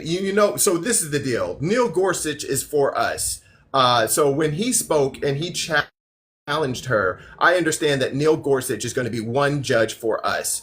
When Ketanji Brown Jackson chimed in and started saying some weird shit about baby allegiances versus parent allegiances, and then her and the white woman agreed, I know she's going to be one against us. The problem I'm having is, why didn't Clarence Thomas speak? Clarence Thomas didn't say shit. He didn't. And that kind of concerned me. Yeah, he said a few things. He talked like twice, I think. He had like 2 questions to ask her and then one to ask the other, but he didn't say too Well, much. maybe he got his decision already made and he gonna vote in our favor and he don't need to talk too much. He is. He is. There's no the opinions. The opinions that I've read from Clarence Thomas, especially when and the Asian students versus Harvard. That opinion, we've had months long spaces back there in Black Twitter, just reading his opinion and digesting it with Pamela Denise Long. And Camilla Moore and the rest of the other black lady lawyers over there. Yes, I think that Clarence is automatically going to say no, because territorial expansion does not just automatically include you as a citizen. That's not how this shit works. Never how the UK. And another thing that really infuriated me. This white woman that was arguing, she kept on saying, as we know it, she implied that there's a universal UK standard. Exactly. And that standard, and that irritated the shit out of me when she said, well, if we all just inherit common law, there's a universal UK standard by which every time the UK empire had grown, that everyone just automatically becomes citizens. I'm like, bitch, when has that ever been a universal UK law, that every time that the UK empire had just grown, everyone just that means that everybody who was working the colonies on plantations from the West Indies to India were automatic citizens, and that's never been the case.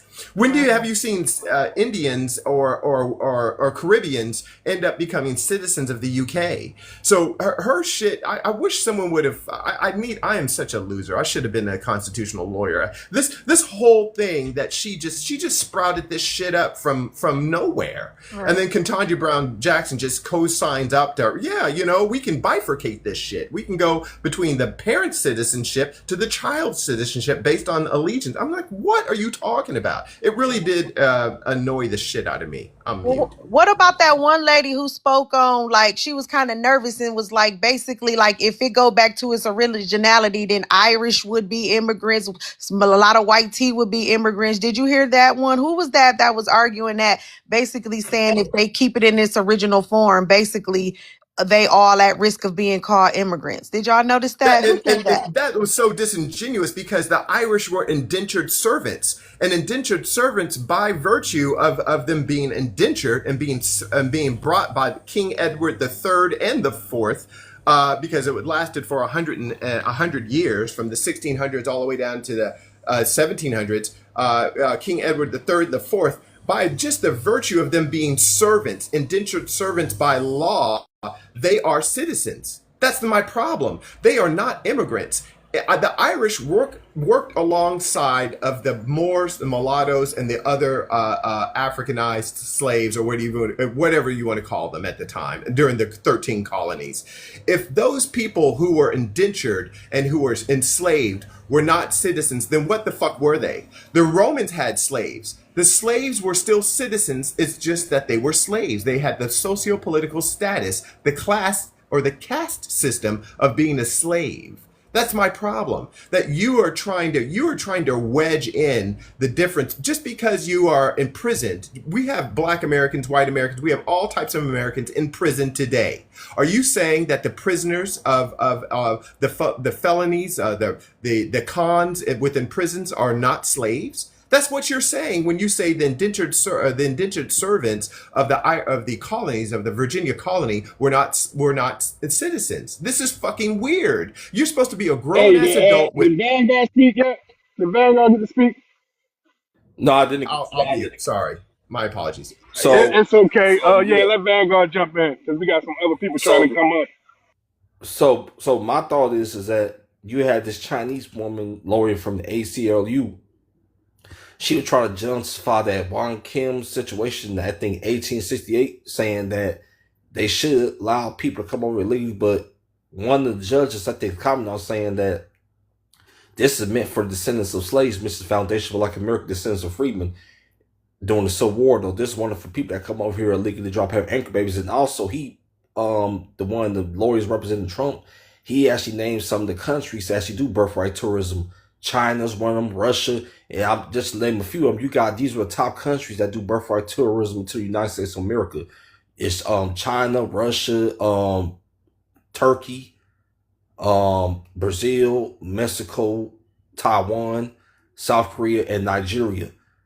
These are the top countries that do birthright tourism into the United States of America, and that's a problem. These people have been benefiting off of what our ancestors fought for, because with Abraham Lincoln, when we were trying to free ourselves, we freed ourselves during the Confederate South. You understand that the Dixiecrat Party, which is the Democratic Party, that was for slavery during the Confederate South, and the Republicans, we tell you the truth, as speaking historical evidence facts, we actually started the Republican Party.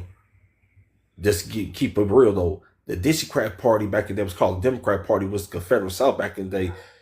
They was actually against the Reconstruction era when our ancestors did. That's actually real American factual history.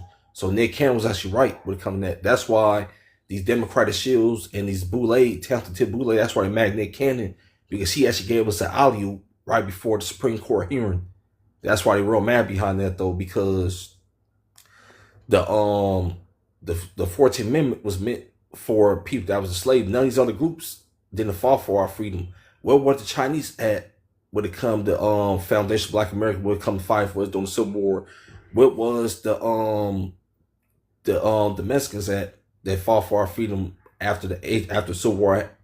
We actually followed our own. So they misinterpreted that in 1868 for Wang Kim. And also, that's actually a national security issue that you got people from China, Russia, and Nigeria, and other hostile foreign nations come over here and set up a vote in our election once they turn 18 years old, and set up a comeback, go back to China, and go back to Russia, go back to Nigeria, or Right. other hostile nations. So that's actually a national security issue as well, because you got a lot of Chinese spies over here. For you understand that out here, when Joe Biden was in office, you had Gavin Newsom. You know, Xi Jinping, we had the Chinese president over here in San Francisco, out here in California. So what happened was that after he left San Francisco, they dropped one of their dignitaries off. She was a whole Chinese foreign national. They speak no English. She was in charge of the San Francisco voting commission out here. She didn't speak no English though. She was charged of the voter commissions out here in San Francisco. When Trump got back in office, he heard he left the country before he about the prosecutor though. But you had a whole Chinese foreign national in charge of the San Francisco voter commissions out here in California under the Biden administration. So this is actually dangerous though, that you had these Chinese foreign nationals that come over here, and these people don't speak no English though, but they come over here and turn 18, they can vote in our elections and go back to China, go back to Russia, Nigeria. That's actually dangerous though. What y'all think about that? I think you hitting it right on the money. And when you said it, it just all calculated in and made sense. And it's like Vanguard, they know these things, right? Because they make videos and documentaries saying it, right? I didn't watch documentaries with them knowing that Chinese and Japanese and all these foreign entities send people into our country to get in our colleges, get in our schools, get in our politics, get in our laws, get in our business, right? So they can know everything. But us as the United States don't send nobody to none of these lands unless they doing it. I don't know nothing about it, but I just don't hear of it. But we do know that these people are in our country setting up things to be able to know what's going on over here. And we are the civilians that have to live among this. You know what I'm saying? They doing all this stuff and don't get our permission. I don't like that. Hey Keita, and out here and Hey, can anybody that spoke already drop so I can bring Simon up? I mean, you can come back up after. Yeah, or Simon is we great. just Go ahead and drop rotate, me. rotate the mic around. Please drop me. Okay, somebody already dropped. Somebody Who already said dropped. please, liberal? I came back to Hey, find Milton, you. if I I say think, look, here something go for AT. Your wish is Milton, my command. She couldn't and, wait. Milton, He could have and stayed Mutum, up and there. also Somebody. out here in California is that you had a mayor out here called Shang Tao. She was a whole Chinese foreign national that was a mayor of Oakland. Wow. The Foundation of Black Americans in Oakland voter got her recalled, and we found out that she had ties to the Chinese Communist Party. And she did though, and they voted her, got her up out of office. See, that's what I'm talking about. It's actually a national security issue. Then you got Right. foreigners coming over here and voting our Exactly, election. Vanguard. Yeah. But I think that's the premise of why we're in court, right? Because we see these different type of scenarios play out, and these people benefit from birthright citizenship. So there's different clauses of the 14th Amendment that they are tackling at the same time. And so they had various conversations about different pieces. So what they were saying is that, and which I didn't know, it was seemingly contradictory when they were talking about that Kim Wan Art was a unique case, right? And so when I think of unique, it means something is, not often happen in not normal situations. But that was just where the vagueness was happening, is that they understand that the 14th Amendment intently was for Black Americans, but then they start to go into how things was amended based on other case laws or case studies. What's going on, family?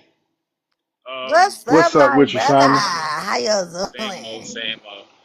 This is what I've kind of I think the Chinese chick was fumbling. I can't behold you. I think Katanji was giving her answers and shit. Definitely was caping for her. Katanji up here like leading her. And don't you mean it this way? Don't it look like? Didn't they understand it to be like this? Oh, a matter of fact, I think so. Yeah. So the Chinese girl, she didn't know what the hell she was talking about. But where I think she really like fumbled was when she tried to compare Irish nationals that got their citizenship, they would lose their citizenship. And this is what we try to tell every non-white immigrant that come and talk to us about anything. None of you people were able to be naturalized until 1967 Immigration Act, right? All these European, and this is what I was saying, like they always compare melanated immigrants or Asians, Puerto Ricans, they compare themselves to white immigrants all the time. And we try to let them know, if you was from Europe, if you was a white European that came over here, you got naturalized. That was automatic, but it was all you melanated ones that couldn't get naturalized. We were over here by ourselves fighting the German, the Irish, the Italian, the white Americans, and then whoever else wanted to be white, Scottish, you name it. They were able to be nationalized. They got a damn birth certificate. They got a damn social security card when they got here. Not you. This is why when Uncle Muhammad Ali told the story, like yeah, when a African ambassador or an African dignity came over here, they will literally tell these folks, I'm not a Negro, I'm an African.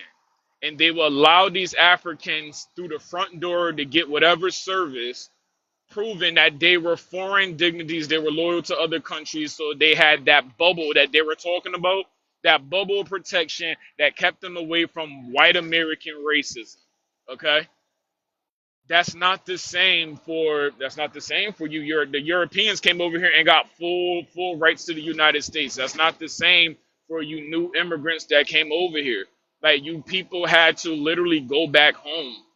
You would be here for 5 days and you have to get the hell up out of here. So that part when she was saying, she did a lot of conflating, and her and Kantanji, even when she was like, "Oh, the parent will have local," what the bullshit she said, the parent will have national allegiance and the kids will have local allegiance. That was terrible. That day, that I feel like that shit went out the window too. But and I'll end with this. The major part that I kind of realized is that not all the judges even spoke. I feel like when all the judges don't speak, then they already got their mind made up, and you're unable to Yeah. persuade them. You're unable to persuade them off Mm-hmm. their, off their ideas, seeing that people know our Constitution. And I didn't know how good the executive order was actually written, because the dude that was representing Trump, it seems like he already asked himself all the questions that was going to be asked to him, because homie had names and sources, and then even getting down into the details of the people that cited and what section and when they said it, and then this domicile. So that's what I'm saying. This needs to come back positive for us, and then the Black American freedmen. It's on us to really take control of our section of our government. I can't behold you. Can But I ask a question? that's what I got from that. When do they make the decision? Right after you, Keita, we're gonna let hair and nails go. Okay? I just wanted to know because is this decision today or do they have time to make the It's gonna be decision a down? surprise. Just hold. Okay. Yeah, Okay. they're Okay. dropping surprise. I can't behold you. Okay. Yeah, It'd all be of it has been a surprise. They just will think something's happened one month and then they'll change it to the next month, Keita. Okay. So okay, Fresh. Thank But y'all. just know we on their necks. We on their So next, and we gonna send out these emails so so they go. we need to send it to all the judges. We need to send this email I'm creating, y'all. We need to make it pop because I'm trying. Didn't nobody speak for us? Then wasn't nobody there for us? Didn't nobody write any opposition for us on our behalf? So I just feel like I wanted to help with the help of some other ladies that were amazing. You know what I'm saying? We trying to come up with something that we can present to the White House, to the vice president, to everybody who is making a decision and anybody who's thinking about making a decision. I think that would be a good idea for us to do since no one sent anything on our behalf. So, if y'all want the letter, help me tweak it. Anything y'all feel like I need to add or not add, and I go over it with my attorney. You know what I'm Keita, saying? And make sure, Keita, huh? Keita. Hey, Too Black many Vanguard, hands. let me rotate you out so I can bring somebody else up real quick. Okay, Auntie. Too All right, many thanks, hands Black in a Vanguard. pot when You can anybody come can back do up it. if you No, want. I You said need I gotta something else to work it do. out with No, my you just attorney. said, but you just said anybody who wants something added, I send it to me so I could tweak Yeah, it. And I'm okay, you're telling right. you, too many Okay, hands in that's a right. pot, and half these Okay. people don't be knowing what they be Yeah. Don't talking put too about. many hands in the pot, Keita. Okay, y'all right. You know what I'm That's saying? I'm listening to my attorney. My attorney has spoken. So, if y'all think my idea good, just shoot me and I'll give you the email. You can help me pass out this email. Thank you.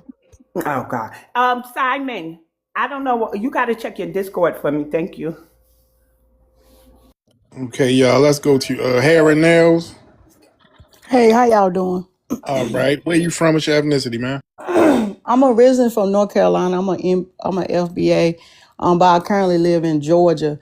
I just got a few seconds to say this. I was kind of watching the Supreme Court as they was arguing back and forth, and it's so crazy that we living in this time and it's like, okay, you guys are part of political parties, but we know that the Supreme Court is supposed to be down the middle.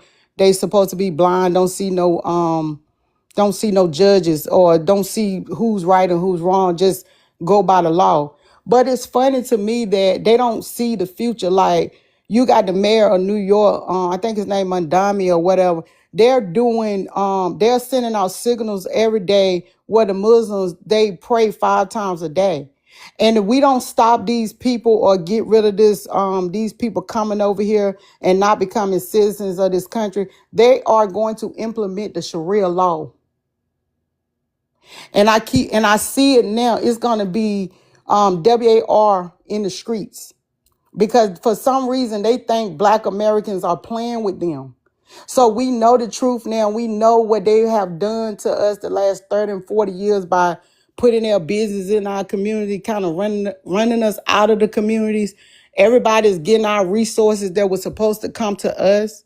So they can play around with us if they want to. And I'm telling you, it's not going to look good for this country. And I saw it. I said, YT people think, oh, it's just happening in the Black communities. It's not going to affect us. Now it's affecting them. Now you got those conservative, racist white people, even in Texas.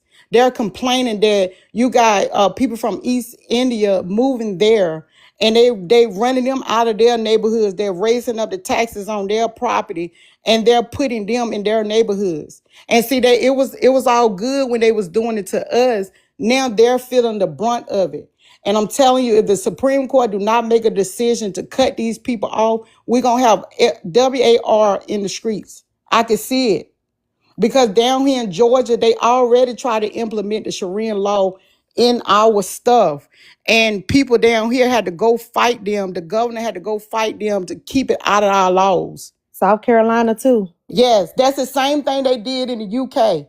This YT woman was on the news. She said that's the same thing they did over there. And so the Sharia law is they don't go by the rules of the United States of America. They make up their own laws. So if they want to unalive somebody in the middle of the street, they can with the Sharia law. That's how serious it is. They are our enemies. They are sleeper cells that's sent over here to spy on us. And when it's time for them to activate, they send out the signal and they just go run happy, just go and do whatever they want to in our neighborhood. And I'm just learning. I can only speak for myself, like what's been going on the last 80 years since the Democrats have been overwhelmingly getting the black vote and ain't been doing nothing for us. Sister, And I heard I want to just piggyback off what you said because we only got like 5 months until midterm. Right. If y'all not telling y'all family members never vote Democrat again, we can't vote Democrat for another 15 years. Like Right. real talk, Right. because I promise you, they right now in the Congress is holding up the SAVE Act. All the SAVE Right. Act is saying that you got to have a real ID, basically, or like a social security card to vote in our elections, in our state and federal elections. I think that's pretty basic. I think That's if you very need a if basic. yeah if you But need an but we ID but to we grab a need that card. we need that law. You know why? Because I work for the election post. I just went through the training. Down here in Fulton County, the FBI is investigating them because they did some corruption. And we were told that even if they don't have an ID, still get them a ballot. So I'm No. a witness that they do that. They do it. And I remember the last time I really voted was the second term of Barack Obama. And I kept telling my family, he's not doing anything for us. I'm not voting anymore. I got shunned. But I stood on what I said. I stood on what I mean. And now we find out the truth that that's not even his real name. That's not even his real name. His daddy, Barack Obama Sr., came over here in the 60s talking to JFK at the airport to get the Kenyans to come over here. And they also was in cahoot with Martin Luther King Jr. Yes, I'm going to stand on because it's the truth. If you do not believe me, you could Google it. You could go on Bing. You could go on everywhere. They will show you. They are infiltrators in this country. They don't like this country. They are trying to destroy us from within. Yes, they One really moment. are. One moment. There's a question, and it says, "What is his real name?" Barry Sortos. Look it up. And his dad was a college student over here in the over there in I think it was Sierra Leone, and he impregnated his mother, and she was underage. She couldn't even leave the country until they got identification of who she was. And the U.S. Embassy allowed her to come back to the States. We didn't know none of this. We didn't know any of this. We sure didn't. We thought that he was a black man like us. The whole time he was signing bills for our demise. Well, I rolled my eyes at him because when Trayvon Martin got unalive, he said, "Oh, if I had a son, he'll look just like him." Like, bro, what? So that let me knew like you weren't for us. You was never for us, bro. And he made a college fund for only African students, immigrants, to only go to And you college. know why? It was through the guise of us, Jesse Jackson. It all was a ploy. It was through the guise of us being African Americans. It was supposed to come to Black Americans, aka African Americans. So they used that gateway to bring them over here and get them all our resources. Yeah, so it's been a college fund that only Africans could tap into to prestigious college. They Right. get free school, they get free medical, free housing, all this stuff. Yeah, And Right. They got We whole hate to happen to refugee that. acts. They got whole refugee things that they come over here, get cars, Mm-hmm. grants, homes. I got the website pulled up. It's still up. And you go worry over the daycare. Right. Oh man, everything you need. They'll give you the toilet paper, the toothpaste, the toothbrush, everything you need. They give these refugees plus Right. money to start a business. Right. And you got And let to me be go a to refugee to right get at the it. key to let's go to Jericho and then we're gonna go to Sid. Oh yeah, I don't land my plane. I was just Y'all saying you let my have to plan. be a I just want to refugee to say get that it. y'all peace out. Hopefully they rule in our favor, but I don't know. I don't trust them. Okay, thank you. Appreciate everything that you said. All right, what's up, Good Jericho? morning, everybody. Grand Rising, JoJo. Good Good afternoon. afternoon. Oh, I'm sorry. It's afternoon. I'm sorry. Good afternoon. So I didn't get to listen to everything, but does it look like it's going to be in our favor? Yes or no? It's Are you looking asking iffy. us or are you telling us? It's looking iffy. I'm asking. I'm Oh, asking. I said I didn't watch. I it's didn't. looking like a teeter totter. Yeah, it's looking iffy. Clarence, Okay. I feel like Clarence gonna vote for us, like on our side. So what that would be no. I think he gonna vote no. I I think so. If he the swing What you vote, mean no? No, not favor or no against the immigrants. I'm saying no. He's gonna vote no against the immigrants. He's gonna vote Okay. yes for us. Okay. Oh yeah. Also, Simon, you know they got you clipped, right? You are the example of how should I quote it? Um, the FBA HATE group. They got you clipped. Who you That talking got about? That's Simon. cool. clips. I Who? don't. It don't Simon. matter to me. It don't matter to me. Who And got is them? Oh, you famous. You he popping. was You know you ain't yeah, he popping if you famous ain't got now. no haters. You made it, Simon. You Hey, made it. What clip They they got? Which clip they yeah, the, got? Simon. you quote unquote so called threatening the life of the Ghanaian president. What you Yeah. say? That All right, one. that's cool. Yeah, it's nothing What? about. Oh, Tell them that listen, good. Tell the FBI to come talk to me, right? And then that'll make our political shit go much more where you faster. see? Right. I'm gonna be nominating all Black Americans. Oh, I know who to nominate. You know, fuck all that. Tell them come talk to me then, because that's Where you And a the see that at, Africans, I that's don't when give you Jericho? a was on fuck the what they African talking about. panel. That's when you was on the African panel. Oh, what somebody put a Yeah, clip I was out or in that something? room. I was in that room with Simon, and I was telling Simon. I was trying to tell him to back down because I knew they said let him speak, let him speak. I said okay, they're gonna try to clip his Let What, him ass. what was speak. it from? Let Wait, him wait. What is speak. from Let you Fendi? speak. Wait. What is from Fendi? Fendi Live? I don't know. The Remember dude when who I be was in sitting to that? the I was left. in that room with you. Remember? But Yeah, I think that's Fendi Live. Yeah, I told him hey, hey, but check I told this him out. he'll be an example of patriotism. He'll be alright. I Excuse know what But me, I he's not got. to talking about. interrupt real quick. Did anybody record that? Did anybody get that on recording? Which one? What? The this today? What Yeah, do you? this yeah, I got it. This Oh yeah, I want to review it. Not right now. I'm pretty busy, but all right. around. I'm gonna Yeah. I'll send it to you. Thank Hey, you. but Fresh, I was just finna say Fresh. I got a recording of Moose saying that he will. Pardon? Who keep muting me? Am I talking too much? I was talking. No, go ahead. No, I don't know who muted you. What happened? So Flash, you talking about the hearing? You want Anyways, Yes, sir. Yo, Jerica, oh okay, send all Go it. right. ahead. Jerica, go Tia. find the video and send it to Tia. me. Yeah, let me see I that was Yeah, I need video to just see too. that saying why shit. they got a tape of Brother Simon. I got a tape of Moose saying he'll put 5 FBA in a body bag at a time, so we can go clip for clip. Thank I you. know that's All right. right, I'm gonna Okay. send it to you, All right. Simon. I'm gonna send it to you, D. I Okay. thought I sent it to you, D, but I may not Yeah, have. go Oh, find. okay. Yeah, I go gotta. find it for You me. know, when I'm on here, I can't check none of my messages until I get off. But Yeah, because I okay. said I put in a message. I'm like, see, this is what I be trying to explain. Don't say certain things online to these people Yeah. because they try to clip you. You know what I'm saying? Jerica. I never say nothing online that I don't want somebody to record. Right. Yeah. I ain't never say nothing online that I don't give a damn about being recorded. Clip it and share it with your damn friends.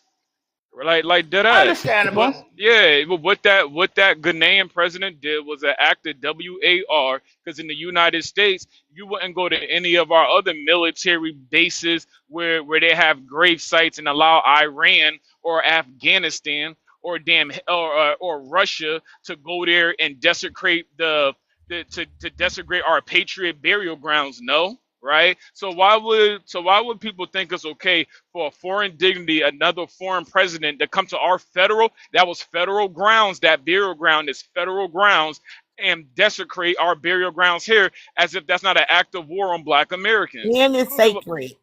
yeah, And it's sacred. I don't care who hears that shit. Now, yeah, let me go tell my feds that shit too, so they can know how big of an issue that is. So we could get this 14th Amendment moving even quicker. So we could get the NAACP and the Congressional Black Caucus moved the fuck up out of here. So we could get this Freedmen Bureau in place for our protections in the fucking first place. I don't give a fuck. Simon. And respectfully, Simon. Dog, how'd you go on mute when you hear me calling your name? Simon. what's up? Go check your Discord. You doing all this. If you go check your Discord, you'll see what's in there. And it's talking about a lot of the things you're talking about, Simon. We still got work to do. That's all I'm trying to say. And I'm on it. But y'all Right. got to see the work that I put in your inbox. What the fuck? Let me get to I'll let go me check get to my Discord. Sid. Thank you. Let me get to Sid real quick, y'all. Then we have an open panel. On top He of the that, last. Ghana is underwater. Yeah, and they getting hit with a flood. They better be. Yeah, my ancestors was on their hills. The ancestors was on their hills right now. That shit not being respected. What they Recorded. did. I got a video of them trying to help somebody not drown in one of the Oh little wow. sewer system things, and they lost grip of her hand. Damn. Fam, Yeah, Yeah. can I that's say something real horrible. quick? Hey, Yeah, right after that, I want to get to Sid. He been up here patiently waiting. So go ahead. You can go ahead real quick, Black I'm gonna Vanguard. say this real quick. Did y'all realize the same day after Ghana went to United Nations, do you realize they signed a security defense pact treaty with the European Union that put a drone, the surveillance base in Ghana Yeah. that's right next to Yes, Burkina sir. Faso? Yep. Yeah. So We that means heard yep. So the that means same is that day. so that means Ghana, same thing they did, sold some of our ancestors to slavery. They doing the same thing, selling out other Africans that actually getting the French about their back. They doing the same tactic. That's why they got hit with that flood, because they went to our historical burial grounds and did that ceremony, which is totally disrespectful. Then they used that as a way to garner strength from our ancestors that basically signed a European Union security defense pact that works Burkina Faso. So that's why he got hit with that flood and shit. Yes, sir. All right. Thank you. Sid, where you Yes, from? What's your ethnicity? yes, sir. Good afternoon. Thank you for the space. I'm from Tennessee, and I'm FBA, and I really enjoy the space, and I really enjoy listening to the arguments this morning. And I think that the government or Trump side did a knockout job. I think there were many great arguments. I think, as was said earlier, that the opposing side from the ACLU, they kind of had to be goaded into making coherent and logical points and arguments that kind of dispute, the facts of the case. And what is very interesting, and I want people to understand, is that the basis of the 14th Amendment is rooted in the Dred Scott decision. But when you read the Dred Scott decision, it says explicitly that when he talks about Justice Taney, that black people have no rights of which a white man is bound to respect. He was talking explicitly of people who were slaves and their descendants. He made that explicitly clear and separated them from all black people or all Africans who had immigrated here from nations or who had immigrated here under the domicile or authority and or jurisdiction of other groups of people. And so he wanted us to be considered a nationalist Slow down. So you saying during the Dred Scott case they separated? Can you explain how? yes, if you can go read his opinion on why he made the decision that he did, and he was under the influence of the Democrat Party at the time because they Think wanted to you can maintain explain slavery it. forever. Maybe you Yeah, can yeah. I explain mean, it. again, they said the famous argument that people, or the quote that people like to make and that they take from that is that black people can never be citizens whatsoever, that they're always bound to be a I subservient class understand and what the slave. Dred Scott case. I don't like it when people add other things, and I was trying to speculate to see what point would you, when you bring that up that they separated us. So this is That's his words. You can go and read it. I don't know the exact page number, oh, or okay. Oh, but okay. So So yeah. that's what you need to do. Go get the exact page number and quote it. I know you want to come up here and filibuster. Go get the exact Wait. How am I page. Come back filibustering? in, like, come quote what you're saying. Is what Fresh is trying to say.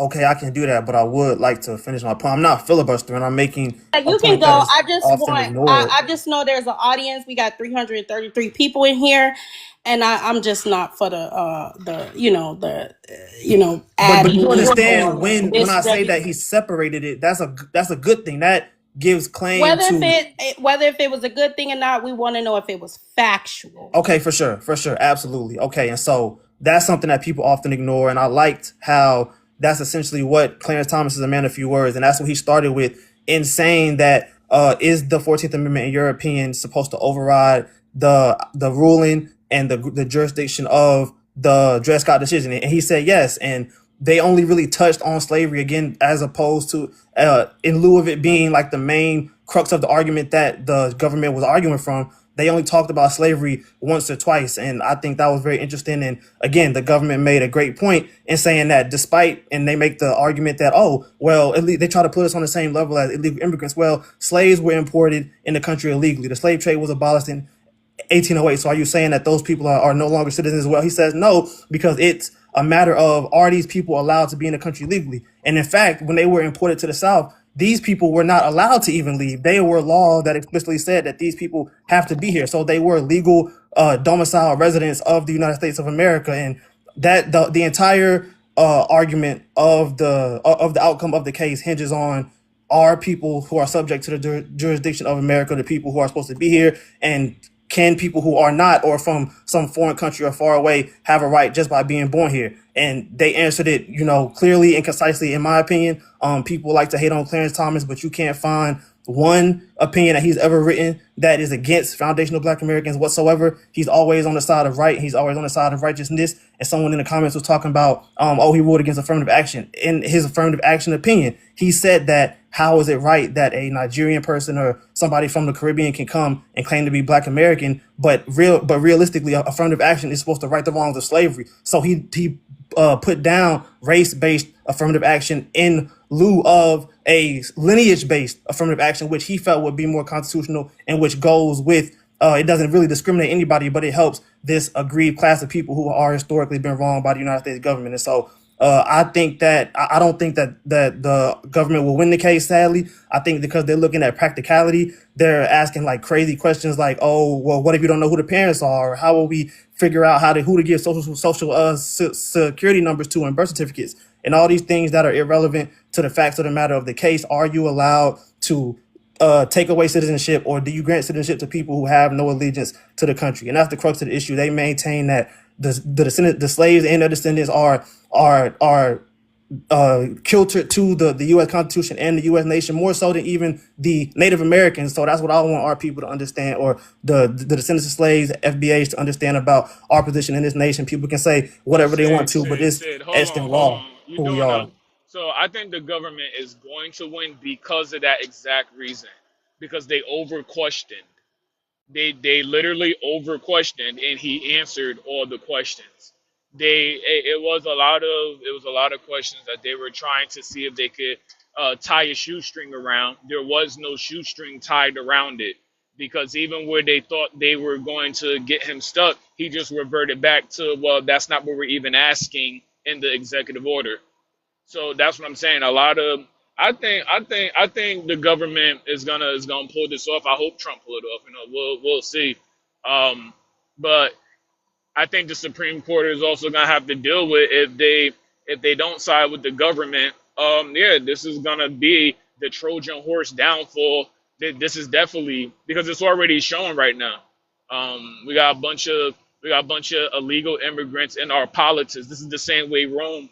This is the same thing that happened with Rome.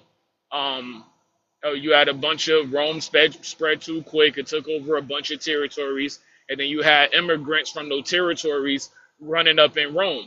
And then what happened was they wanted representation in Rome's politics.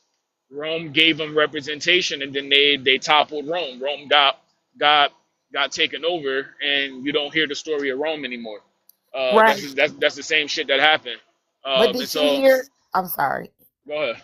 Did you hear when they were talking about the Irish, and it was like I guess something that got wrote to one of the arguments, past arguments that they were bringing up, and she said that it was an Irish immigrant that wrote that opinion about about basically them being able to come here and their children being citizens. It was a part in there where That's my did point. That's my point. Irish people are from you breaking up?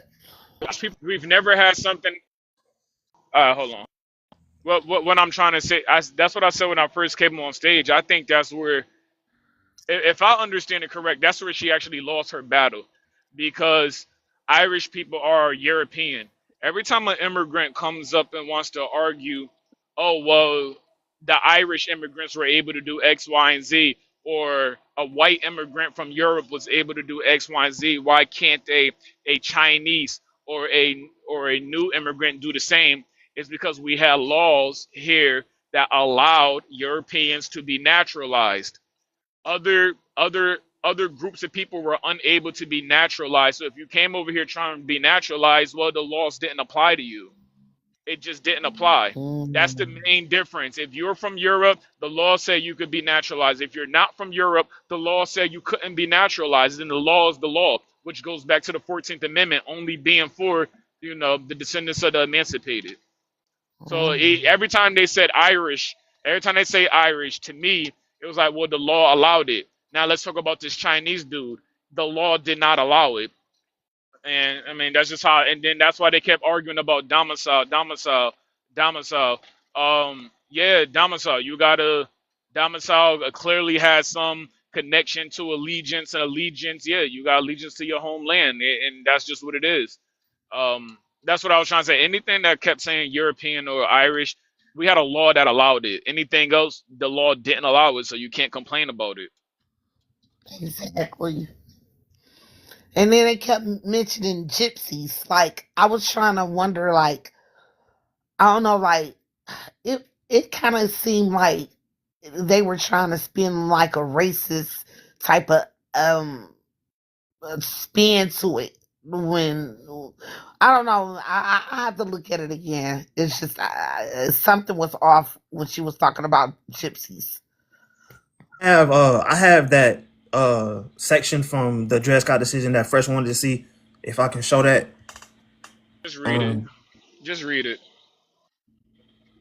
I mean, okay. Well, this is again. You can read the whole thing. It's about 150 pages long. You can go to government tile.loc.government, the Library of Congress, and in outlining, the conditions that make for why he's ruling the way that he was. And he says in point 4, this is on page 14, that he says that a free Negro of the African race, comma, whose ancestors were brought to this country and sold as slaves, comma, is not a citizen within the meaning of the Constitution of the United States. So he's not saying that because that they were just black or of the black race or African, but because they were black or African and that they had been enslaved, that slavery is then held in perpetuity. And just like how you inherited the condition of slavery from your mother, you essentially can take that condition from your parents, and you have to be that forever. So there can never be any kind of equality or legal standing for these people. And that's what the 14th Amendment sent to overturn, because these people have been here forever under any condition whatsoever and subject only to the jurisdiction of America. Then they're citizens.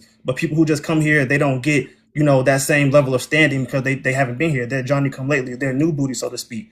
But that's all I wanted to add. Thank you for letting me speak. Yeah, so with that sign, it was the harm. So that kind of just I see why I see what you do with that. Yeah, that just explains the harm of the harmed group, which is, yeah, I agree that is specific to us. But so yeah, it Right. kind of goes along with the argument. But go ahead, Fresh. I was gonna say right, because No, that's that what I'm. wasn't me. Oh, I'm sorry. No, Keita, I'm just saying that wasn't me.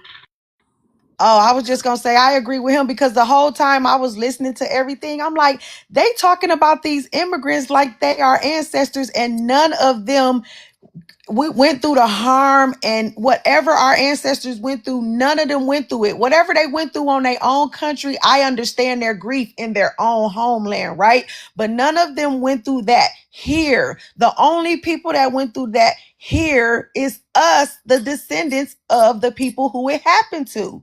And that's it. And it's like, why is everybody trying to attach on to that? How do you attach on to somebody's harm and it didn't happen to you? Like, you can have sympathy or empathy for it, but you should not want to attach yourself onto it like you can understand it, because it didn't happen to you or your people, not in this land, right? Right. And the thing is that the 14th Amendment, I don't care how they want to slice it and dice it, it was meant for the descendants of enslaved people. But in that Constitution, it seems like it's how it's making broad statements, because it's like I almost heard her say all people born in America will be citizens. Is that not what, like, That's what I heard too. Basically, right? that's what And I so heard. So here's what I feel like was missing. I would say what was missing is that every time they say 1866 Civil Rights Bill, right?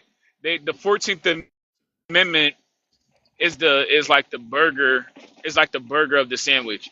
It came after the 13th Amendment, and it was before the 15th Amendment. Those three amendments go hand in hand with each other. They're all three of those amendments, like, they build one sandwich. So in my opinion, I kind of would have added that into it. So even if we were saying all people naturalized, it was literally saying all people that were naturalized from the 13th Amendment. From the 13th Amendment that said that you can't be thrown into slavery the except for a crime. And then later on, all those people are the people, at least the males, at least the men are the ones that received the 15th Amendment of being able to vote. So they go hand. It was supposed to be A, B, and C. I don't know why they didn't introduce the 13th Amendment and the 15th And the Amendment into 15th, that, and right? yeah, into that argument. That would have made it more clear. But I think in order for that to happen, they would have had to say slave a lot more, and they would have had to say freedmen and emancipated a lot yeah, more. And I they think they wanted was to trying keep to it on the Yeah, they immigrants. They didn't they wanted want to were keep trying it to on. Yeah. stay away from those words. So Well, that's there Yep. really was what it two was. different arguments going on, right? There was two different point of views or perspectives. So you got to understand who the judges were and what they're, what they were arguing, right? So, and then there was multiple topics or points that they were hitting. So, even when we try to, think, we have to include that part where they were, what they were intending or what they were trying to explain to the court. So just be careful, because it wasn't right. It just, everything wasn't just right and exact. They were arguing points back and forth, and the Supreme Court judges was challenging the argument with different perspectives. They were just going back and forth. So I don't think it was just that cut and dry. 1776. Why you change your name, Keita? All I just want to say is, because I got to hop Why off you in a Oh, change minute, your you mean name? is Nika? that I just want Trump to She win, mean Nika. win this case. Yeah, Nika.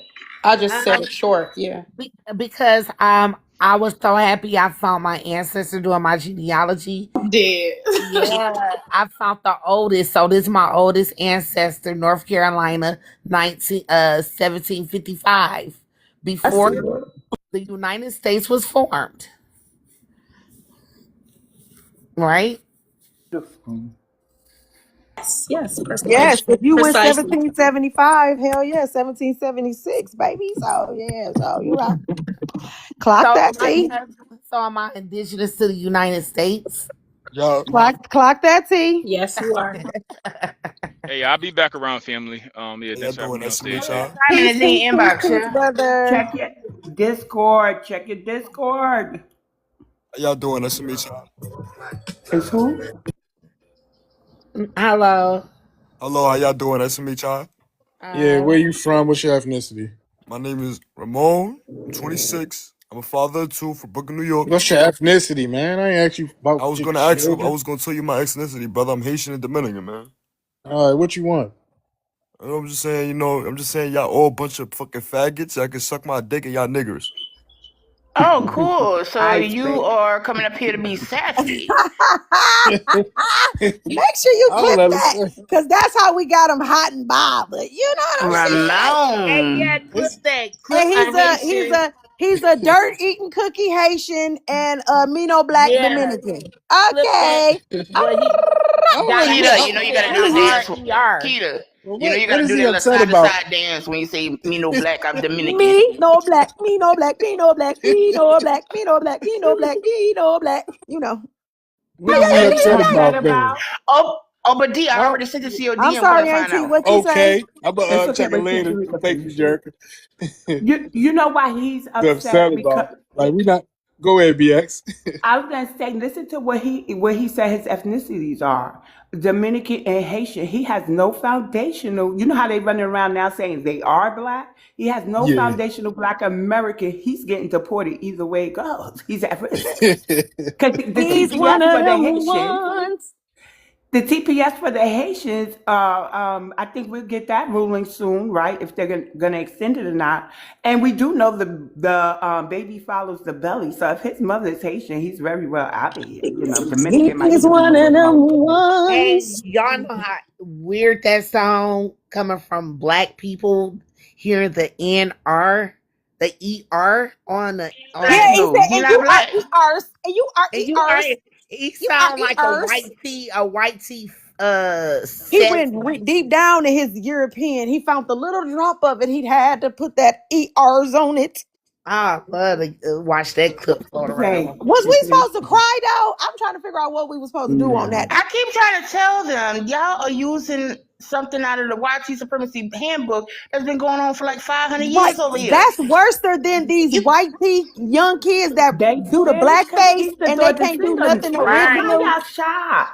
They are Yes. Spanish conquistador descendants, but Spanish Jose is down there. He's Dominican. He's Right. like, listen. He's like, we don't condone that behavior. Spanish Jose. If you Me don't no know the But Spanish black. auntie, but conquistador, they so unoriginal, auntie, right? Like their yeah. ancestors that just painted the little black slot on their face. That's what they did in 2025 and thought it was funny. And it's like, that's all you could come up with because Drewski smoked you fools. You know what I'm saying? Right. Moving on. Yeah, next. They're so unoriginal. I like how Right, Drewski used, right. he got a white granddaddy recently. Because it was like, Oh yeah, the melanated immigrants is feeling left out today. We're not talking about them today, so they feeling left out.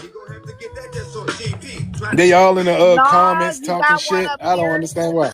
It's one up here. Y'all see him Yeah, sitting there? yeah, I see him. I'm just trying to figure out what the fuck he want.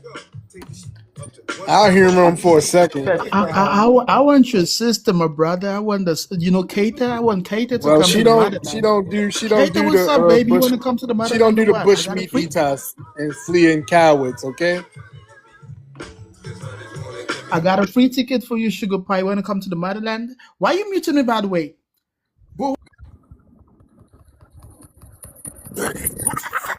Why is Africa? Why do people say Africa is the motherland?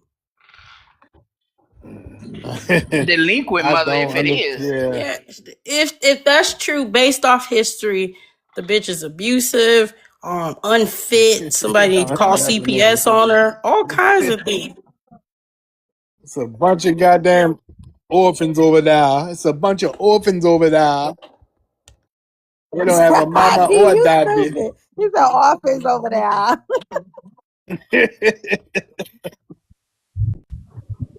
Man, shut up. Nobody. If you were, oh, hold on. Did somebody? Somebody sent the galaxy to get you up out of here. See you. Dang, that was quick. Thank you. Thank you. Thank you. Thank you. All right. Who was I am? I am who I am. Thank you for I saving me, Illinois. I appreciate that. High five to my brother. got him. What'd you say? Got him. Ha! Got him. I am who I am. Can you hear us? Did you mean to come on the panel? Okay, I'm guessing. I'm guessing AD, then. AD, you remember our old girl Kit Kit that used to be on the panel? Yeah, yeah. So remember one day we was drilling her like, nah, you got a lot of tether tendencies. Like, what are you? This and that. When Uh-huh. it just came up one day. Well, she is Haitian. Really? Yes. Oh, say it ain't so. So y'all was right. I got screen. Yeah, I got Kick. screenshot I don't know if everything. you remember Kick. She used to be when I first started doing the lives, Kick was in here a lot.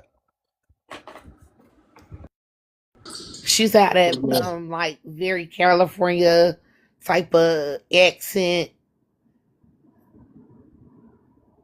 I only seen her on the right side. I never, So I don't. Yeah, That's it was crazy. something that came up, and it's just like because it was like the second time somebody had addressed her about it. Because like I guess she was seeing some, I don't know, like suspicious stuff, and so because you know how they was like they tether bureau was up in there, I think. Um, she Haitian. We was right. Like the panel was right. I All I told ever you heard her she say was does. Pretty much at the end of the day. But you I know just that heard she her say does she was come and peek like in our indigenous. rooms. Did you know Would you that? say? What, She comes, she peeks in our rooms. And I'd be like, why she never joining? Why she not joining no more? What's going on with Because the her? last time they was grilling her, because it's not that she was bad, right? She wasn't Right. going against the grain. She was cool. But it was like different things she would say. You know, us black people, you know, right. how we be like, okay, now, even if you are on our side, if it's certain shit you say, we giving you the side eye. Right. So that's how it basically was going. And I think I think it was like almost an You going argument there? of some sort. You went Yeah, out you for a can second. hear Oh, I'm I'm gonna have to sorry. I ask. think I'm it gonna was like, ask. I'm gonna inbox her and ask her. Kick, are you Haitian? That's yeah, crazy if she is though. But she is. she been on I code from what I seen she though on all the call, time. but yeah, So she is yeah. of Haitian descent. She is of Wow. Haitian descent, of royal Okay. Haitian descent. That Oh yeah. she say royal Haitian descent. Oh, so she admitted. Oh, say I since don't he think I Haitian, it heard gotta be you say royal. that. Oh Yeah, she shit. admitted it. Yeah, she admitted it. Okay. What made her Oh admit okay. it? Wow. What She made was her on admit it? she was on DJ panel, and you know when you got all Oh the snap! No, I all I'm the sorry. What made her admit it? I You just see what Walkie Walkie Baby said, Fresh? I'm That's why sorry. I thought I wanted to talk about that. That's why when she brought up Haitian, I was like, oh snap, I want to talk about that. Then that person said it, so I knew I wasn't tripping because I heard this in my sleep this morning that they're literally going and unaliving the neighbors over there in Haiti. Okay, okay. Yeah, they wilding. But 1750 Fresh asked you what made it come out? How did it how did so that happen? I was just scrolling through my lives or whatever, and I go to DJ live sometime, right? So over there, it was a whole bunch of like indigenous talking things going on, and you know how Africans want you to prove where you come from. So people was putting up their pictures, this and that, and so she was like, I basically I'm Haitian descent, and I come from royalty. I come from Haitian royalty, and she literally went on her family tree Mm. and pulled the lady picture up with the dates and everything. And then she was like, I'm going to show you my father's side. So she had to run back, and people started over talking, so she didn't get to put her father's side up. But yeah, she's like Haitian. So she like bi ethnic or She's Haitian. Cause she said oh her just mom's Haitian? side, she was like, my mom's Oh, side come from royal. See, Haitian, and she was like, "Now I'm about to go show you my father's side, which also is royal Haitian." And Right. she, What year was she in? you know what? Let me go try to So she find was it. Haitian on both sides, and Yeah, yeah. I don't know what. That's why I just said I don't Haitian know. descent or Haitian. okay. She Haitian. I got you. Wow. I just hope people just like who they are, their culture, their ethnicity. I love mine. Hell, I grew up Right. loving mine. I do too, even though they talk about us like a dog, but I still love mine. I'm proud to be everything that y'all say I am. Whatever. It is what it is. I take all my people's bads and goods because we hold ours accountable, right? We don't coddle ours or Extremely. try to act like it does not exist, right? We will, because we want to change it. We really want to be the greatest, so we don't like the degeneracy, right? Sometimes I even check myself like, girl, stop being degenerate. Is you cool? Right? So guess what? That's just what we do. So yeah, I love being foundational But Black but American. Keita, you notice we're the only group that literally hold ourselves accountable. Like when we have somebody around us that's doing something wrong, we gonna sit up there and be like, "Yo, that's messed up." You know what I'm saying? And check that Exactly. person. And Exactly. that's why, over the years, have we? I know I've said it myself. Man, black people are too hard on each other when you see somebody, and I said that myself. And we're the only ones who are, because we have to make sure we hold ourselves accountable, because everybody else, we watch everybody else, they running rampant. They sitting up there acting like corruption is the goal for their communities. Now I saw an African talk about something. Well, corruption is bad when you're not a part of corruption, but when you're in corruption, it's good. I saw that shit. He said corruption is bad if I'm not involved, but if I'm Mm-hmm. involved, then it's all right. And I'm like, that's the culture though. If you look at all of those doggone countries over there, all of them are known for scamming and corruption, and they can't blame the YT on that. Right. Yeah. It's on them. Oh, D, I know this is Mhm. off topic, but there was a video I saw and I screamed. One of the older brothers decided to tell his little brother, his mom needs help. She needs help. And she was in the room getting it on. You could hear her. And the little brother busted through the door. What are you doing to my mom? And the big brother ran off and went in the other room. All you heard was the mama scream, "Oh my God, I just watched that this morning." I Wow. say these older kids are traumatizing these kids. That's so messed up. Ain't T. And this gonna be a little bit off topic, but since it's just open panel, right, y'all? Is that okay? Yeah. Right? Yeah. We open thing until we get some Okay. new people. I just wanted to say another thing I noticed in your beautiful city, right? They have too many mental health immigrants laying around. Yeah. So that's why, if you ever hear people, when we go back and forth with the immigrants and they talk about the homelessness here in America, and we say, well, it's a willing choice. Like, because we have so many services, New York would be one of those places. I believe Cali would be another. So in DC, and they do try to have programs for them, right? And sometimes they will even go out and look for them when it's really cold. I think they starting to put in the law, or they put in the law that, I don't agree with the arrest and stuff like that. But yeah, they have places that they could sign them into and stuff. They have single men shelters. They have family shelters. We have one of the most expansive shelter systems in the nation, to the point where people, even from the South, the Midwest, wherever their city, you would have to sign up for a shelter. They would come to New York and migrate here and get in our shelter system, because we just have so many ways to fight the landlords and stuff. So it's just a different beast up here, and a lot of people, they don't seek help. They'll go in for one time, and then they leave, because I gotta admit too, even though we have these services, they're not very warm. They're not very caring. I believe that the mental health system here in New York needs to be revamped, if not nationally, right? Because what they deem white people to be mentally ill. So imagine how they treat us if they think we have a problem.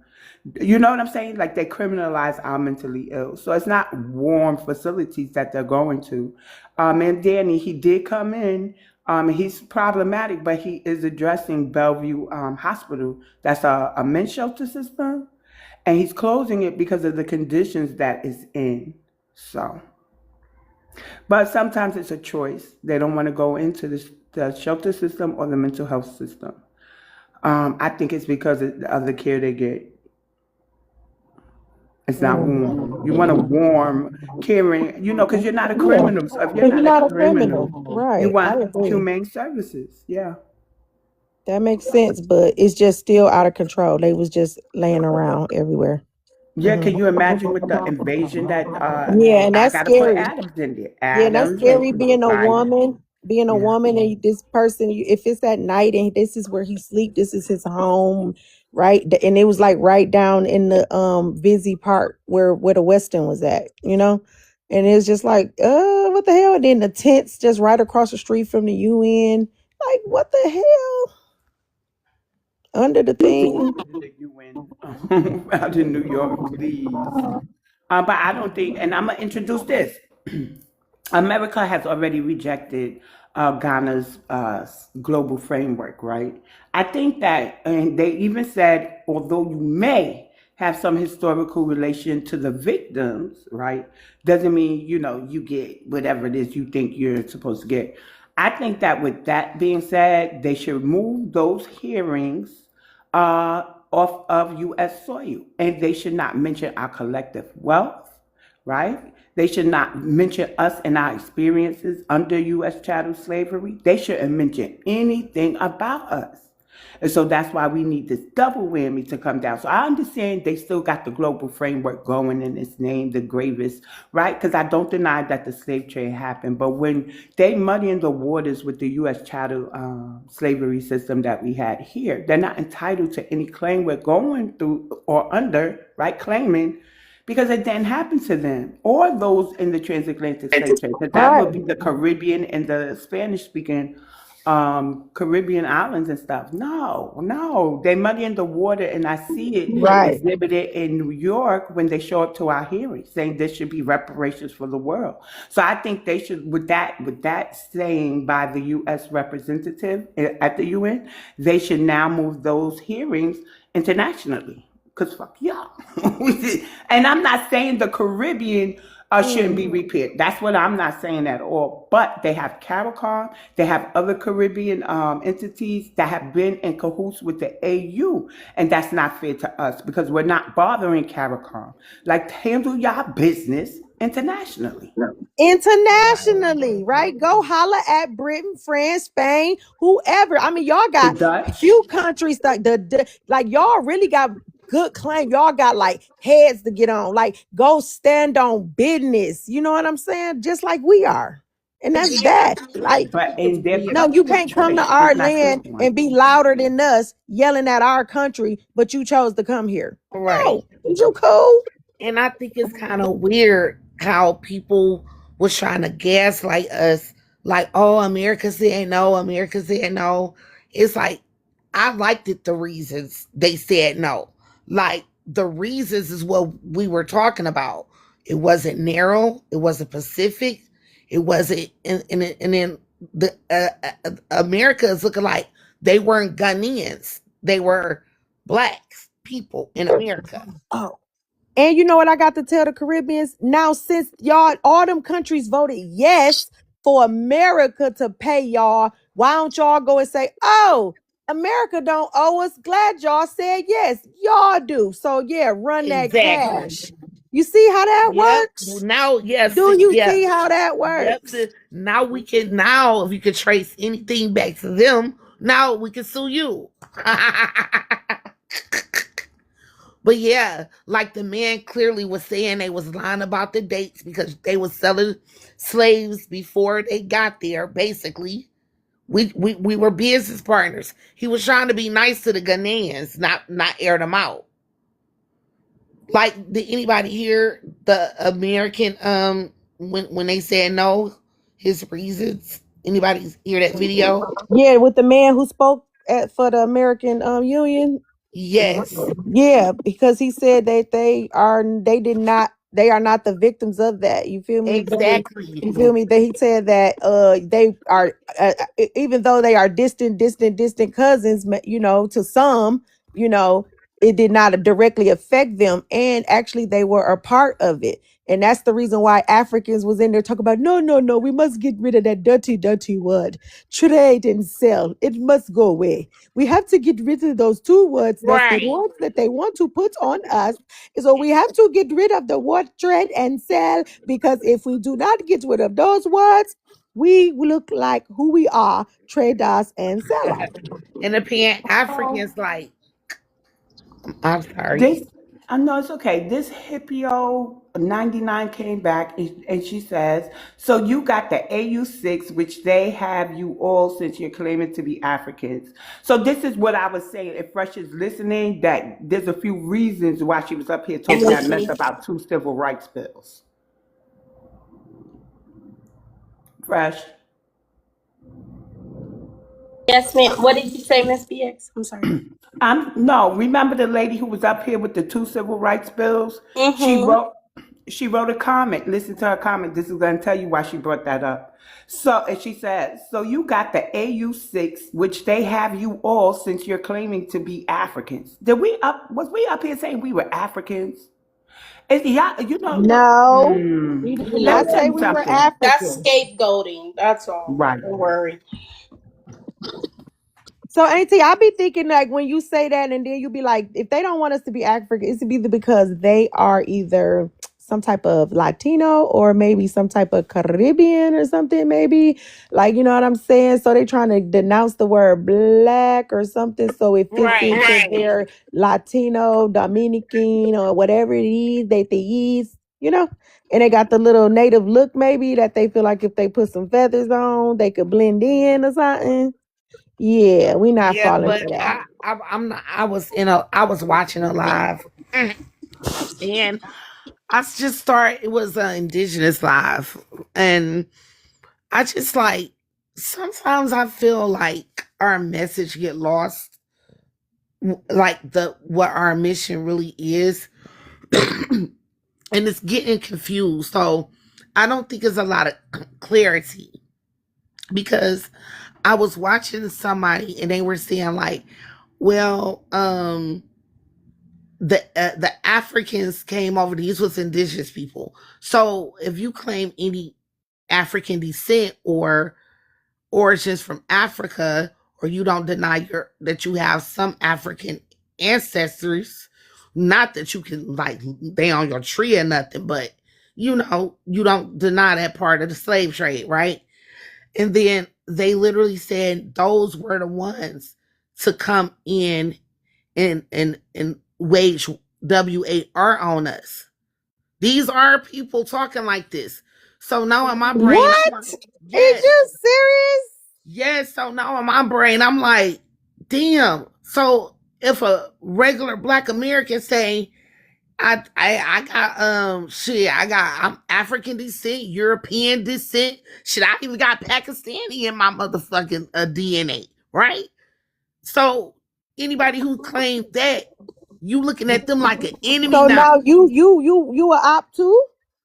Like basically, it's like if you claim that yes, you believe in, you was probably the ones descended from the slave boat. But they were Hmm. saying these people are the ones that came over here and waged war against the indigenous people. Wow. Say that the white tea people were the original slaves and that we enslaved the white tea people. Is that what? Have you heard that one yet? Yeah.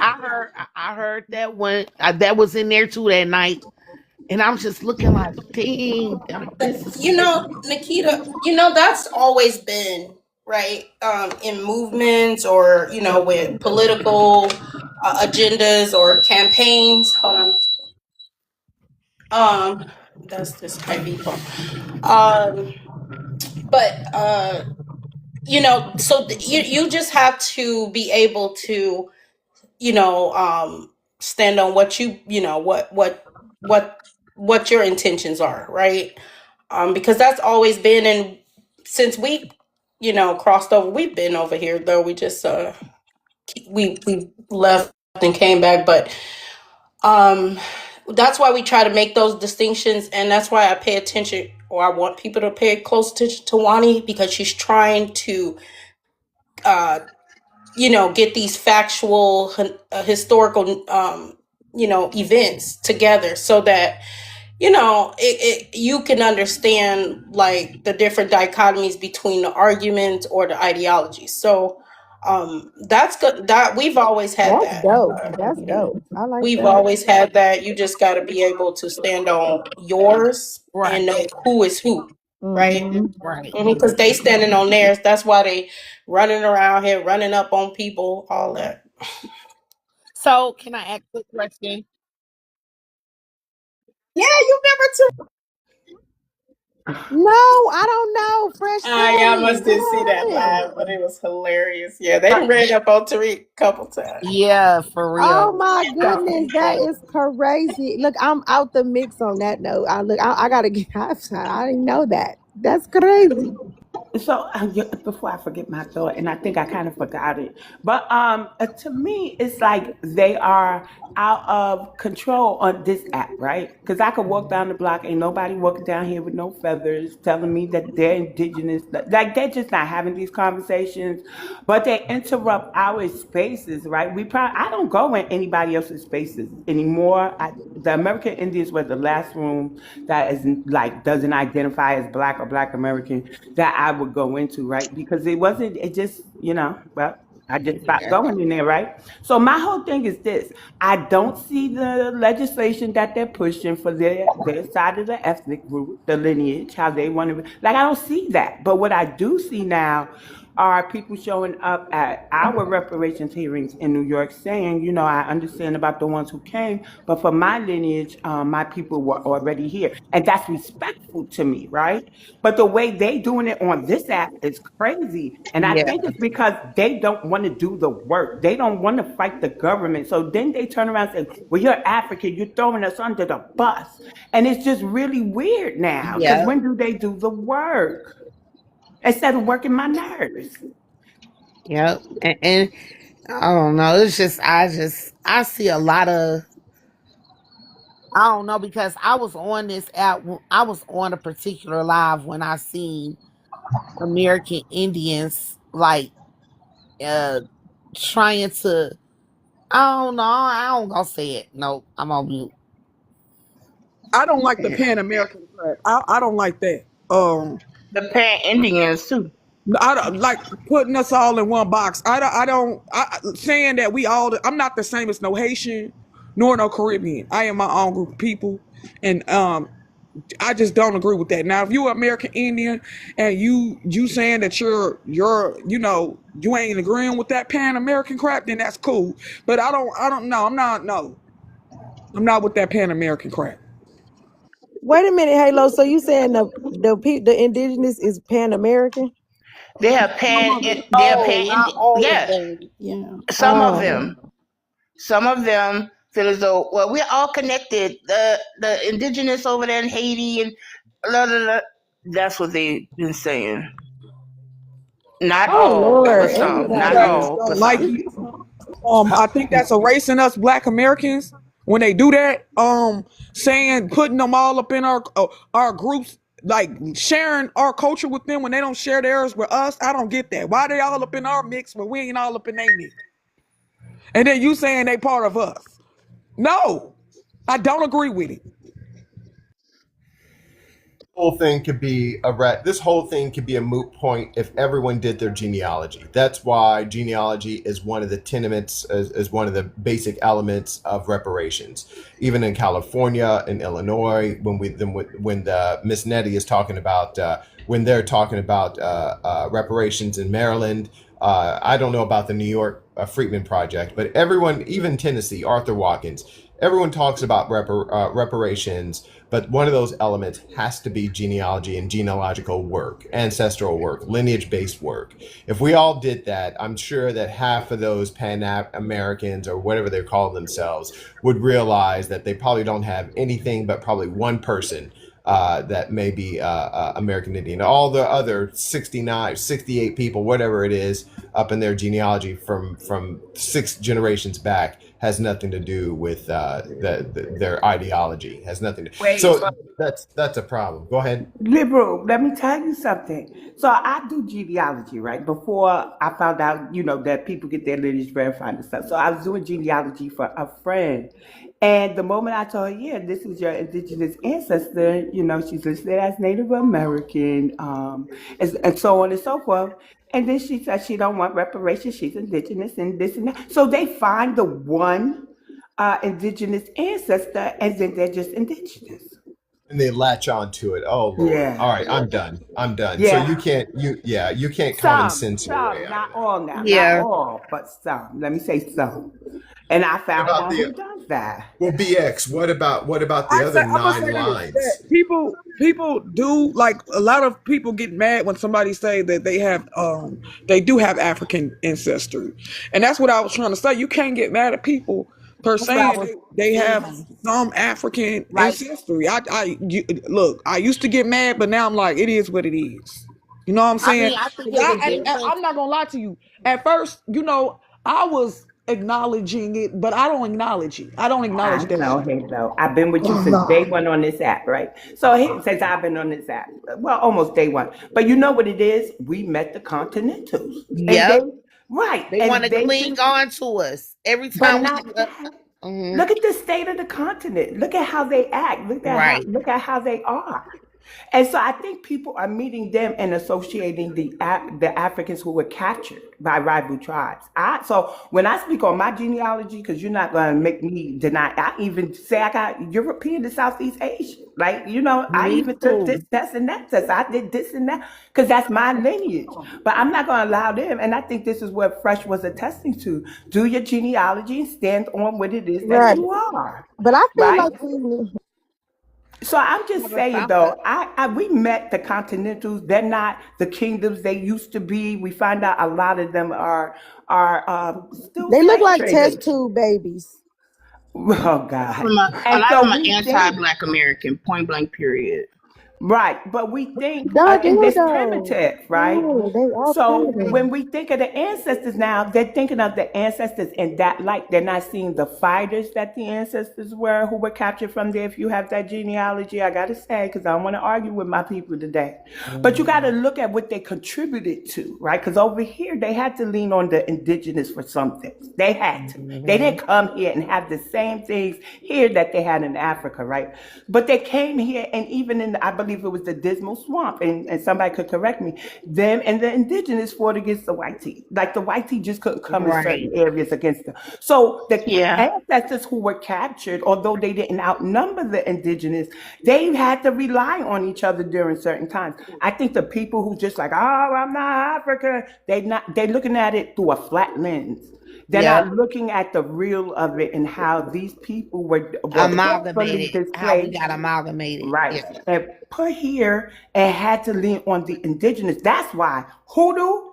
I may say anything out my mouth, but hoodoo, I'm not going to give to the West Africans, and I don't deny the slave trade happened. But the herbs here that's needed for hoodoo, the root word, was indigenous to this land. And I don't talk like that, Halo. But lately, it's been coming up that I have to sometimes stand on indigeneity because I too have indigenous Right. ancestors, but that's not the whole of me.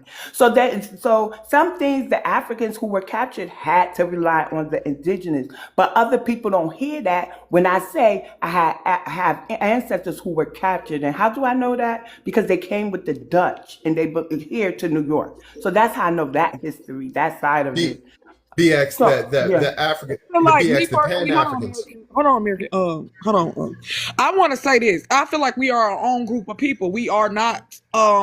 I feel like we are indigenous. The reason why I feel like we're indigenous is because we had a whole ethnic genocide. You feel me? That means that we are our own group of people. We're not the same as no Africans. We're like, the far as that, I feel like we are indigenous because We different. We unique. you know what I'm saying. We was here before the nation was a nation. Yeah, Period. that's why I would say I'm indigenous to the And our United States. ethnogenesis turned us into whatever we are, African, indigenous, whatever you are, whatever you're not, Our but we are our this ethnicity land. was created here, specifically here. We're unique. Right.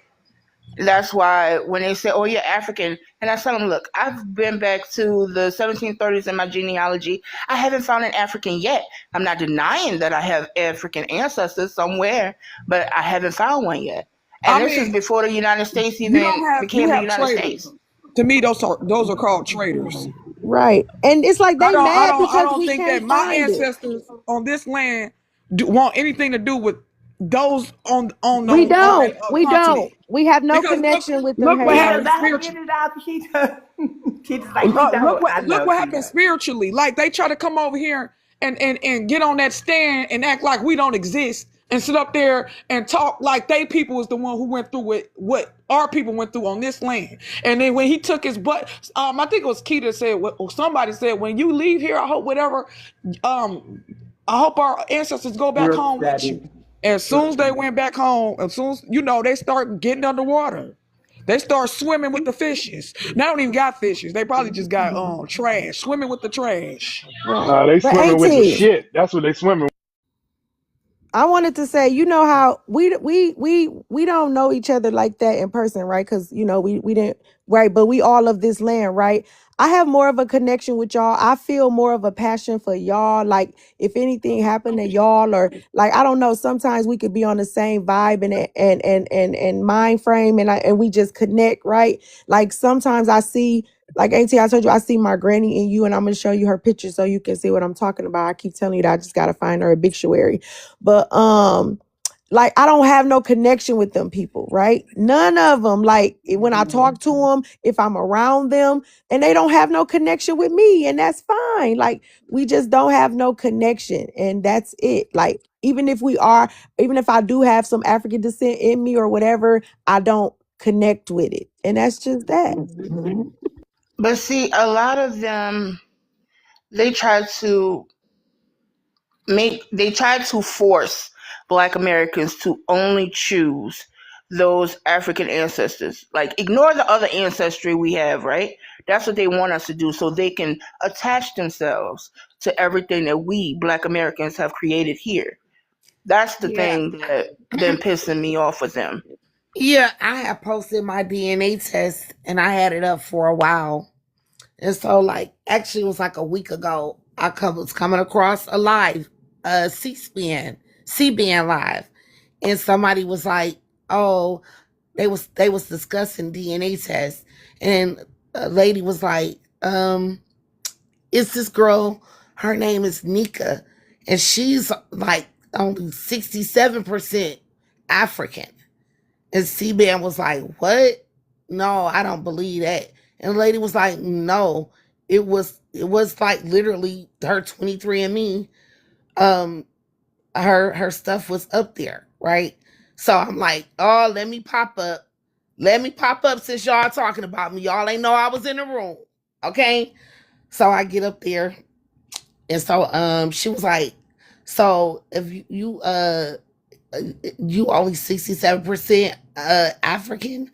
I said, I think that's isn't that average for Black Americans? Like 67 to uh, 67 to When 78. I They did usually my put people in the ancestry, high 70s. if I want to go by that, mine was way lower than that. so right. So Creole, they Halo, you're gonna have a lower percentage. So what they say is for the average Black American, they use the word African American though, is it's like 73% and up, right? But if you're Creole, that might be a little different admixture. So you might have less than the average Black American would. well, they were saying mine was low, 67, but I Right. thought that was pretty big. But you Not got to at take all. into consideration that my grandmother is mixed. My great grandfather was white tea, and my great grandmother was mulatto. Right. So you know Well, that my they skin are color has nothing to do with it. My skin color has nothing to do with it, and I'm not that light. exactly. And right, that's what I'm saying. But my grandmother married a very dark skinned man, and she did that on purpose. She told me. She said, "I want to find the darkest man I can find." She come from Mississippi. So yeah. So I guess that explains. But to me, what? But I don't like how they was acting like, oh, what else are you like? It was just like such a big deal. Like I just feel like y'all talking about my DNA test. What if I wasn't in that room when y'all was talking about me? You see how God works. Like it was just on time. You know Erica, Halo, Erica, the one that's married to the African. I don't know. It's a lot of them popping up now. So Uh, I don't know. No, Halo. So It's hard to keep the up with them. person I'm in the sorry. bottom. Y'all You can't blame stupid. y'all can't blame people. Y'all can't blame people But that did this years ago. Because it No, wasn't we like this. can't. It to the wasn't like fully this. to We the just dodged bullets, Halo. We ain't had no I'm children with just no Africans, and we like, ain't I ain't married saying nothing one. about it. I just said it's a lot of them popping up. I mean, they mad they married that man. They mad as hell they married that mother. They get on TikTok going off. I'm like, I love my Nigerian. What y'all no, they talking don't even about? say that. No, they don't say that. They get up Oh, here the and they one be I talking seen, she about. said she loved hers. I was They like, be up okay, here girl. talking about him like a dog. He know Oh, what I I ain't been said. on He that know what I side. mean. In the house, African man in the house getting abused. They But got what the I was man. going to They got about the. my DNA, I was just saying, you never know who may be creeping around because they didn't know I was in that room and they was discussing my DNA test, is what I'm getting at. And you know how they be like, well, you're majority of this, so you African.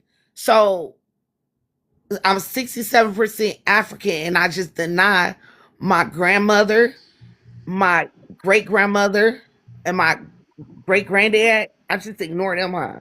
Yeah, but I think it's funny because you notice they keep changing these DNA tests. I go check every now and then, and they always changing them. They And always change it. I feel like I don't know if I want to believe Your it. numbers be changing?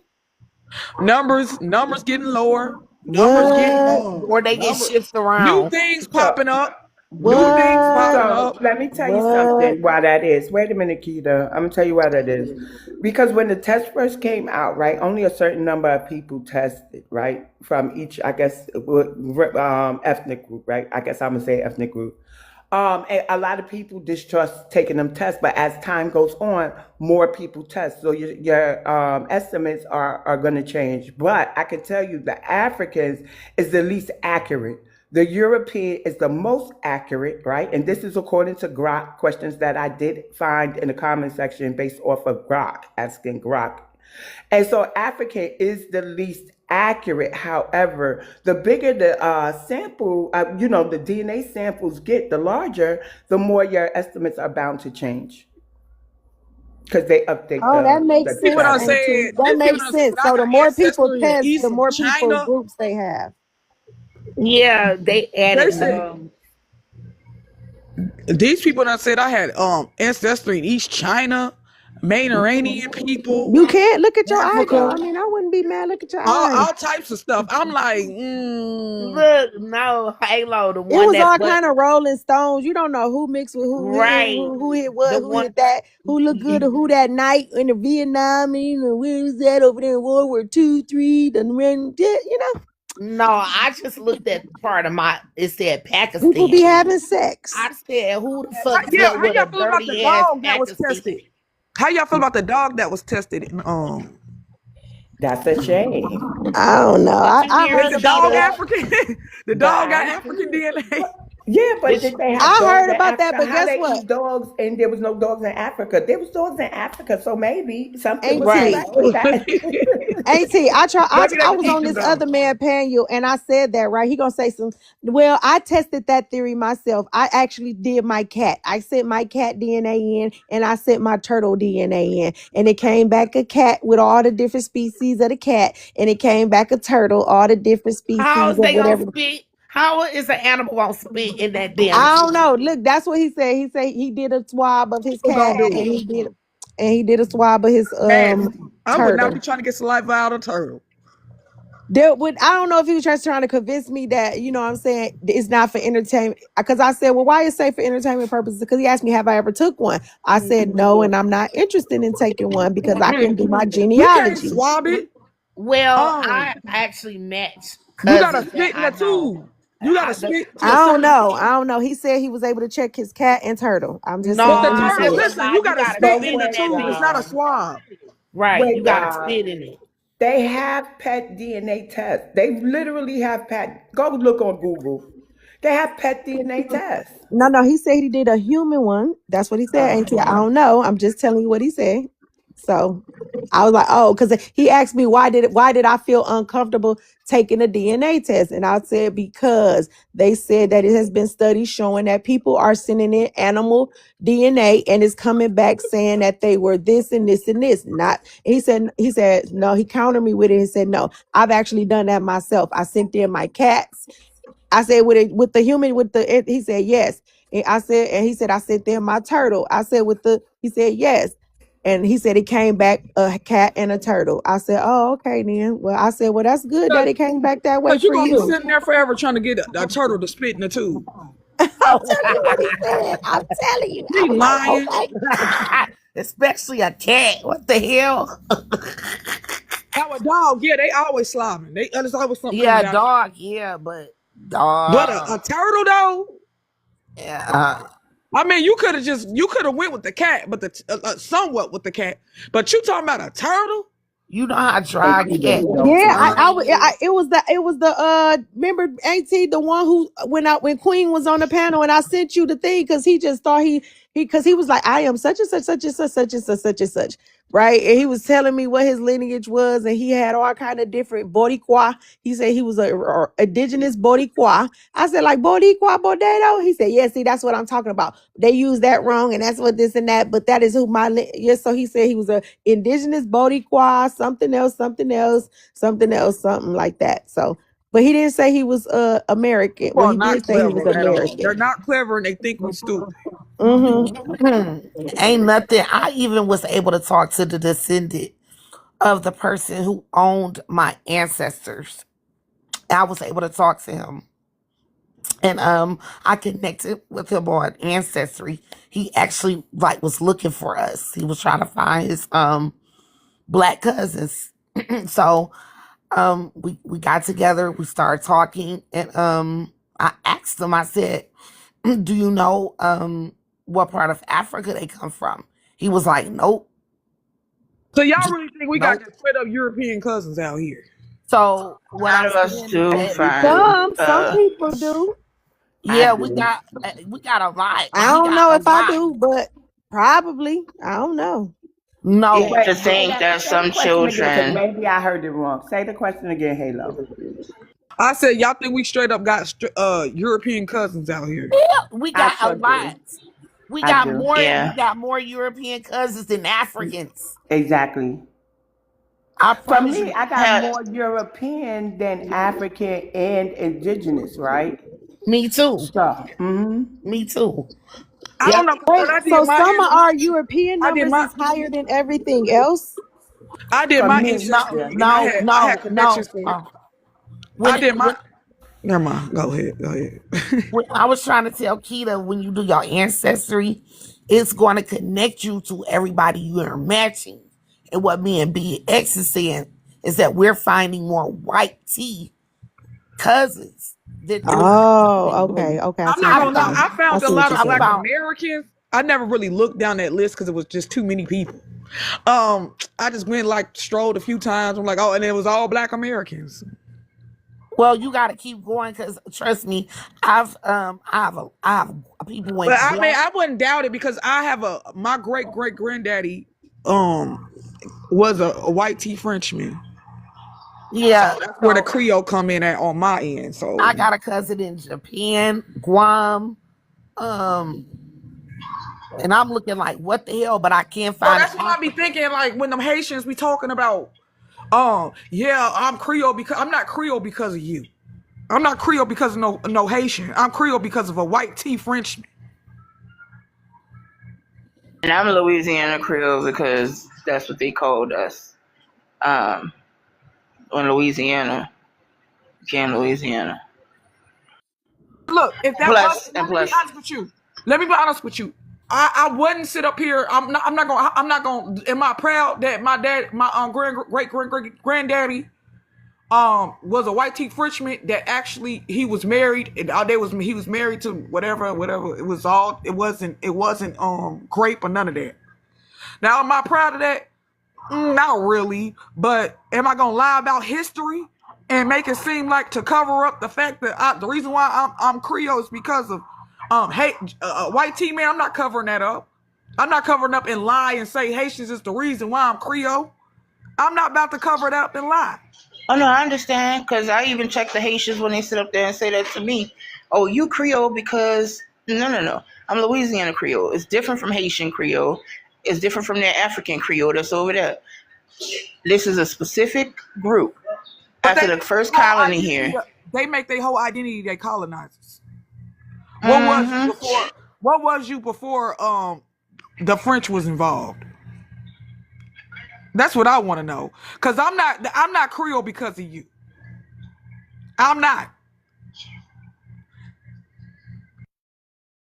And I talked to my people, and my people told me I ain't say nothing about no Haitian, nothing about no Haitian, nothing. Now I heard about a white tea Frenchman. Hold on, y'all. I got a phone call. To the person in the Why are you comment, African saying Creole. Yeah, African they sit up there and Creole? say, well, there are Creoles in Africa, there are Creoles in Haiti, and there's Creoles in Louisiana because of Haitians. I said, no. That is not right. That's not true. The Creole that they're talking about, it's spelled differently. I know it's spelled with a Haitian K. Creole, yeah, spelled with a K. It has nothing to do with Louisiana Creole. And then secondly, there is no such thing that African Creole. I don't even know what the hell they're talking about. I think they're talking about the English Pidgin language Creole, but that is late. You're looking at that's post 1830s. That's very, very late. It's not an established thing. I think they're talking about the Pidgin Creole language that was derived from post transatlantic slavery. That's silly. It's silly for Senegal and Liberia to be talking about Creole. It's very silly for them because they don't speak it. It's not a real language. I think it's a pidgin language at best. So that's silly for them to say that. Especially on this app. I've only heard a pidgin or Creole, African Creole on this app, never in real life. Yeah, me neither. That's how I was like, oh, okay, y'all got that over there too?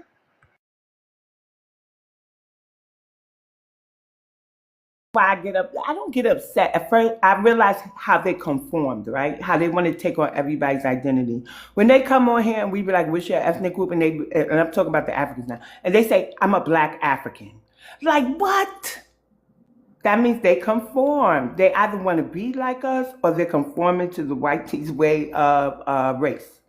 And that's just horrible to me because why would you call an African white tea? Like, why would you accept the white tea people as African?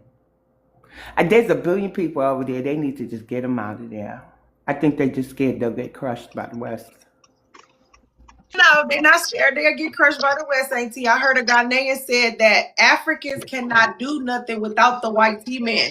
If they was over there by themselves, they would not be able to build anything. They're lazy. They have no initiative. All they want to do is sit and chill and relax and put their dirty, ugly feet in the sand. I'm telling you, you need to go watch the one with it had David Arnold and that bald-headed Ghanaian, Stephen Zahn.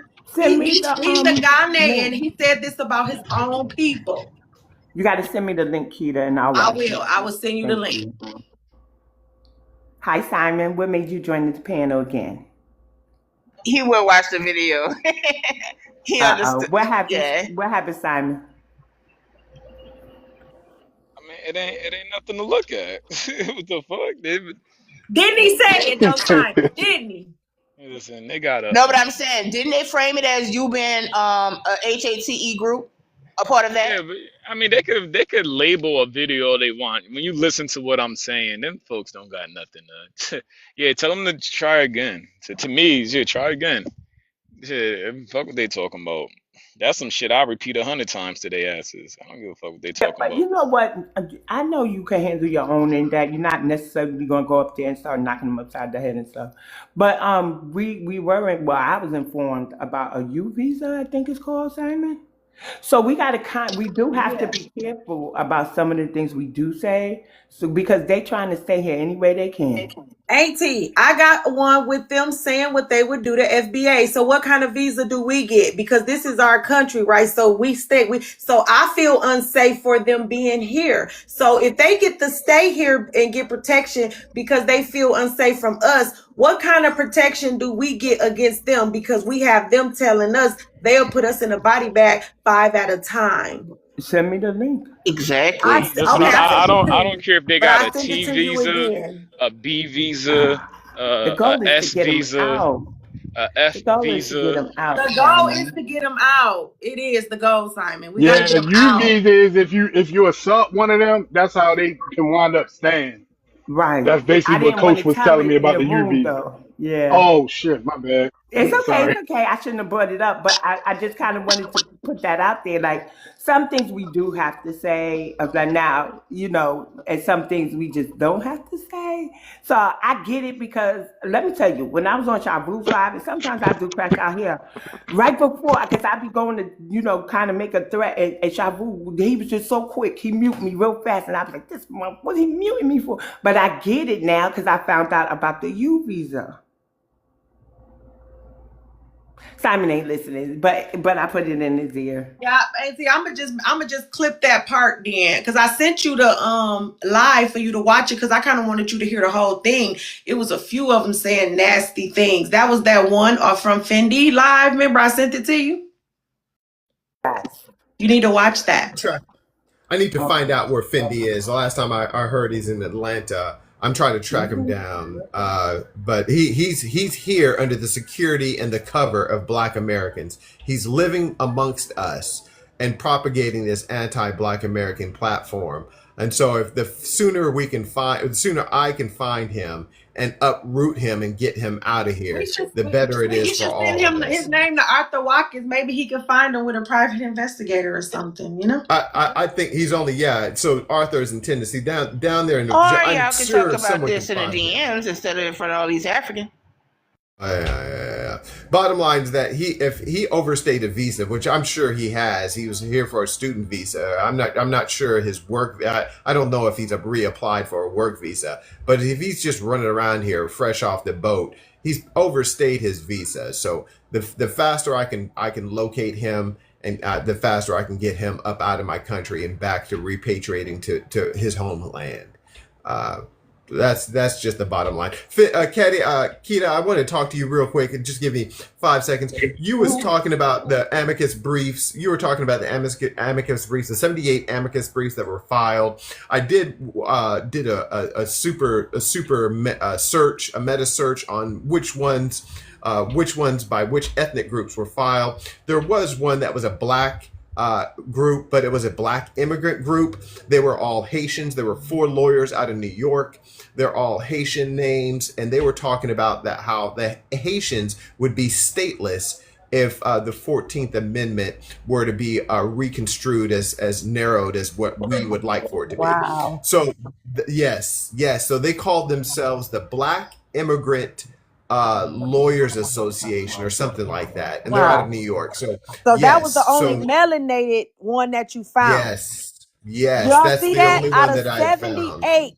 Out of 78 of the amnesty proposed that went, only one Amicus was briefs. melanated, and it was not even our people. That's Yeah, it why was I want to Haitians. get something on. That's why I want to get something with that we need. I'm gonna figure it out, y'all. I'm gonna figure it out. So I think obviously it's figure too it late to out. file. Yeah, it's too late to file an Okay. amicus brief. The amicus brief No, cost a not like minimum. that, but something to counter it, because didn't nobody speak? Didn't nobody ask us nothing? Nobody talk. I'm saying they study having all these meetings, right? All Yeah. these things going on, and we're never in the presence of the building. I haven't heard one foundational grassroots say, "Oh, I was there and I remember they asked us," and I haven't heard one. So how can they talk around us, over us, and under us, and not talk to us? That is what I'm saying. It is a problem because what the Haitians were talking about, and the South and the South Asians as well. When Fresh mentioned the South Asians, what they were talking about specifically for the Haitians, they were saying that if the 14th Amendment were to be reconstrued to where it would be narrowed, then what would happen based on what we would like for it to be, which is jus sanguinis of the blood. then where would Haitians be then? And then they list in the amicus brief the disproportionate impact to the millions of Haitians that are living outside of the country, and they would not have their children would not be citizens. So where would they go? And so this we see a theme. Yeah, well, we see that theme I'm waiting for him happening. to finish so I can cut in here. Go No, ahead. no, no. We're just seeing that theme happening over and over and over again as to that America somehow is the default garbage can for everybody. Right. No, we're not that. And that's getting on my nerves. And that's what I feel like we are. We are not the trash can for refugees, immigrants, and displaced people. Okay, so let me cut in here. So Liberal just brought up New York Haitians and lawyers, and they gave in a brief or a counteraction for what's going on, right? The amicus brief, yes. Okay, so I did get word from a Foundational Black American before February 3rd, end date to the first end date to the TPS for Haitians that they were having a town hall call. And we broadcast it on the platform. So we were well aware that of the things that they were trying to do. So some of us do have an action plan. The action plan is in place. My thing is to take out the head. You cut off the head, and that what eliminates the body, right? The head of all the Haitians being able to stay here or have extended TPSs is Yvette Clarke. Y'all know me. Listen. So that's my action plan. I'm doing my part, as others are as well. Simon is a part of a lobbying group. Ask him what his plans are. But there's some things we can't say online, right? Because pretty much, and I can't say it online. We could go to the Zoom call and stuff like that, but we sat in on their town hall calls. I sat in on AOC's town hall calls. We just listened to the 14th Amendment, but I have, and we went to protest, right? Ghana. We found out about that late, but I just sent you my action plan to get them removed from this soil when they're having them hearings and putting it so they can put their mouths on us. So y'all got to read some of the things that I do tell you I have going on and see if it aligns with you, because not everybody identifies as we do or agrees with our methods. But we can't be on this public platform saying what can we do and this and that. We know we got the information, and now we get in our work groups. I say this all the time. So if you hear me talking about Yvette Clarke, that's because she's the head of the Haitians, at least, in the Caribbean. So when it comes to ending their TPSs, that's her. She's got them tied up in court. Then I think Boston and Cali, if not mistaken, but don't quote me on those. There's states that literally have him tied up in court for the TPS. They're not going to just let the TPS go. So it's a matter of our court, but we got a secret. If we do this right, we got a strategy, right? Our strategy is the exercise of our right to vote. We got to vote the head out. Just like Jasmine doesn't have a seat. Imagine if Yvette Clarke didn't have a seat. Imagine how you know how she monopolizes all the caucuses, and they are in direct conflict to us and further subjugate us and into our erasure, right? So when I say now's not the time to sit on the couch, you got to get out and vote Yvette Clarke out. We wouldn't have this conversation about the Haitians, really, if we get rid of the head. She must go. I'm about to move to New York just so I can vote there. At least get an address here, because I realize people still got addresses here, but they live in places like Philly, places like Florida. Yeah. Okay. They don't check IDs anyway.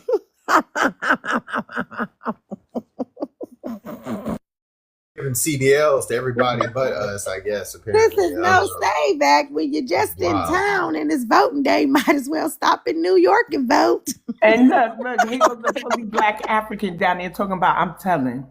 Good, tell, because we want IDs anyway. So please tell. Right. Support the Save Act. Make sure you vote on it. I don't think that African can vote. He's probably here illegally. Believe it or not, there's so many. Didn't they just find out that an African did vote in like Pennsylvania? Like, yeah, they is voting in New election. York. They voting in New York because they don't ask for their IDs.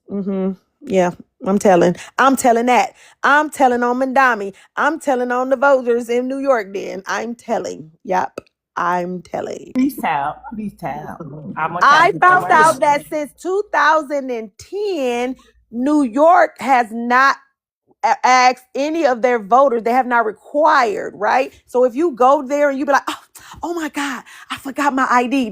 Don't worry about it. Come on over here. We still got you. That's what you can go do in New York ever since 2010. And I've heard that I don't from. know if I want you to keep talking because then we might have a flood of immigrants trying to come here to vote. Now, No. Right. I mean, I'm just saying it's against the law. That's why the SAVE Act must pass, because I needed to be on alert that we need to watch these polls. We need to watch these massive lines of people that speak or no English. Right. Right. That's it.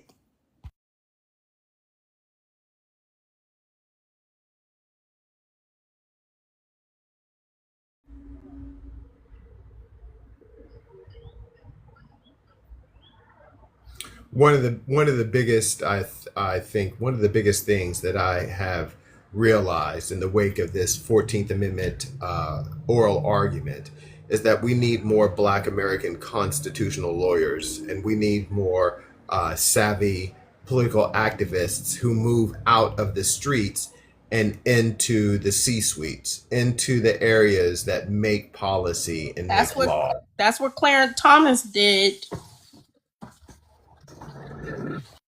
Yeah, we don't need any more political activists pounding the pavement with suits and signs and all this other stuff. We really need the savvy thinkers, the people that can construct nebulous arguments and put them into a framework, a sensible framework. We need those type of people in policy making positions, whether or not it be in politics or law or constitutional law or whatever it is. We don't need any more smart individuals out here risking your spending your own resources, risking your own lives, and putting your wealth, your accumulated wealth at risk for other people. I think that's what the biggest realization that's come to me in the wake of this. Yeah. My kids trying to get summer jobs. They can't get summer jobs right around the corner in their own neighborhood because we have overgrown people that don't have high school diplomas in the way, and they barely speak English. The food been tasting different ever since we've been letting these immigrants in our restaurant. I've been being sick, having more food poisonings and stomach aches since about 2020. Yeah. So it's a problem out here in our streets, in our fast food restaurants, in our restaurants, everything. So it's like, yeah, I don't know. I'm just tired of getting extra sick. So, I just want our kids to prepare our food because they love us. They live with us. They going to make sure that our food is cooked well and the kitchen is clean because they come from us and they know how to clean up. But yeah, that's it. I just want our kids to, get their independence back because they tired of not having nothing to do in the summertime.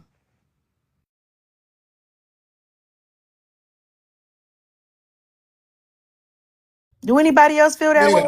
Anybody else kids looking for jobs and stuff? Hey, Hunger, no, Hung No Rope, come up. Because you said we blame immigrants for that. Yes.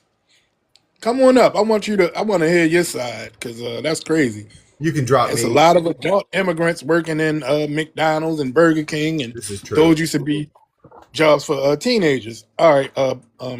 Yeah. Well, you can stay up unless you can drop me.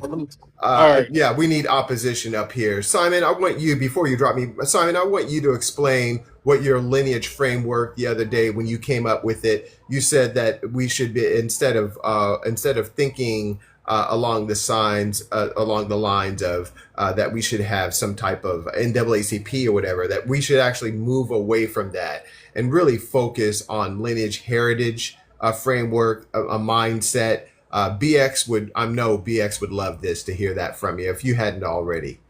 And then I'll go ahead and drop. I'll cook on that later. African. Let the fully black African up here. Simon. Actually, yeah, I'm about to just drop because I'll cook on that later. Wait, don't run, Simon. Liberal doesn't know you're my mentor. I ain't nobody mentor. See, I've been trying to tell you to. Yeah, see, now I'm dropping. I'll see y'all later. Let me go to I the love car. you, Simon. All right, Bye, man. brother. Oh, you too, sis. All right.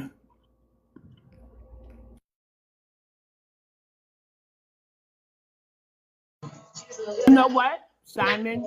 When I say that about being my mentor, he does that, right? But notice when some people tell me I'm their elder, I be like, I don't want to be no elder. That's Simon. He know he my mentor. I don't know why he playing. He be making him feel blush, ain't he? Like, get on with the hell. What's good, everybody? What's Hey, good, SBAJ, how family? are you? What's up Hey with you, Jay. broski? Hey, what's up, Halo? Hey, sis. I see you. Hey, Keto, my baby. What's Hey, going Hey, what's on? up, everybody? hey, Yeah, Auntie man. BS. What's up, Black Vanguard? Hey, Fresh. What's Hey, what's up, up, D? FBJ? Hey, Hey, FBJ. What Bridget. up? What What's up? good, bro? Man, these Democratic shields, these Boulay, man, they crashing out big time now, man. Oh, yeah, I know. I know. Yeah, I'm they just enjoying space it. talk bad about foundational Black American Freemen. Talk about we a hate group. Yeah, you got these major Democratic shields talking about top people. I HATE. mean, on my bad. You got these top DNC shields that work for the DNC. They on doing spaces right now like Sweet Peaches, all them other areas, all other people that's affiliated with them. Man, they on the rampage mode right now. They crashing out because they know is that they benefit off the Time is Democrats up. being in power. They benefit off the Time. Democrats being in power with the 10%. That's why shout out to King Mark Carter. He actually talked about the Line 9 Talented 10 Boulay class. They want the Democrats in power because they benefit from the Democrats being in power. They get their little Boulay grants and set aside. We don't benefit of the Democrats being in power. You see with that Congresswoman that Jopala woman that's a representative out of I think Detroit somewhere out of Michigan. Mm-hmm. She said something about that she believes she want reparations paid to illegal immigrants. So I think her name is Pamela Rashida. Jopala. Oh, Yeah, wait a minute. Rashida. You said she in Michigan. Is she? What? I I think know I'm that not. little Indian looking lady ain't in my state. You I say think she she is. I'm here? not.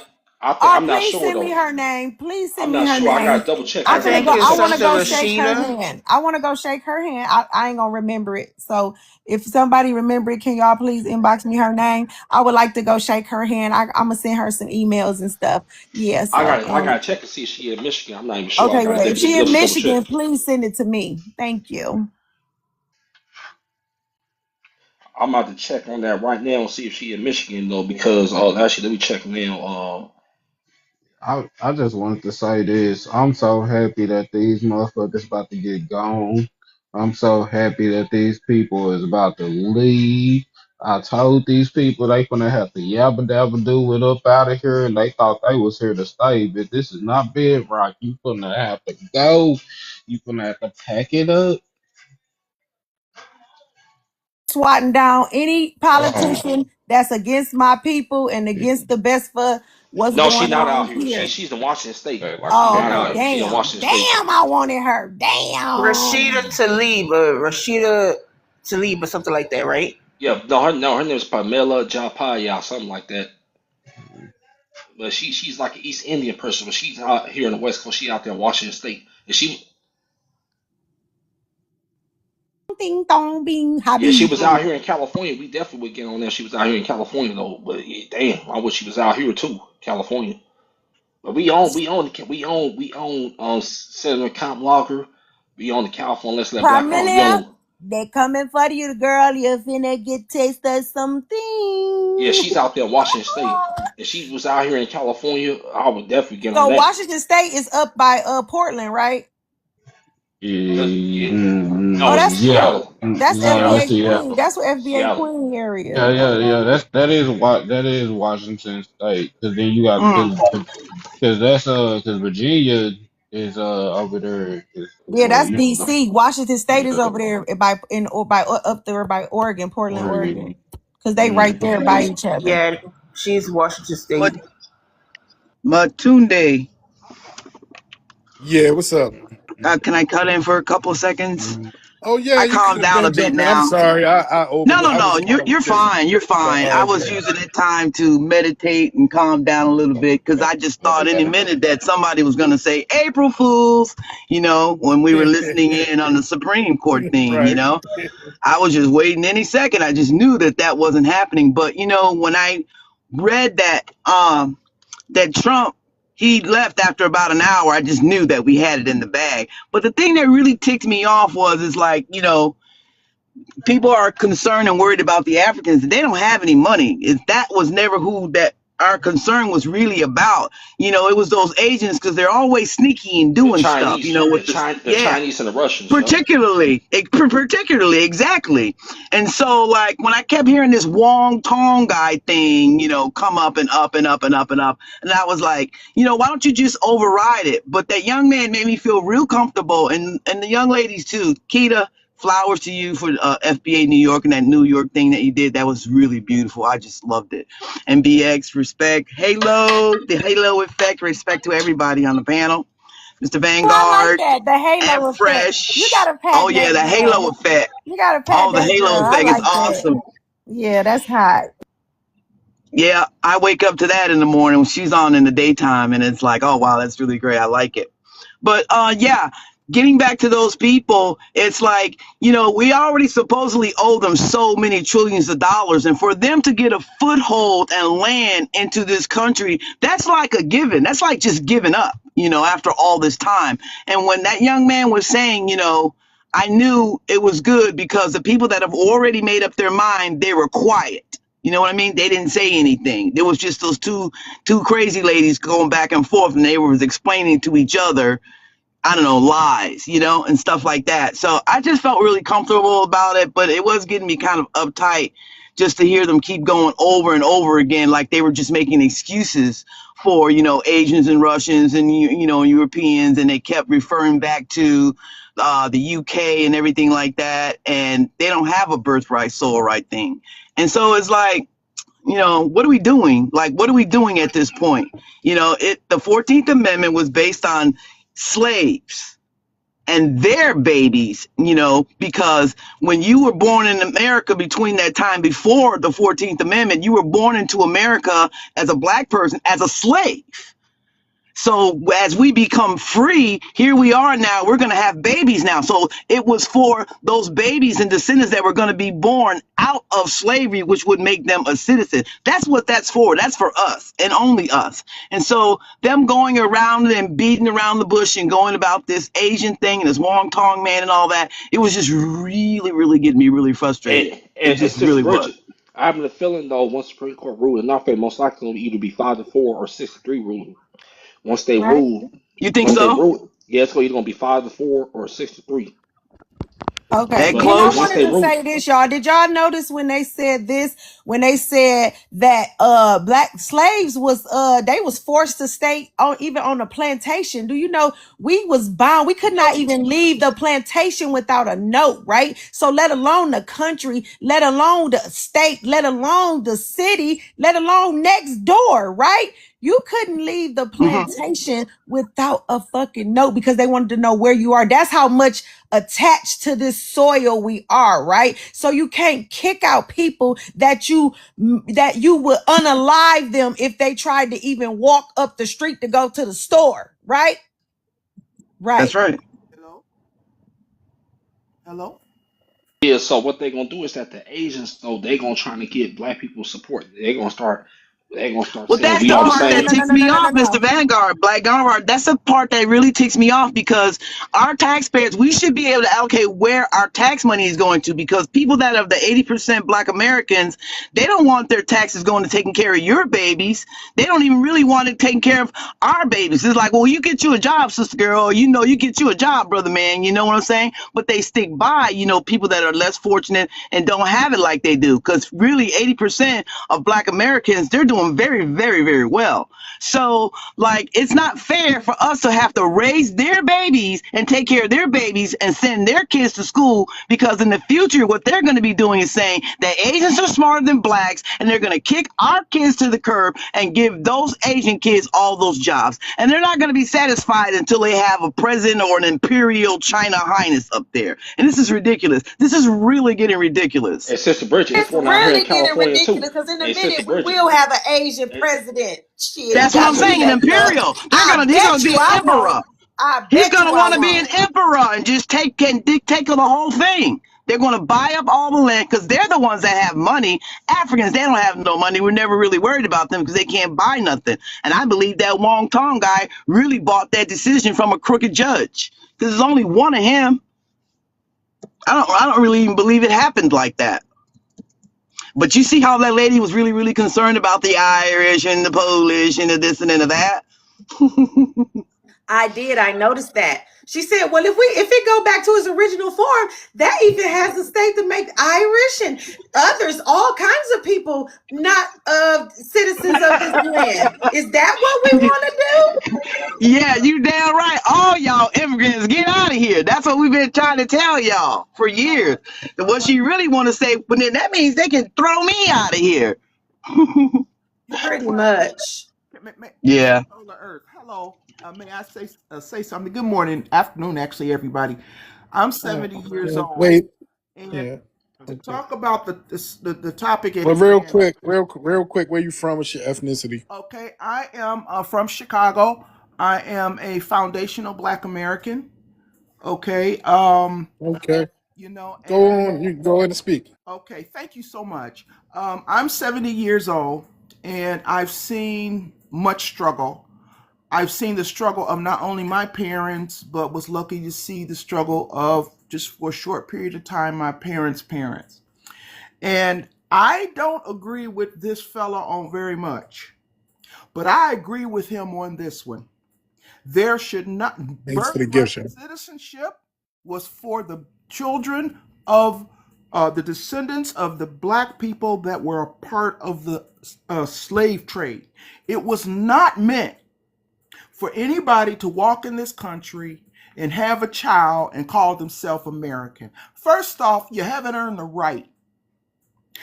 Our people have earned the right. Our blood is in the soil of this country. And I'll tell you something else. We should have been at the Supreme Court as Black Americans, jumping up and down saying no to birthright citizenship. Because what's going to happen? Oh, Chicago Flip Rids was out there. Some of them. Yeah, well, So they were out in front of the Supreme Court. yes, and I'm telling you, what's gonna happen? They've got a plan. Is that these migrants are planning to come here like China's already doing, having 50 million children, claiming they're American, buy up the land, and eventually our people who built this country won't have anything. We will be the minorities. So my point is, as a people, we have got to support and say no to birthright citizenship. The majority of the countries around the world don't do it. It's just a few. And this is the reason why. And then we gotta look and say that's why them Asians been so quiet. Cause they Yep. know they have wrote 30, 40 appositions for this birthright citizenship. So they didn't want to make too much noise. Remember how we keep saying, oh, the Asians ain't even saying It's nothing. the The Asians Asians. No, don't I've even been saying it all cry. The along. Asians I don't say, even watch out for cry. these Asians. So guess Keita, what I I've want to been start saying it doing? all along. I want to start going up in some of these Asian spaces. Tong tong ping pong tang. No, when you go up in their spaces, they pretend like they're beefing with each other. The Koreans, the whatever, Hey, can I say Japanians, something to and y'all real and quick? all the people. Yes, sir. So these were top 10 countries that do birthright tourism into the United States. It's China, Russia, let me see, China, Russia, Brazil, Communist Turkey. countries. Yeah, China, Russia, Brazil, let me see, Turkey, Taiwan, South Korea, and I'm surprised Nigeria's on that list too. for birthright Well, I was to the glad United that States. Kavanaugh was there. I was glad that President Trump was there. And after an hour, he left because he already knew that we had it in the bag. They're not going to turn over to push that button over to Russia and China and all that to give them a foothold in this country like that. Because in 20, 30 years, we could have a full Chinese emperor or something. And that's insane. They're not going to give it And up like also, that. Yeah. it's Sister That Bridget. little bit of racism and prejudice that they have in them, that's what they're holding on to. And Sister Bridget, out here in California, is that a few years ago, Gavin Newsom met with the Chinese Prime Minister Xi Jinping out of from the San Francisco area. He met with him, and then after he met with him, did you know it's happened back in 2022 to 2024? Did you know that Xi Jinping allowed Joe Biden allowed China? He just dropped one of his Chinese dignitaries off over here to San Francisco out here in California. She was voted in as part of the Chinese, as part of the San Francisco Voting Commission. She was Yes, charged of sir. the San Francisco Voting Commission roles in the city, in the county, the whole San Francisco. So she was making decisions on the voting rosters list in the whole county of San Francisco, though. So when Trump got back in office, he said, as soon as I day one, I'm gonna prosecute this Chinese person. So she hurried up and flew back to China once Trump got reelected as president, though. But she was in charge of the voting commission of San Francisco, making decisions on the behalf of Americans, especially foundation Black Americans that's left out there in San Francisco County. And also, they were trying to take over Oakland. You remember that Chinese mayor they had an Oakland show called Tao, the No, Foundation I don't Black remember American. that. It was a Chinese mayor called Tao. She was in office for about a year. After people Really? found out what she was doing, she actually had ties. She actually had ties to the Chinese Communist Party. And also, is that what she was doing is that she was trying to stay in Chinatown to Oakland. She was trying to take over the whole west side of Oakland because West Oakland is very close to the tech commies out there in San Francisco. So she was trying to extend the Chinatown all the way to the west side of Oakland, all the way to West Oakland. So the black folks saw that, so they came together and they all voted to get that mayor recalled. Then a few months later, once Trump got back into office, she was actually faced federal charges of espionage and also corruption, and also have ties to Chinese Communist Party. Also, that mayor out of from Massachusetts, Mayor Wu out there in Boston, she got ties to the Chinese Communist Party out there in Boston. That Chinese mayor out of Boston, Massachusetts, Wu, something like that. She's have ties to the Chinese Communist Party. So they putting these spies over, and also Kathy Hochul's chief of staff. She had ties to the Chinese Communist Party out of New York. For y'all understand that. Hey, Sister B, you heard about this story? I heard about that story. Yeah, it was What Kathy story? Hochul's What story? former I'm chief of sorry. staff. She actually got arrested by the Trump administration for having ties to China, Chinese spy. Right. The The espionage. Haitian? No, the No. China lady. Mm-mm. Here's my question. So the mayor of Massachusetts was Asian. That's what you're saying, Back Vanguard. For 1 year. For 1 year, the No, no, mayor. no, no, no, no. It's not that. That's the mayor of Oakland, the former mayor of Oh, that was Chantal. That's Okay. Oakland. Oakland. Okay. Well, what you say Well, about what happened to the one in Massachusetts? Massachusetts? Who She's was? still here. They trying to get up out of here. She actually had ties to Chinese Communist Party. Her So name she is Asian too. Yeah, The she Asian. Chinese. A Chinese Oh, mayor Chinese. out of Boston, The Asian. Massachusetts. Yeah. Okay. Right. They're trying to bring forth that money, where they all got in and making that money, whatever the name of it is, BR or something, whatever, Brax or something like that, to lessen to bring up the yen and Bricks. lessen the dollar, the American, bricks. I'm sorry. To bring up the dollar bill and then get us into one world order so we just have one money. And it's like, no, we're not doing none of that. We're not going to do none of that. And my They're not que- going to, that man is too greedy for money to even do something like that anyways. and my question to Black Americans: what are we gonna do to preserve our birthright? We're doing it. We're Oh, we We're doing it delineating. right doing it. now. We're making you just We need to doing it out follow here. us and get with us and work with us, and we doing stuff behind the scenes. We don't Yeah, want to we put are. everything We'll do on that. the Like Yeah, front we out don't here. get on the So panels you and Like know you say one should what thing. we. follow Like your one thing we page did. private, so we can't follow you. So maybe you should Like follow Oh, us. well, like honey, one now thing. listen. Like How you gonna private one the thing we shit? did out here in I California is don't that know, we actually honey. have a bill called SB 515 where we passed out here. It's called delineation, that segregation bill. That means on work documents, that means you can't say you black or African American no more. You gotta actually put your ethnicity. We from now in the state of California. You gotta say you're Nigerian, Haitian, Jamaican. You can't no longer say you black or African American no more in the state of California. Come to employment documents, you actually gotta say your nationality, where you from in the state of California. That get put in effect next year, January 1st, 2027. We actually doing And things federal behind the scene. documents too. Federal documents too, because Well, I filled out we need the application blueprint. yesterday, We need the and they blueprint, asked me. Vanguard. I'm They sorry, asked Sister me Bridget. yesterday on an application if I was black or African American. So yeah, they're coming down with it. You got to say what I you was And the just are. gonna tethers say, and yeah, we and need the the ter- blueprint. I don't know, because we want the same thing all across our great United States. I want yeah, every and No, you're employee not. to have to That's know actually who you erasing are. us. African American or Black American. Then that's giving you the power to let them use and claim no, things we that not was in saying your that. No, we ancestors. not saying that term no more. What I'm saying though too is we actually using the term this That's what descendants I'm of saying. freedmen. We can't No, give them that. no, Can't give them we African. actually use the term descendants of freedmen on No, that no, but document as Sister well. Bridget said you got to listen to what Halo's saying. Listen to what Halo's saying. She's Yes. saying that by you being able to pick one or the other, we leaving African American out there hanging by itself, It and, is and and they problematic. can I grab agree. onto it, right? That's what she's saying, right, Halo? Am I right or wrong? That's what I'm But saying. that belongs to us only as well. Michelle, we got some noise going on. I don't know if Michelle meant to come up, but that both of them belong to us. So I don't But see. why do they have it where you can pick one or the other? Then D, that don't make That's sense how it now. ain't. That's how it 'Cause always been. It's been black slash No, she said African they were American. separate. She said It's they been were separate. backslash. It's been black slash African American, but now it's black or African American. Right. Hey man, hey, Okay. once we pass that delineation bill, man, you have them tethers out here. You got the tethers all throughout the country, especially in here in California.